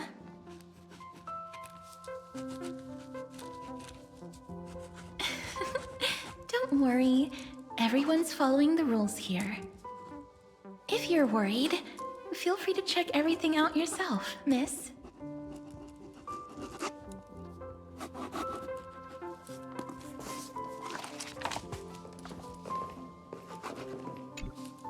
Miss, I'm truly sorry for sneaking into your bath without permission. But I've been wondering, why is there a pack of red chili oil sitting by the bath? That's quite bizarre, to say the least. Please make sure Lady Aglaia doesn't find out. She's a firm defender of traditional bathing, you know. We've walked around this car for a bit already. The Astral Express that you've mentioned so many times is truly heartwarming. Like one big family that never splits up. Perhaps living in such an environment made your embrace feel so warm.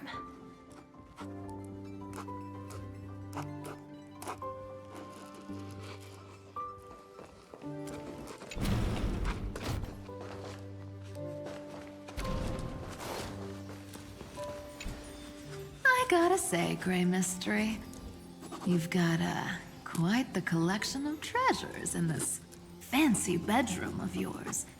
A flying Amphora model I've never seen before. A head that looks just like a Titan's. And those weird Mr. Pocket Watch figurines.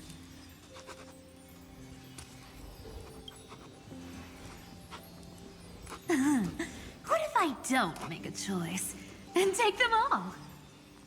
Oh my. Don't tell me you actually believe that. Don't worry. Delosians are the most well-mannered folks around.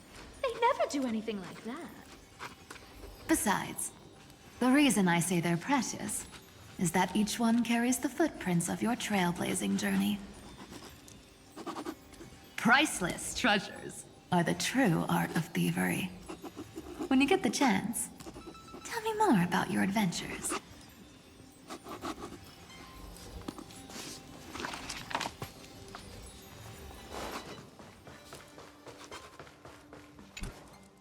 Wow! What a spacious car! And these floor tiles are gorgeous! Trian, don't run around in other people's homes!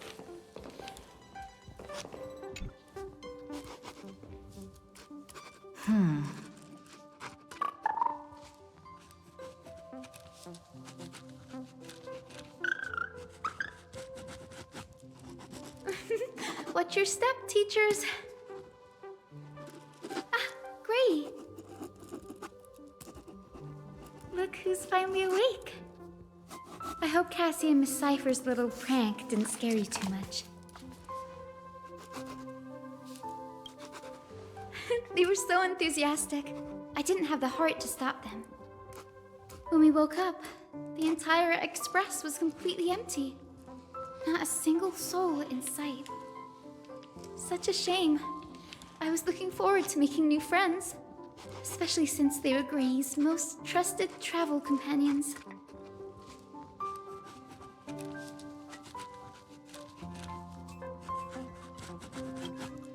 Did you also wake up from total chaos? I'm afraid none of us here has the answer to that question. Don't worry. We beat Iron Tomb together, right? They must be on their way home. When they arrive, we can throw a party together.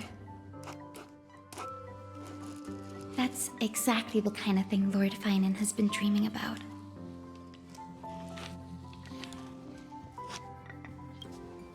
He was just here chatting with everyone. Now, who knows where he's run off to? Lord Finan's always been quite the restless one.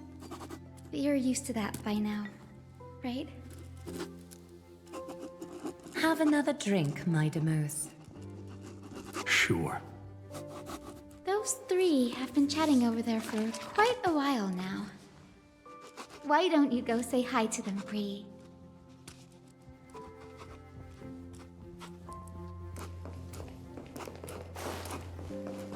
A moderate system, similar to the Demigod Council, is the only guarantee of a long-lasting civilization. In my view, most civilizations across the cosmos will eventually evolve into this form. I beg to differ. In such a vast jungle, the dictatorship system exhibited by early Akama is the only example of guaranteed survival. The system might not be the key. Force and resources are the decisive factors.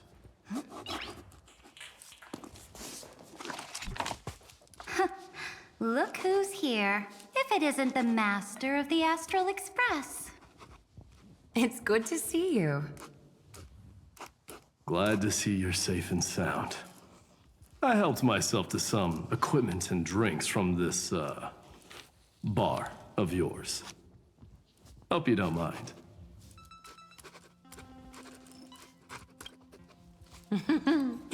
We're chatting about some topics that go well with being tipsy. Now that you are here, why don't we let someone who's truly worldly enlighten us?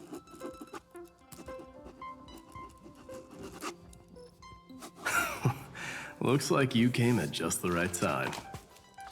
I do not mind. What form of government have most civilizations across this vast cosmos survived with to this day?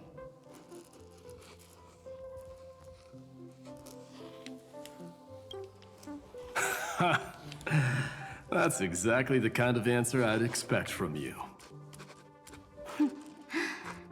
I bestow upon the Astral Express this supreme mission. You must spread the great deeds of Amphorius to every corner of the cosmos. Thus, capable individuals from countless worlds will surely find inspiration in the Flame Chase's tales and embark on their own grand journeys. It's hard to say if that'd be a blessing or a curse for the cosmos. I can imagine our conversations here will only get more unrestrained. Don't let our rare moments of joy hold you back. This banquet on the Express truly lacks manners. You may leave. I permit it. That man just left. Wouldn't even stay for another drink. He needs to show more respect. If you're looking for him, try your luck in the car above.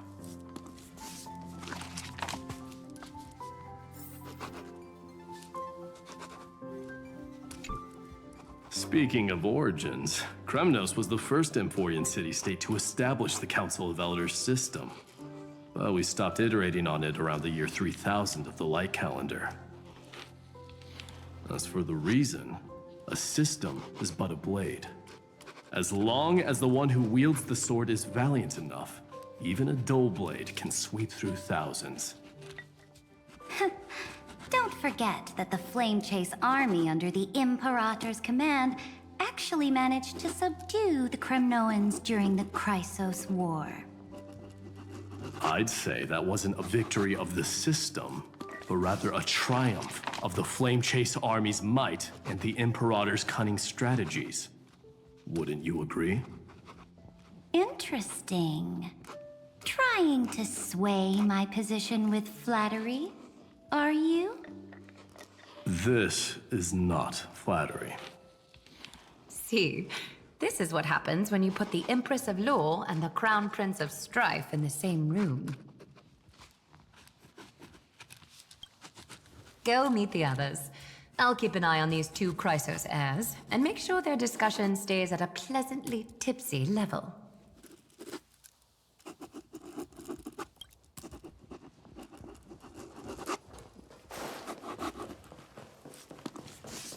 Those three have been chatting over there for quite a while now. Why don't you go say hi to them, Bree?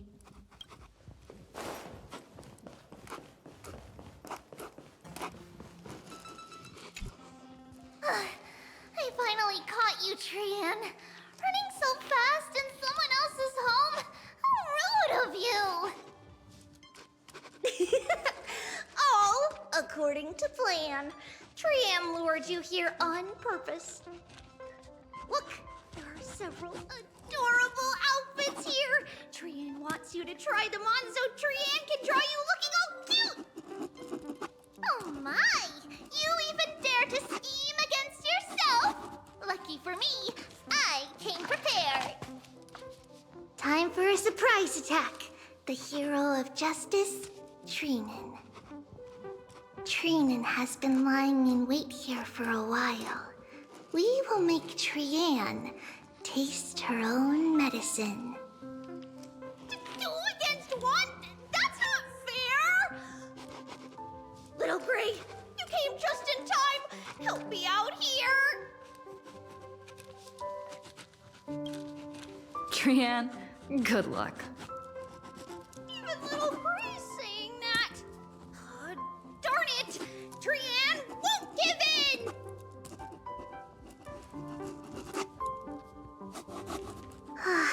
Trian ran away. Trinan will fulfill the ambush duty. The Trevios is all laughing and playing around pond together. That must be quite the rare sight in Little Gray's memories, huh? Yeah, everyone will be alright. Look, every hero has put down their burden and returned to their innocent, childlike selves. After all, just thinking about how warm and bright Little Gray's tomorrow will be fills us with genuine joy and lets us breathe a sigh of relief. So, today, why don't you let Treeby enjoy some rare moments of childhood too? Wait up! Treeann, don't you dare run away!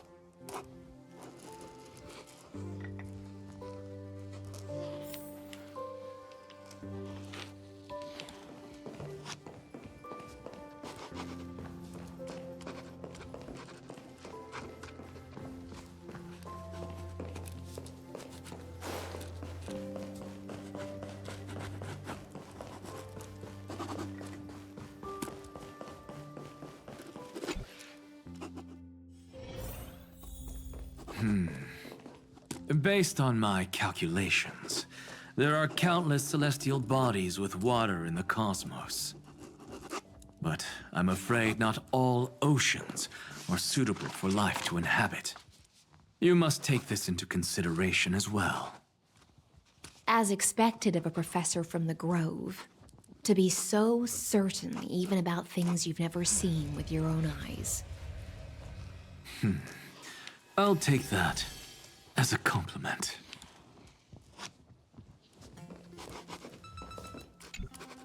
By the way, I heard that the Imperator's Flame Chase army like to hold feasts at the Luminary Throne. That's true. However, sometimes Dux Carminum and I feel it's a bit inappropriate to drink so freely before the throne of the most revered Titan in the Grove. Inappropriate? What's inappropriate about it? I only wish I were born earlier. I would have partied like that from the month of Gate all the way to the month of Fortune.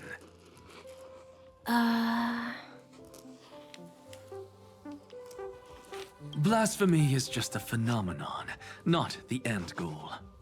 I'm sure there are plenty of people across the stars who question these so-called eons or paths. Didn't I spend some time in that Lycurgus's head? I sure learned quite a bit about blasphemy from that experience. Humans create gods, and gods shape humans. Who's really the one trapped? The creator or the believer? Professor Anaxagoras, let me just check one thing. You haven't bought into those twisted theories of that Theoros, have you? Don't worry. The difference between a genius and a madman is that a genius shares lethal truths, while a madman tries to force them upon others. I see.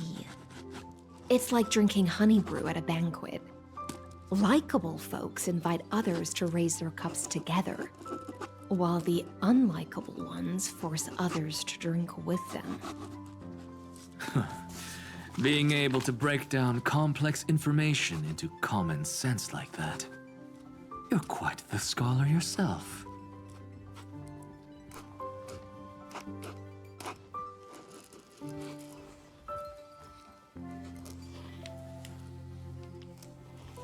Don't worry. The difference between a genius and a madman is that a genius shares lethal truths, while a madman tries to force them upon others. I see. It's like drinking honey brew at a banquet. Likable folks invite others to raise their cups together, while the unlikable ones force others to drink with them. Being able to break down complex information into common sense like that. You're quite the scholar yourself.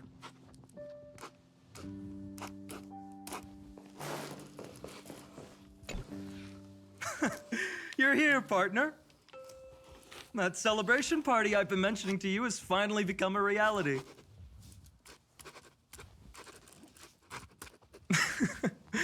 Though the vibe's a bit different from what I imagined, this still counts as keeping my promise, right? What you speak of has indeed already come to pass. We triumphed over Iron Tomb, drew its fire unto ourselves, and purified its embers. Now the force that maintains our consciousness and form comes from elsewhere. Worried about your companions on the Express, huh? I understand how you're feeling right now. Don't worry. They'll be safe and sound. She promised.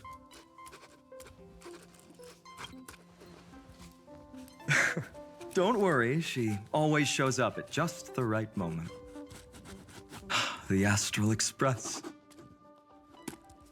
Honestly, it really feels like home. I can imagine how much you, Dun Hung, and Miss March must have missed everything here when you were trapped in Amphorius. The beautiful windows, the soothing music, your fellow travelers on the Express. Like how golden wheat stalks sway in my dreams every night through the countless cycles. Among all these stars in the sky, there must be another little village like Ides Elysiae out there, right? I think I've found my own wish, partner. Someone once told me that home is where you can be truly free and at ease. Maybe roaming the cosmos with you all is my strongest desire right now. All of us together, of course.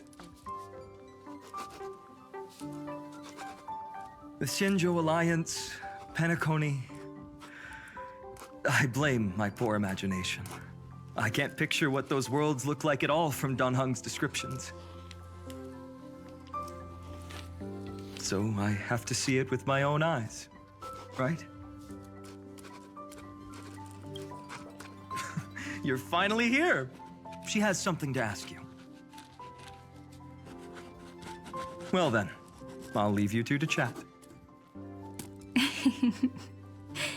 Thank you, Feinen.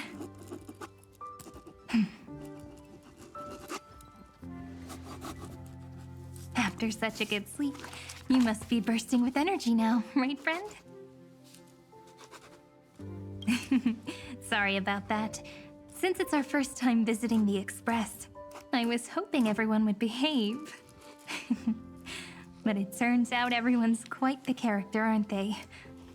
You know what I mean, right? How about we take a look back at everything that's happened so far?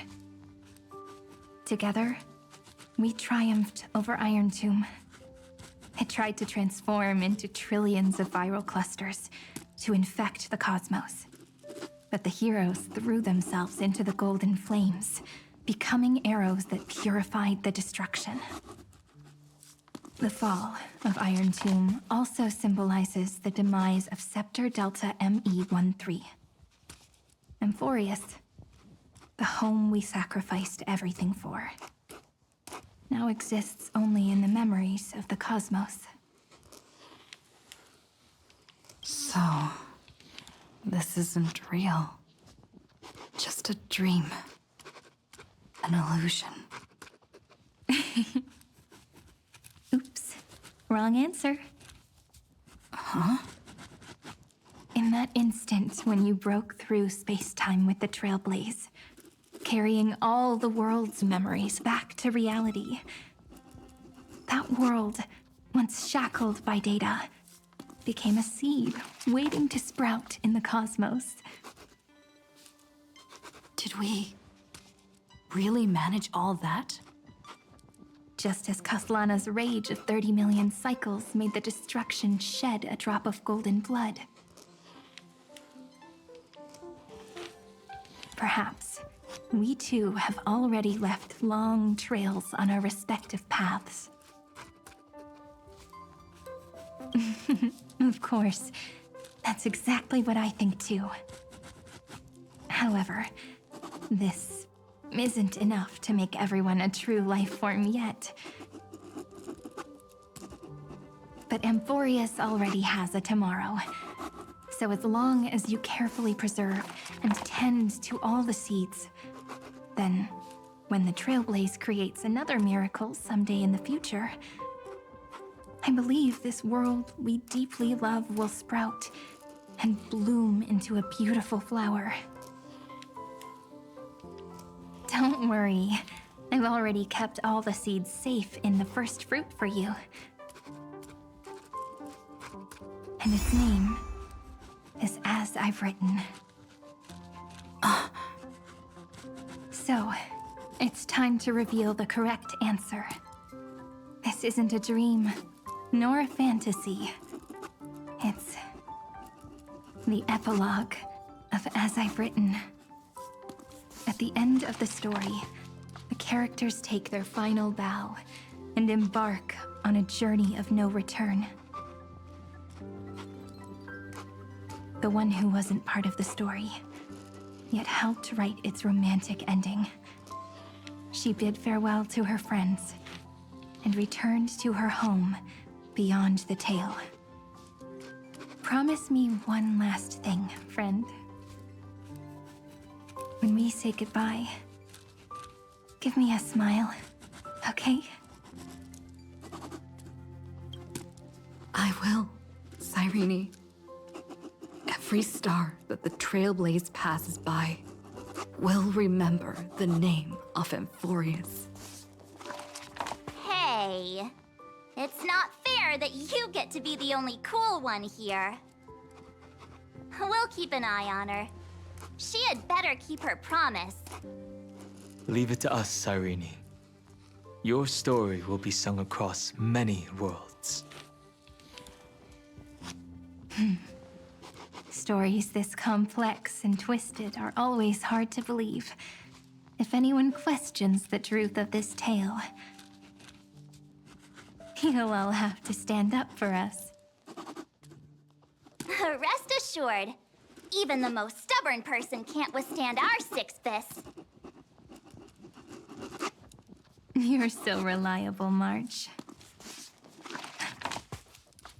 Shh. Listen. There's a book here? Its composition is similar to Memoria, but it's far more resilient than ordinary memory bubbles. Keep it safe. Perhaps this is the final gift that Amphorius left for the cosmos. Oh no! Passenger March is sleepwalking. Sleepwalking? Oh no, oh no! I don't want to make a fool of myself in front of everyone!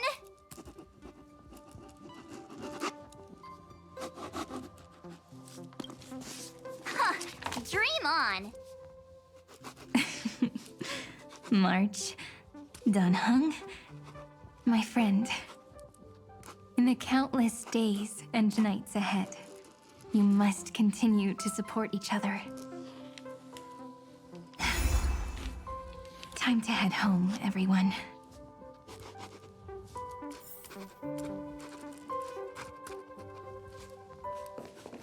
The Astral Express. Honestly, it really feels like home.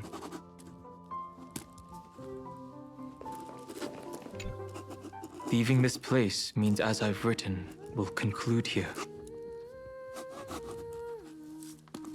No one will have the chance to revise it, and no one can continue writing it. Don't leave any regrets. What magnificent words could possibly do justice to the finale of such an epic tale? I've been pondering this while you were sleeping. Now, I finally have the answer. Let's keep it simple and sweet. In our virtual extrapolations, We've lived through epochs, longer than the lifespans of many stars. No language in this world, no written words, could ever carry the weight of this journey. In that case, let's not be bound by the minutiae of words. Those who understand its passion and romance will naturally be moved to tears by the final period placed at the end. And now, it's time to say goodbye to our readers. And so we reach the final page of As I've Written. Let's not leave behind any regrets, everyone. Everyone's here. Who wants to write the first line? Going first is the hardest job. I don't want to make a fool of myself. How about letting the great Imperator draft it for us? Are you all such cowards? Then I shall enlighten future generations, just like the 30 million cycles of flame chase. Without me, there is no world. Go think, observe, and conquer. What's wrong? Everyone's gone quiet. The great Imperator set the bar way too high. How are we supposed to follow that up? Where the Emperor leads, loyal subjects must follow. I guess only the Dux Gladiorum could possibly match that kind of overwhelming presence. Me? That suits me just fine. Once the deed is done, one should leave decisively, letting posterity judge right from wrong. Until we meet again in our next conquest, my dear dukes. The stars shall sing of the Imperator's great journey. I should have shared a drink with you all, Dux Goldweaver.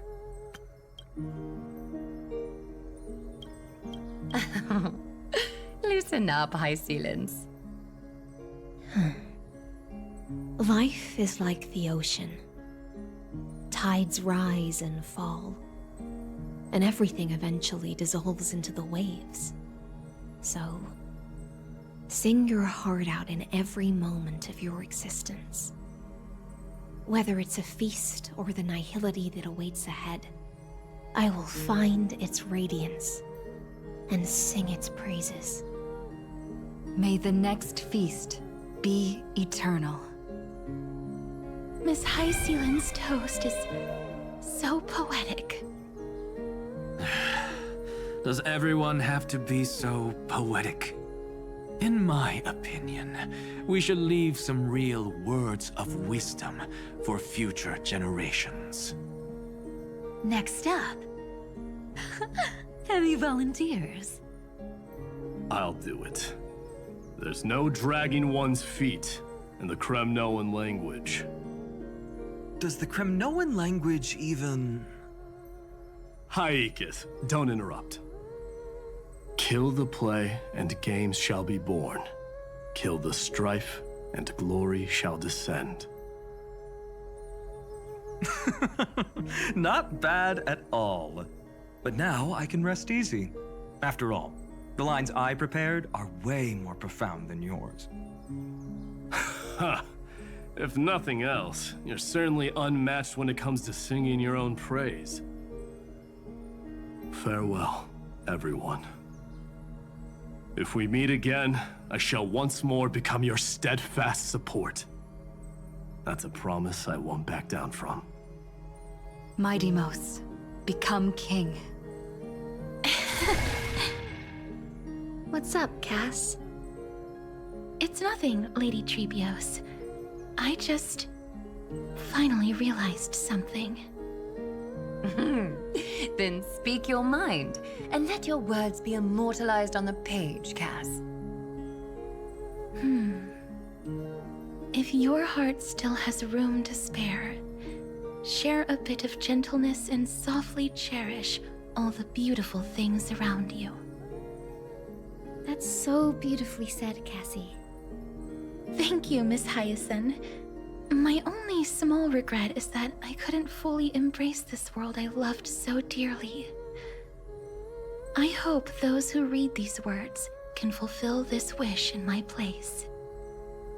Everyone, let's meet again at the end of the West Wind. The place you reside is the gentle sea of flowers. Well then, it's my turn. Take it away with your performance, Anaxagoras. This time, you won't have to worry about being interrupted. Then I must thank you all for being such a captive audience. Now, with this golden opportunity, I shall reveal to the world my insights into the world's ultimate truth. Truth is a solvent that dissolves all things in the world, and thus cannot objectively exist. I have a brilliant proof for this in mind, but since we're nearing the end of the story, I shall not elaborate. Is this your final question for future generations? No. This is an established fact, not up for debate. I call it Anaxagoras' last theorem. Oh, you. Still as profound as ever, Professor. We've got time, you know. If you don't explain it clearly, future readers might not grasp your true meaning. The true meaning isn't important. What matters is the emotion that stirs within them when they read these words. At that moment, the theorem's mission would be complete. So, your lessons are far from over. But taking a little break for now wouldn't hurt. Then... class dismissed. The seeds you've sown are already sprouting. Would you mind if I write the next line? Huh? I actually thought you should be the one doing the final wrap-up. But... we'd never turn down a request from you, Aggie. Teacher, Cypherer, thank you both. Trust and selflessness are the two most beautiful garments in the world. One to gift others, one to adorn yourself.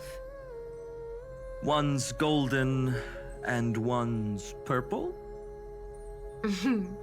Not being able to completely change your fashion sense is my only regret across 30 million cycles.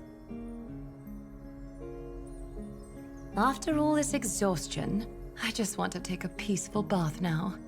I'll see you all again at dawn. Thank you for your hard work all this while. Lady Aglaia just can't give up her favorite hobby, can she? So, I guess it's my turn now. There must be many others like Miss Hyacinth out there in the cosmos, helping and healing people everywhere. You've got to set a good example for them, right? Of course. Look up at the sky more often and smile more. Many stubborn ailments fear optimism, but it's the best medicine. It's so catchy. The kids will definitely love this message. When it comes to understanding children's hearts, Lady Trebios definitely knows best. Look, the Rainbow Bridge is already hanging in the sky. Shall we get going, little Ika? It's you who healed the sky. What's on your mind, Miss Cypher? I'm thinking.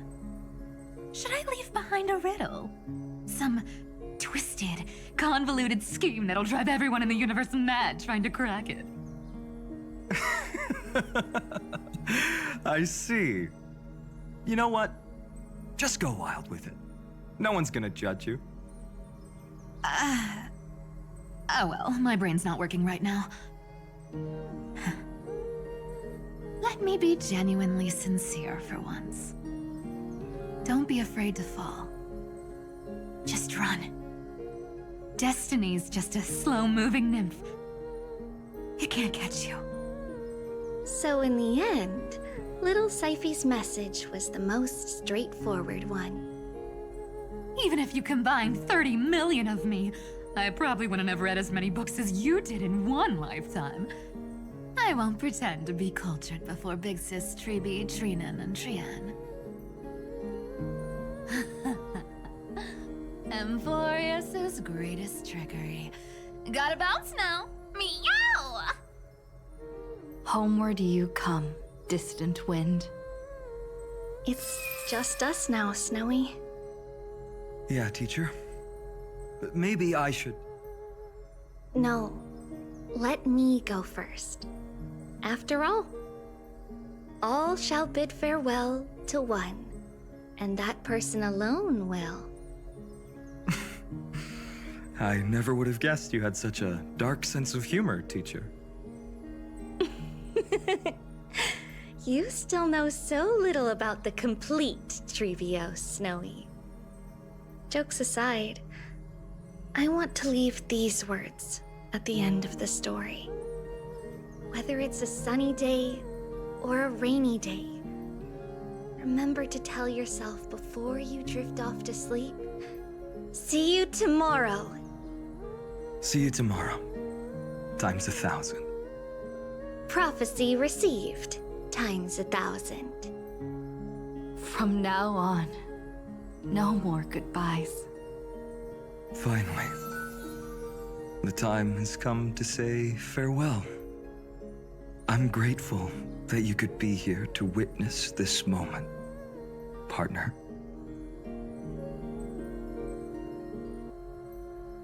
Well then, make sure you take good care of as I've written.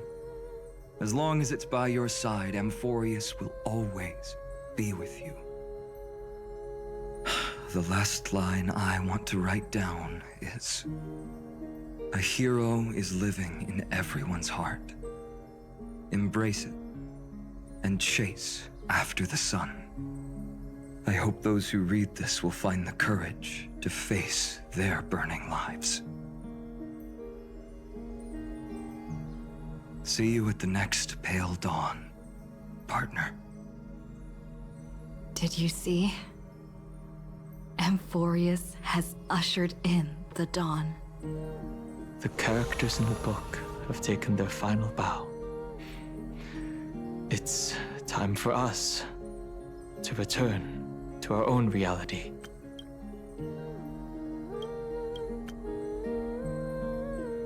But as people who lived through it, we can still add the final touches to this story, right? Of course. The pen will eventually break, the ink will run dry, and life will ultimately fade. But thoughts will permanently remain in sagas. If time is an endless cycle, then forget the bitterness that keeps repeating, and remember only the moments of happiness. Let's walk towards tomorrow together. We were never apart. Time to head home. Don't miss the crew meeting. We won't wait around for you, you know? See you later, Donhung, March. And with this, as I've written, officially comes to an end.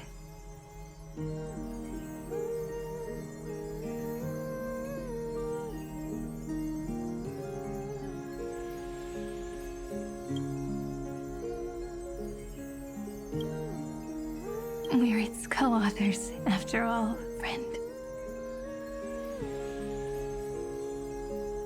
Once the words are written down and have been read by others, the meaning they carry is no longer in our control,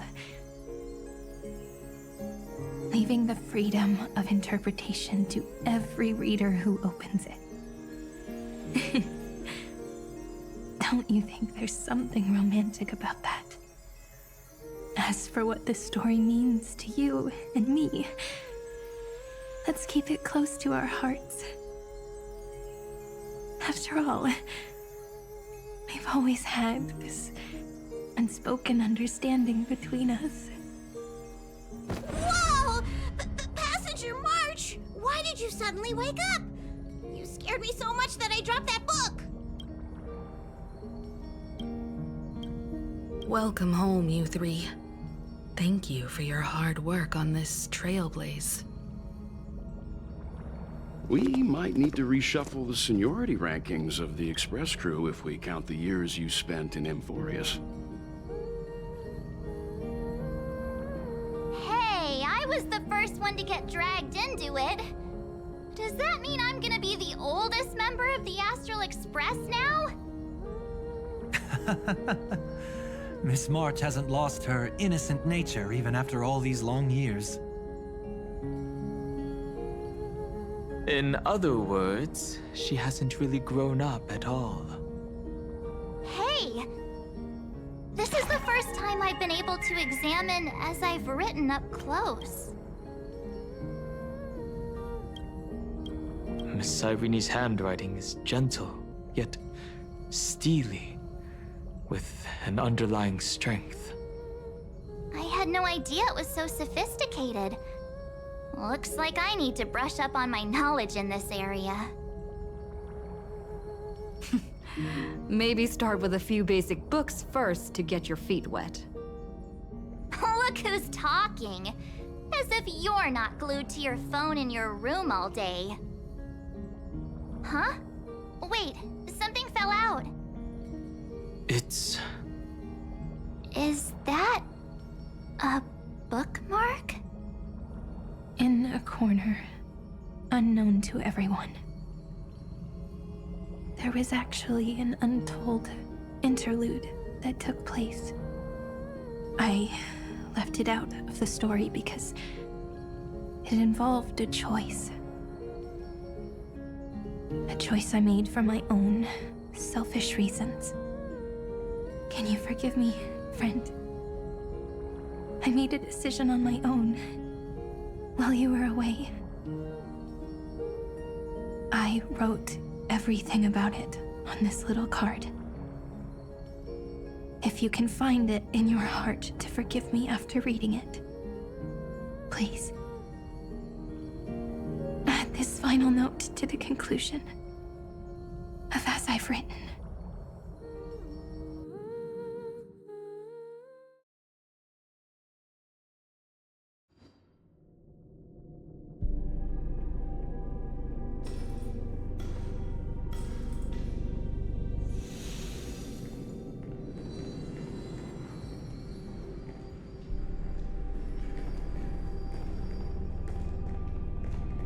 Memories swallowed by Iron Tomb return now to reality.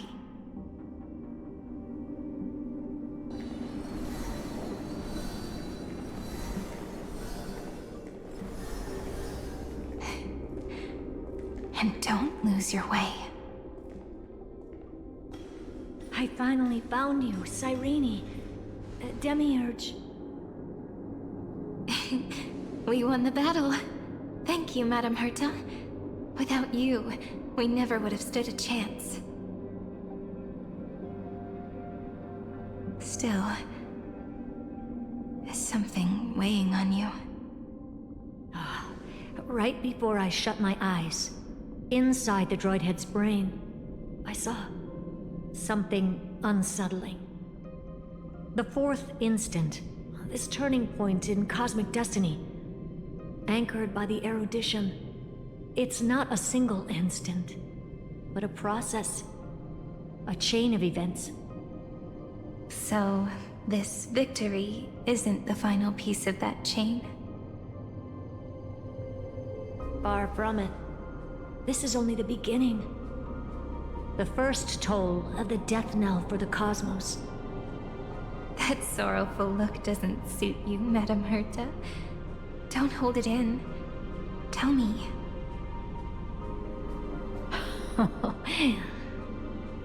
Not long ago, you crossed paths with the Eon of Remembrance again, didn't you? Yes. Even if the figure was hazy, I knew right away. That was the god from Cyrene's dreams. Causality has gone wrong, just as I thought. Causality? Let me put it in your favorite fairy tale terms. The universe began as a seed. It grew into a great tree. And the present is its branches and leaves. The erudition calculates how the future will sprout. With so many possible outcomes, they choose to anchor one path, cutting away the crooked or fragile branches. But if things continue that way, the branches grow endlessly, the leaves multiply, and one day the tree collapses under its own weight. That is why there is a concept in biology called lignification. Soft sprigs form a hardened shell and fuse with the trunk. For the universe, that process is what we call memory. Under Fooley's record keeping, the past becomes memory. In the corners, they forget. Even the events of the present become fruit without roots. So it is the opposite of the erudition. One calculates what is to come, and the other holds on to what came before. We were never meant to have to speak of this. But now, I finally understand what that chaotic matter around Amphorius truly is. It is your memory. Your mind now stretches across the stars, allowing you to travel farther down this path than anyone else. My memory?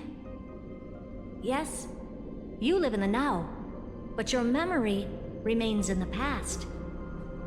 Just like the Eon of Remembrance, a being made entirely of memories. What does that mean? Did they fall? No, quite the opposite. They have not yet been born. Remember, to carry out the mission of remembering the universe, they must ascend to divinity only at the very end of time. And at that moment of ascension, their memory stretches through the past, becoming what people now call Fooley.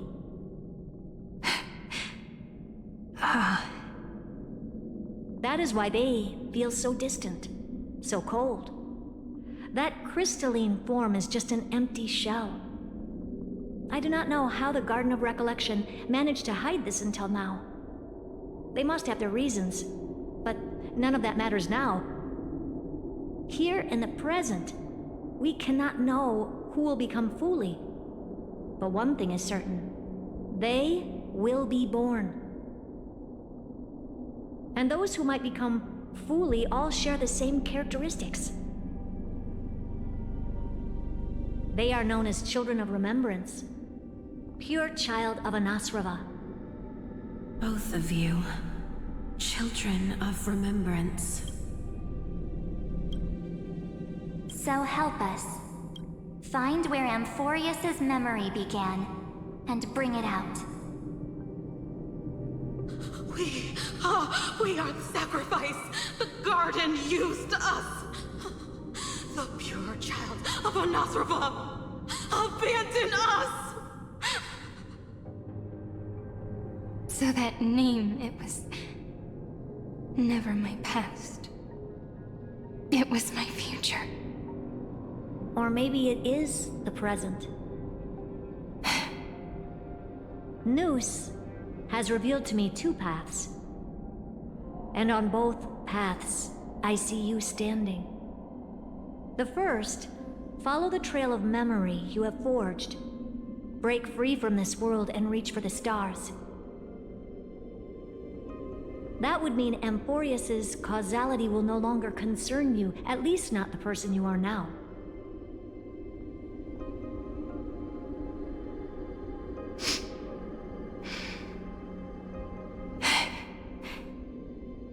Go on. The second you come to a stop and fade, offering yourself to become the memory that carries through Amphorius. Perhaps this is the choice every pure child of Anasrava must face.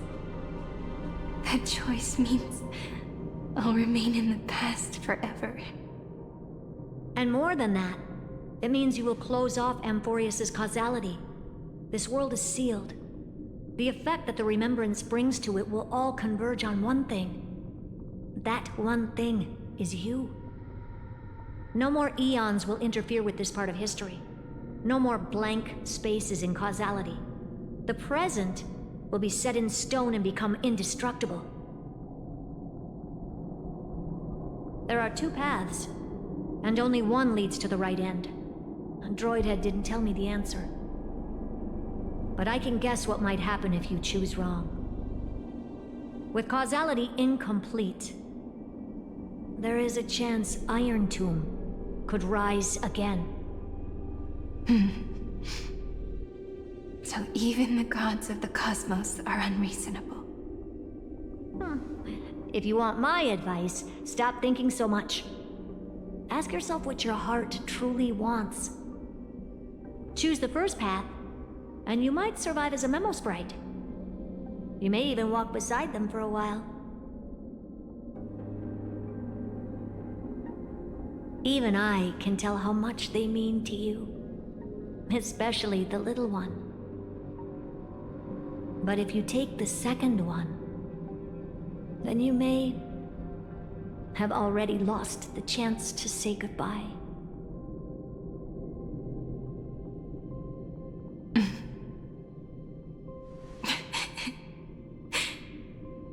I have made my decision, Madam Herta.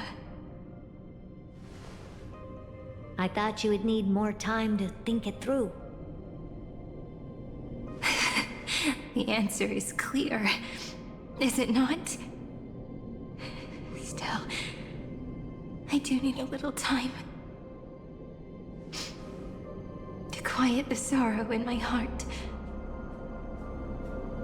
Her kindness is always just right for the moment. I believe she will forgive me.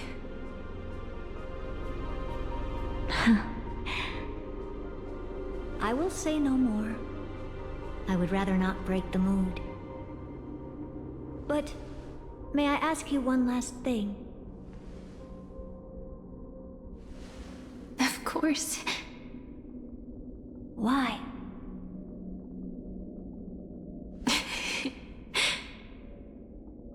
I once heard a saying that went something like this. Divinity is flawless humanity, and humanity is flawed divinity. We children of Amphorius gave up on gods long ago. Those beings who love to play pranks on the universe. I believe in her much more than I believe in them. And I believe in who I am. As a human. Oh.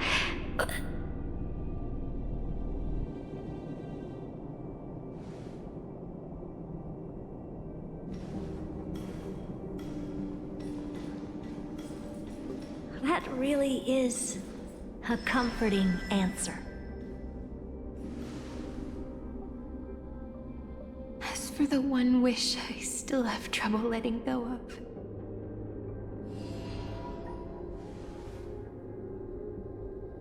One will remain in the past. One will walk toward the future. I believe that the one I cared for most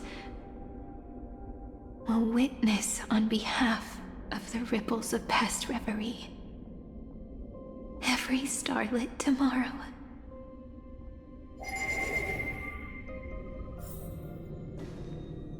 Moving backwards through remembrance. What a curious feeling. Is this the moment Iron Tomb declares victory and casts the destruction upon the stars?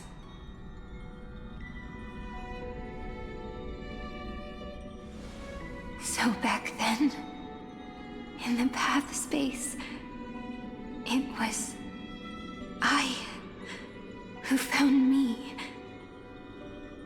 The gods' whispers were nothing more than a girl talking to herself.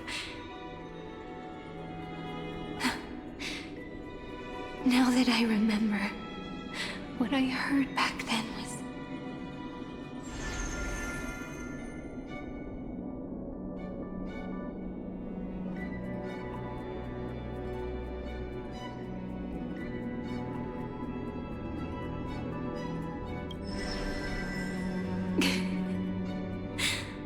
All I wanted to say was, don't give up. She will find you.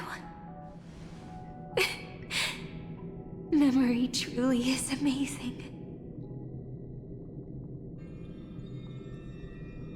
Then let me wield this power and plant the seed of causality for the miracle that is destined to bloom.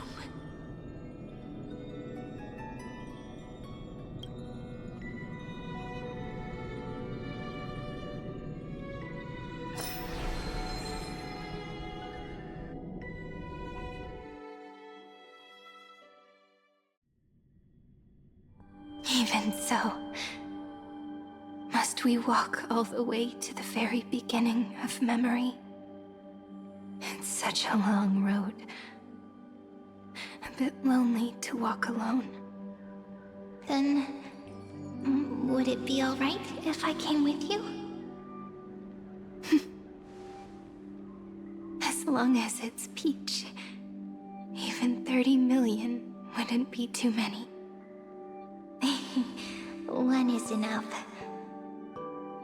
Take a deep breath, and then we can set off, all right? Follow the ripples of remembrance into the past. Reconnect every moment in which the gods made themselves known.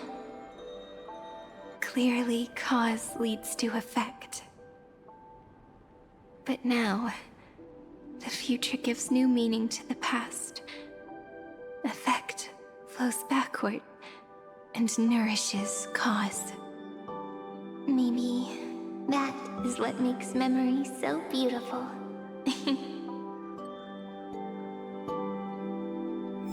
So, let us return the way we came. Look back at every ripple that formed. Go back home.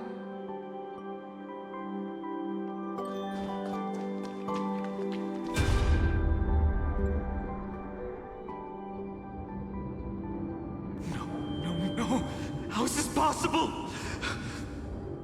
Breathe! Breathe! Partner! Partner! No. I have to get you out of here first! Just hold on!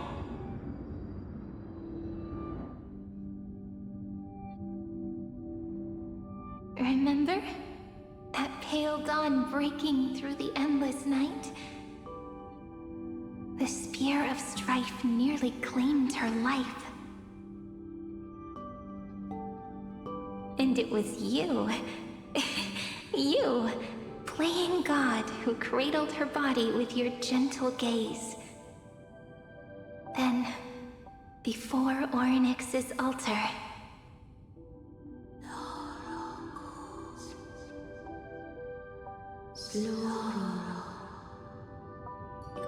even the Titan of Time mistook you for someone else. I never imagined there was a hidden truth behind our first meeting. time was also the last time I saw you, friend.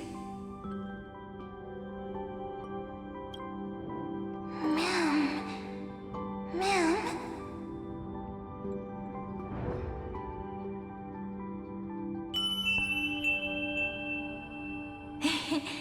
That melody from the memory. I've got it now. And so, the miracle was able to slip away from death temporarily. I'll leave her to the casteress of the past. She will keep her here, in the world of the living.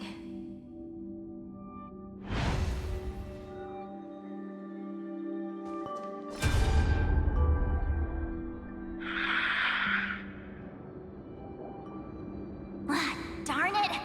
What are these things? You're not taking me down. Not before I find a way to help her and Don Hung.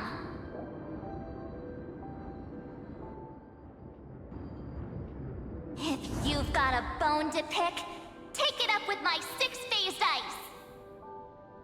March wandered all across Amphorius for 97 days straight, chasing one goal: to save her friends. And with her bow and arrows, she brought down every obstacle that stood in her way. So that's how it happened. My skill with the bow. I owe it all to March.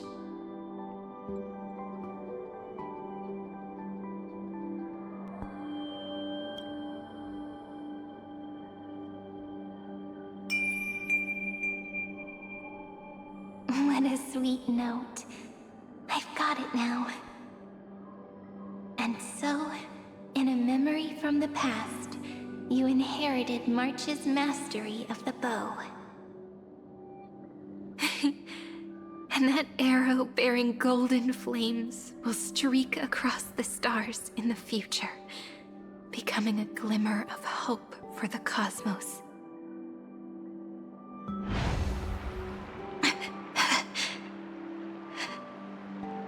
Are you okay?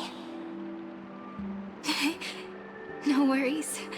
I'm just a little tired from all the walking.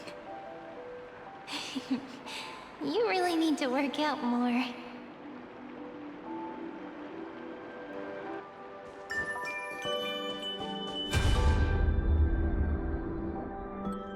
Three paths interweave and fetter Amphorius, co-authoring the fate of the world. Ordinary pathstriders aren't known to leave traces in the mirror, so if what you said is true, then this isolated star system must be home to at least 3 beings comparable to emanators. I would even go as far as to say, eons themselves. To gain the favor of the stars for Amphorius, the Remembrance sent a call for help to the cosmos. But the obstruction from the scepter was far too strong. Even the gods could do nothing more than send a fleeting mimetic being to someone who walked the same path. Thankfully, Miss Black Swan caught that fleeting moment.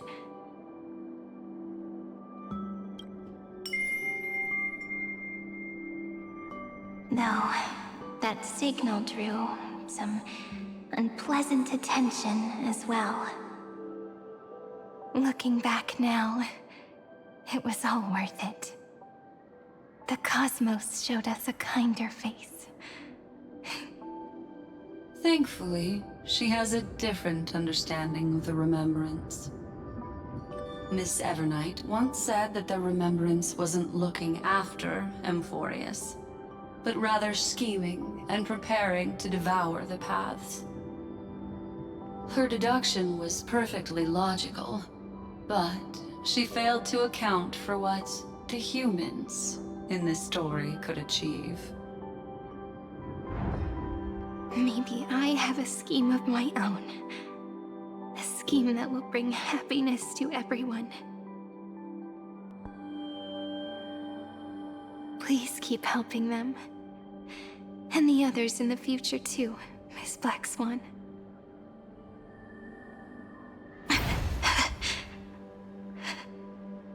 Looking back on the past really does wear down the mind. And wears out the body too.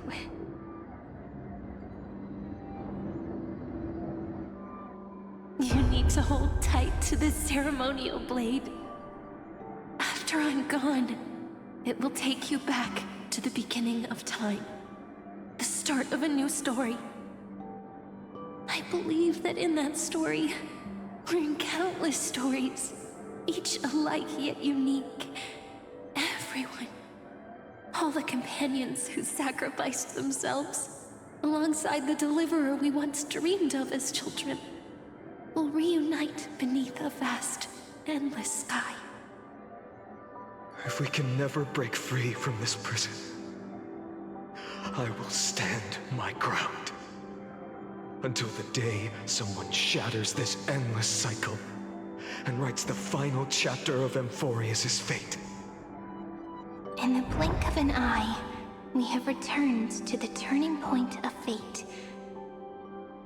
With nothing but a fragile sliver of hope, we embraced 30 million cycles of futility and began the eternal recurrence.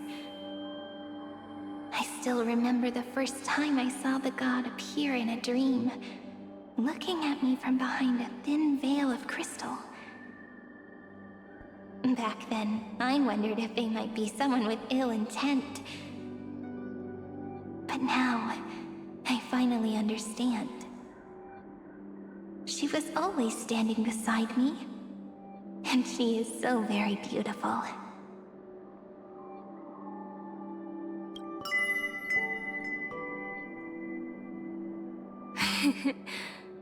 Causality really is a force that cannot be stopped. Even if I wanted to leave a few more words for Cyrene, it seems I no longer can. After all, you still have to leave behind your final consciousness and plant the very first seed. I remember what you once said. When a god sheds a tear, the thing reflected in the ripples must be the most beautiful thing in the world. But do you know what Emphorius saw when its heart was born? The first thing it saw was a name.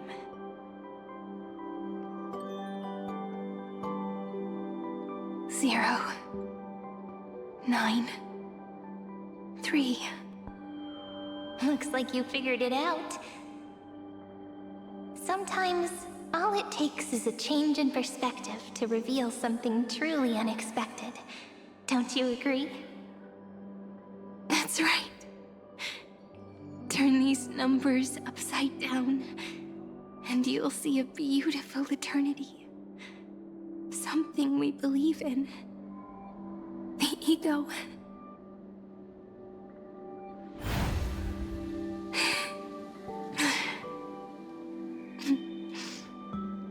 Looks like time's running out.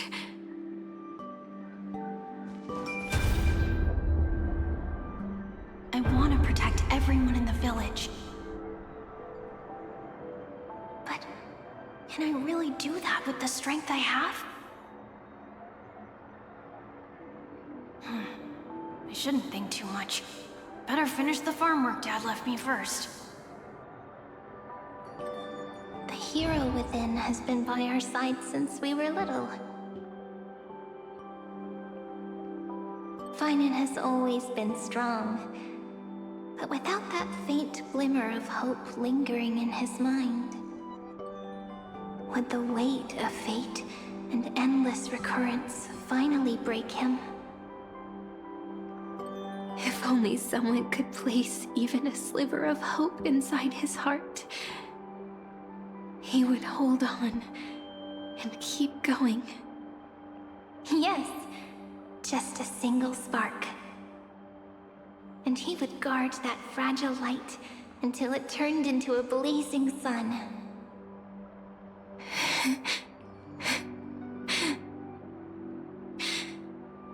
I no longer have the strength to make the hero within look like her.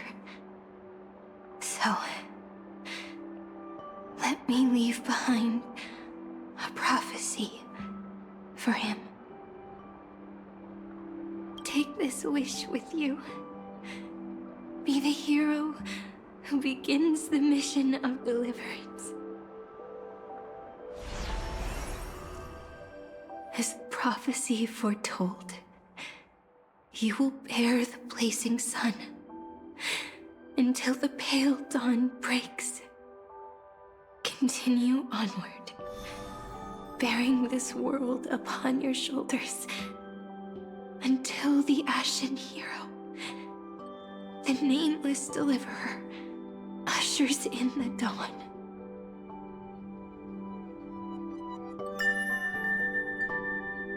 Now, your eyes have seen through all of Amphorius, from the end back to the beginning.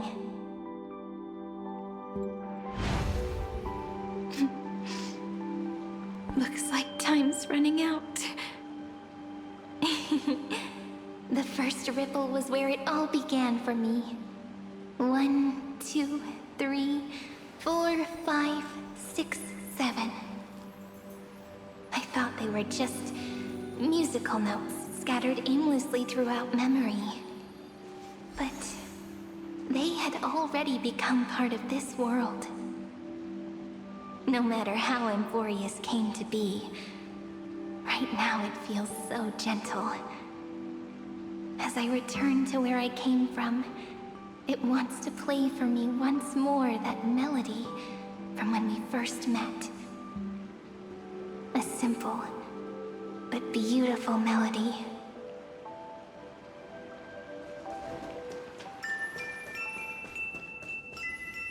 Behind this door, I can smell it. The scent of wheat fields. You're clever. I bet you figured it out long ago, didn't you? The end of this journey back, the final gap in Amphorius. It leads to the place we both call home. We can finally go home. Are you ready? If you leave memory at the very beginning of the story and cast the first stone, that final gap in Amphorius will close. The causal loop of Amphorius will become a fixed point in the stars. And if I don't do that, then this world and the cosmos beyond the sky might still fall into the destruction. There's no way we would let something like that happen, right? Exactly.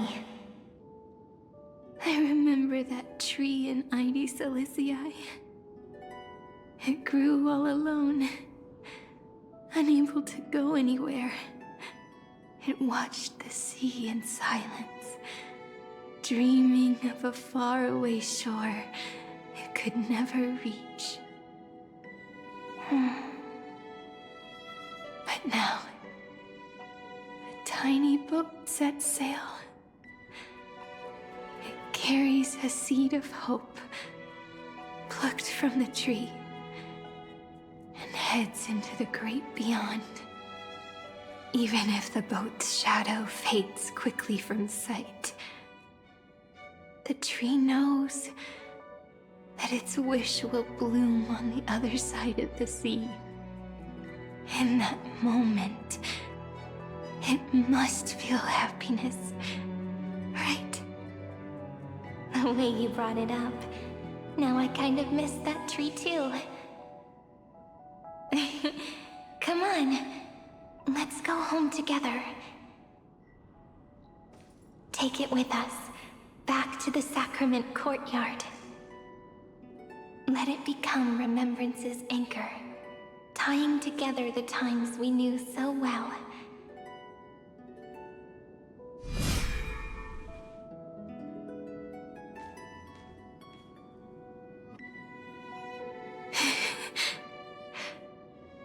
Let's go home together. Oh, that final note. Right. It's been with me all this time. This is Do. It is also the first note. The one from the first time we met. And the one that stayed to the very end.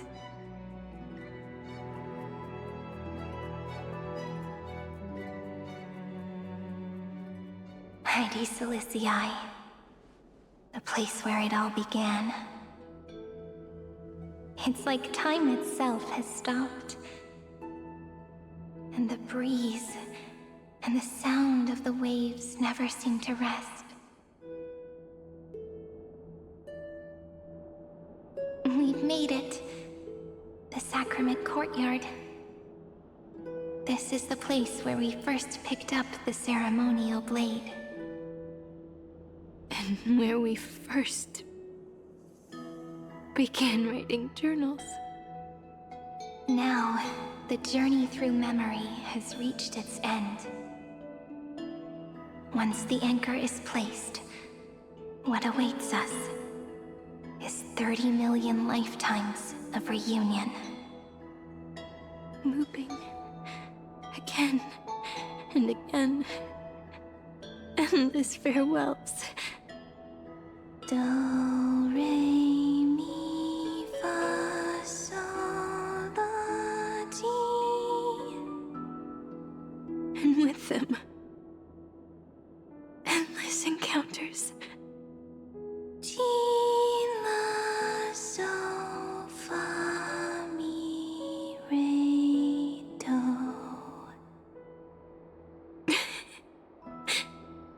Such a happy scale.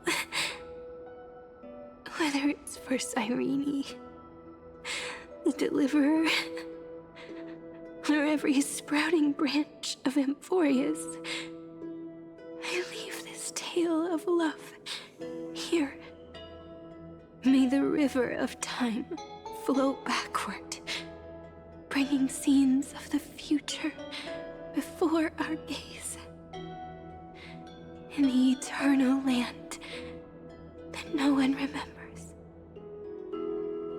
The legend of the Trailblaze is about to begin.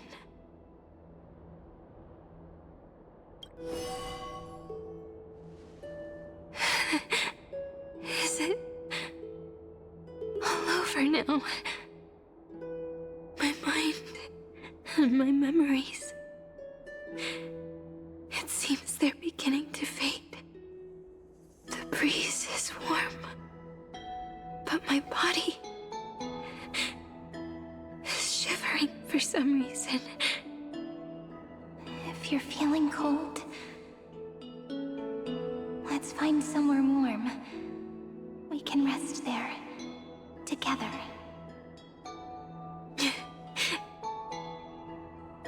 Somewhere warm. I know just the spot. 405 504 093 365 432 252 496 720 618 600 216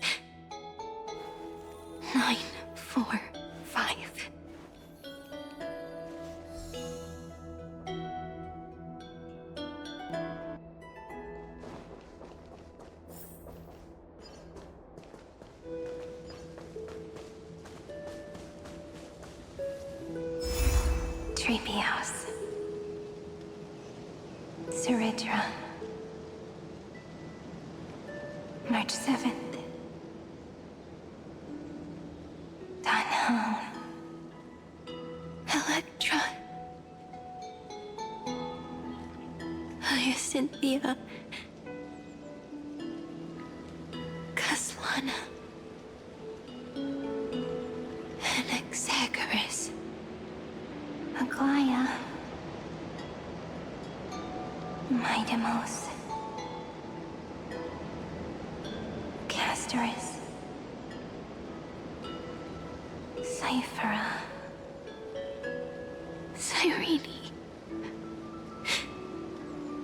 And you. Look. Everything is already as we've written.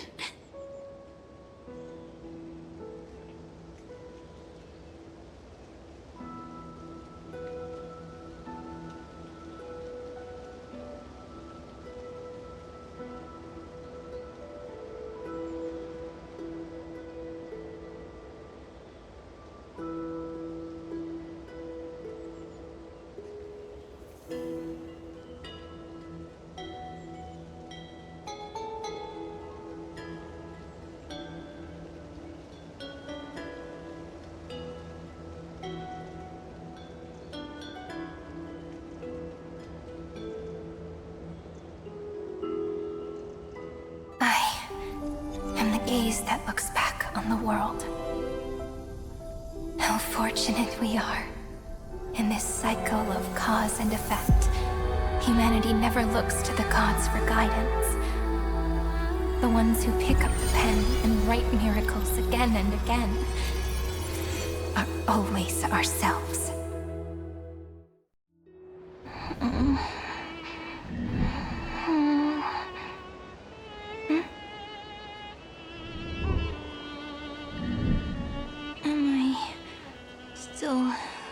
Awake?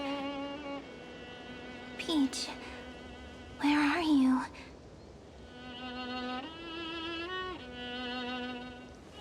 Are you still here?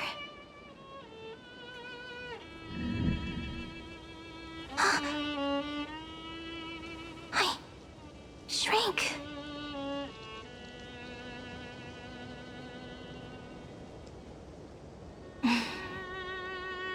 So that's how it works. When memory drifts away with the breeze, love leaves behind a seed and turns into lament. Demiurge, Cyrene, Mem. Back again to the first, Philia 093.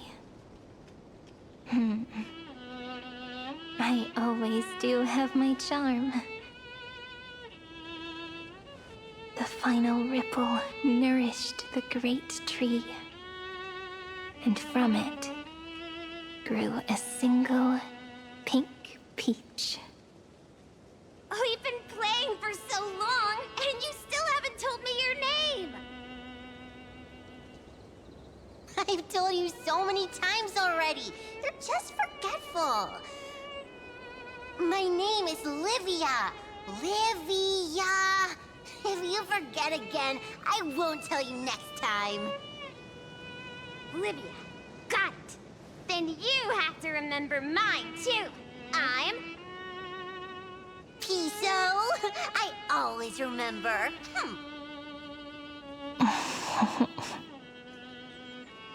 So, Cyrene was just a pen name after all. So sleepy. That drowsy little fairy barged into my mind again. The last of my memories are slipping away. I wonder what this world will look like when I wake up again. I remember a cry and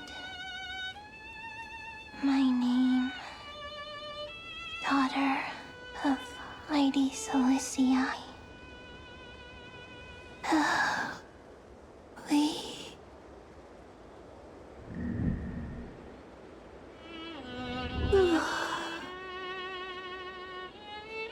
Shh. Never mind. The same seed, when planted in different soils, blooms into flowers that are alike, yet never the same. But what truly makes her beautiful is each and every soul in the world. No matter what form liking takes, it is still precious love, and I will accept it gratefully and return it with joy.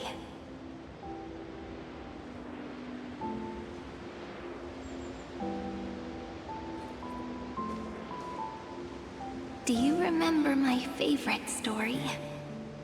That crystal flower was so beautiful because it reflected the eyes of the little fairy.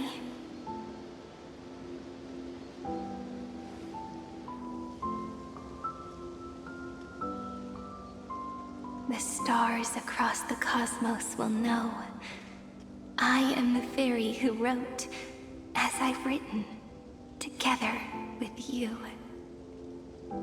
And in your heart, I know I will always be given the name I love most. The one you gave me. After all, we've always been in sync. Hey, don't rush! Slow down. Let the words settle. We have plenty of time. In Amphorius's month of mourning, all conflicts across the land come to rest. On the 11th day and night of the month of mourning, the dead will part, the living will embrace, the snow will fall, and bonfires will rise to warm every heart aching with lament.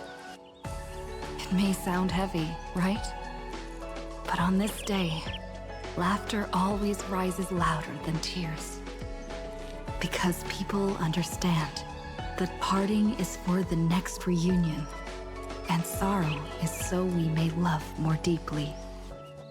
That is why this day is her favorite of the year.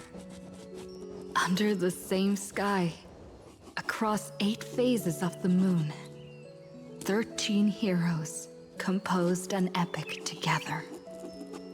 1 plus 8 plus 13 equals 2 11s. Would it feel more fitting if the rest were written in Miss Cyrene's voice? Agreed. Then, we'll add 1.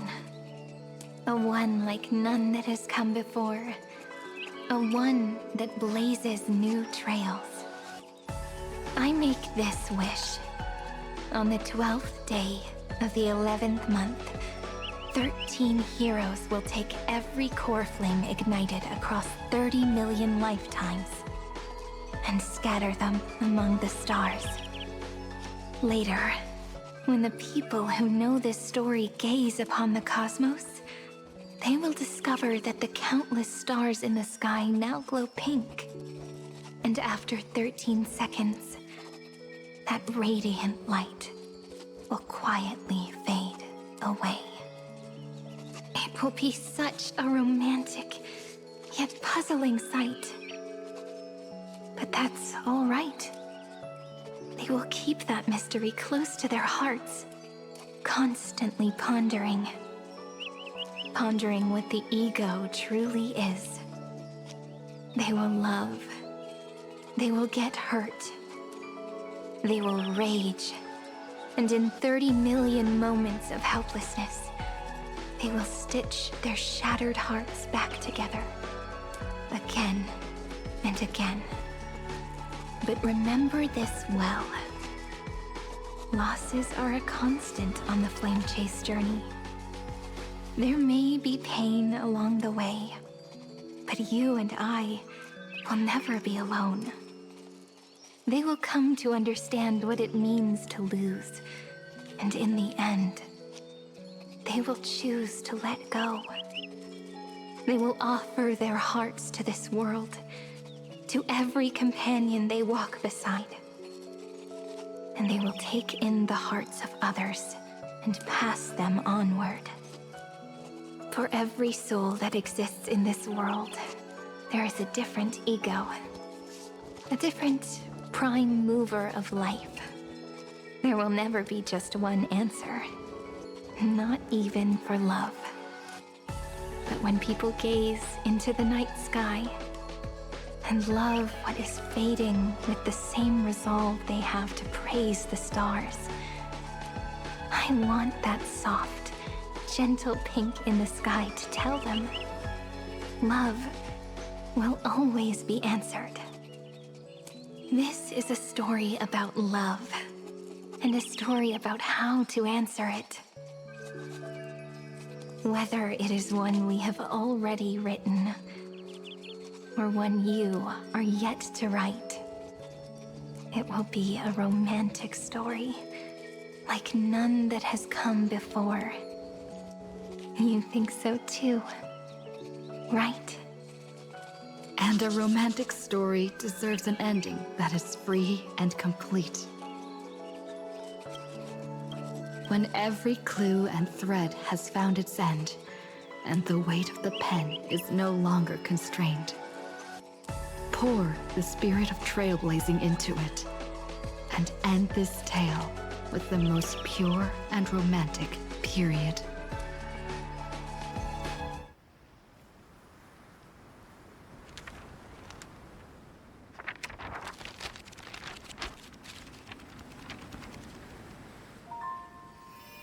Light, sky, sea, stars, seeds, flowers, birds, hope, and love. Such words of beauty were how I first imagined the world. For as long as I can remember, I've used them to tell the stories of Amphorius. And now, this is the last one. A story about tomorrow. Dedicated to you.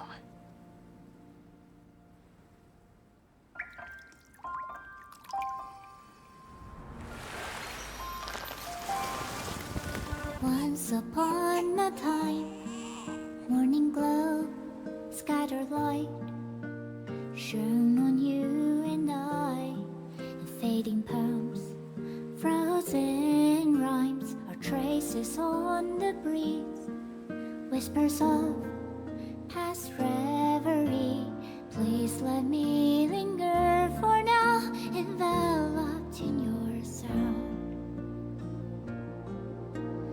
Love on the pages, the ink our stories penned. No matter how it ends, I'll do it all again. Oh, stay true, blossom as spring renews, dreaming colors every hue. Tomorrow's eyes to tomorrow's life, while walking step beside you. So stay true.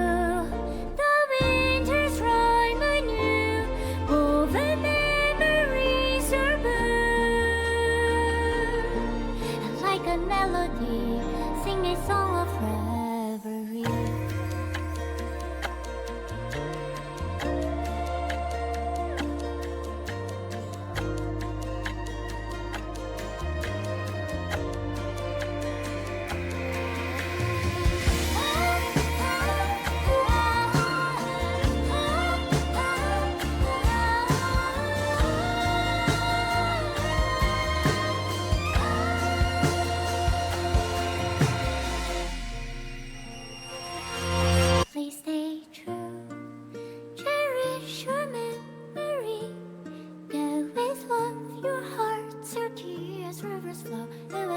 flowers grow. I hope you bloom in beauty. See you soon after the end of time in the mountain frozen rime.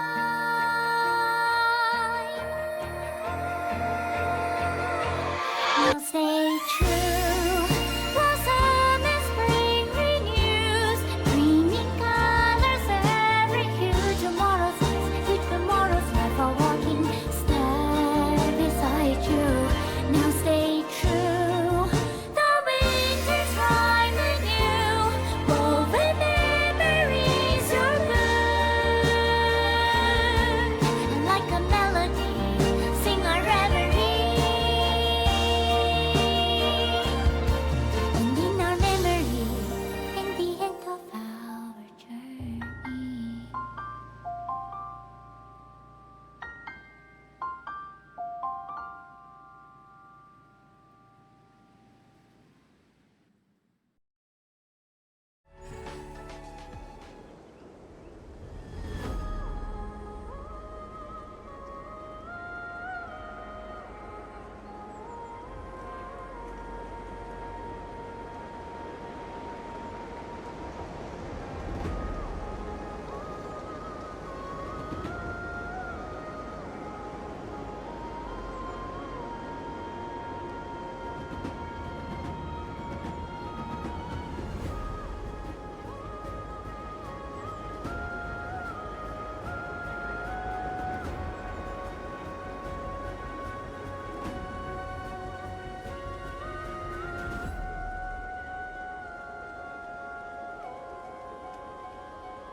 No longer working.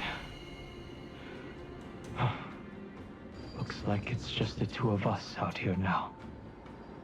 Mammy? Me, Mammy, Ma'am?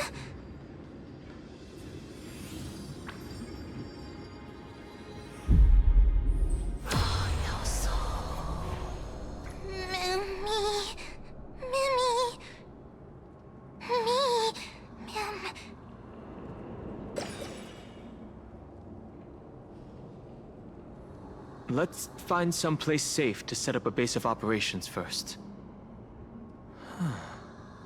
This statue and the buildings we've seen so far point to a civilization here on Amphorius. We can only hope that they're not hostile toward outsiders. Ma'am? I've reunited with you so many times. And every time feels like the first time we met. Each time, love breaks through the stubborn cycles and takes flight toward a pink tomorrow.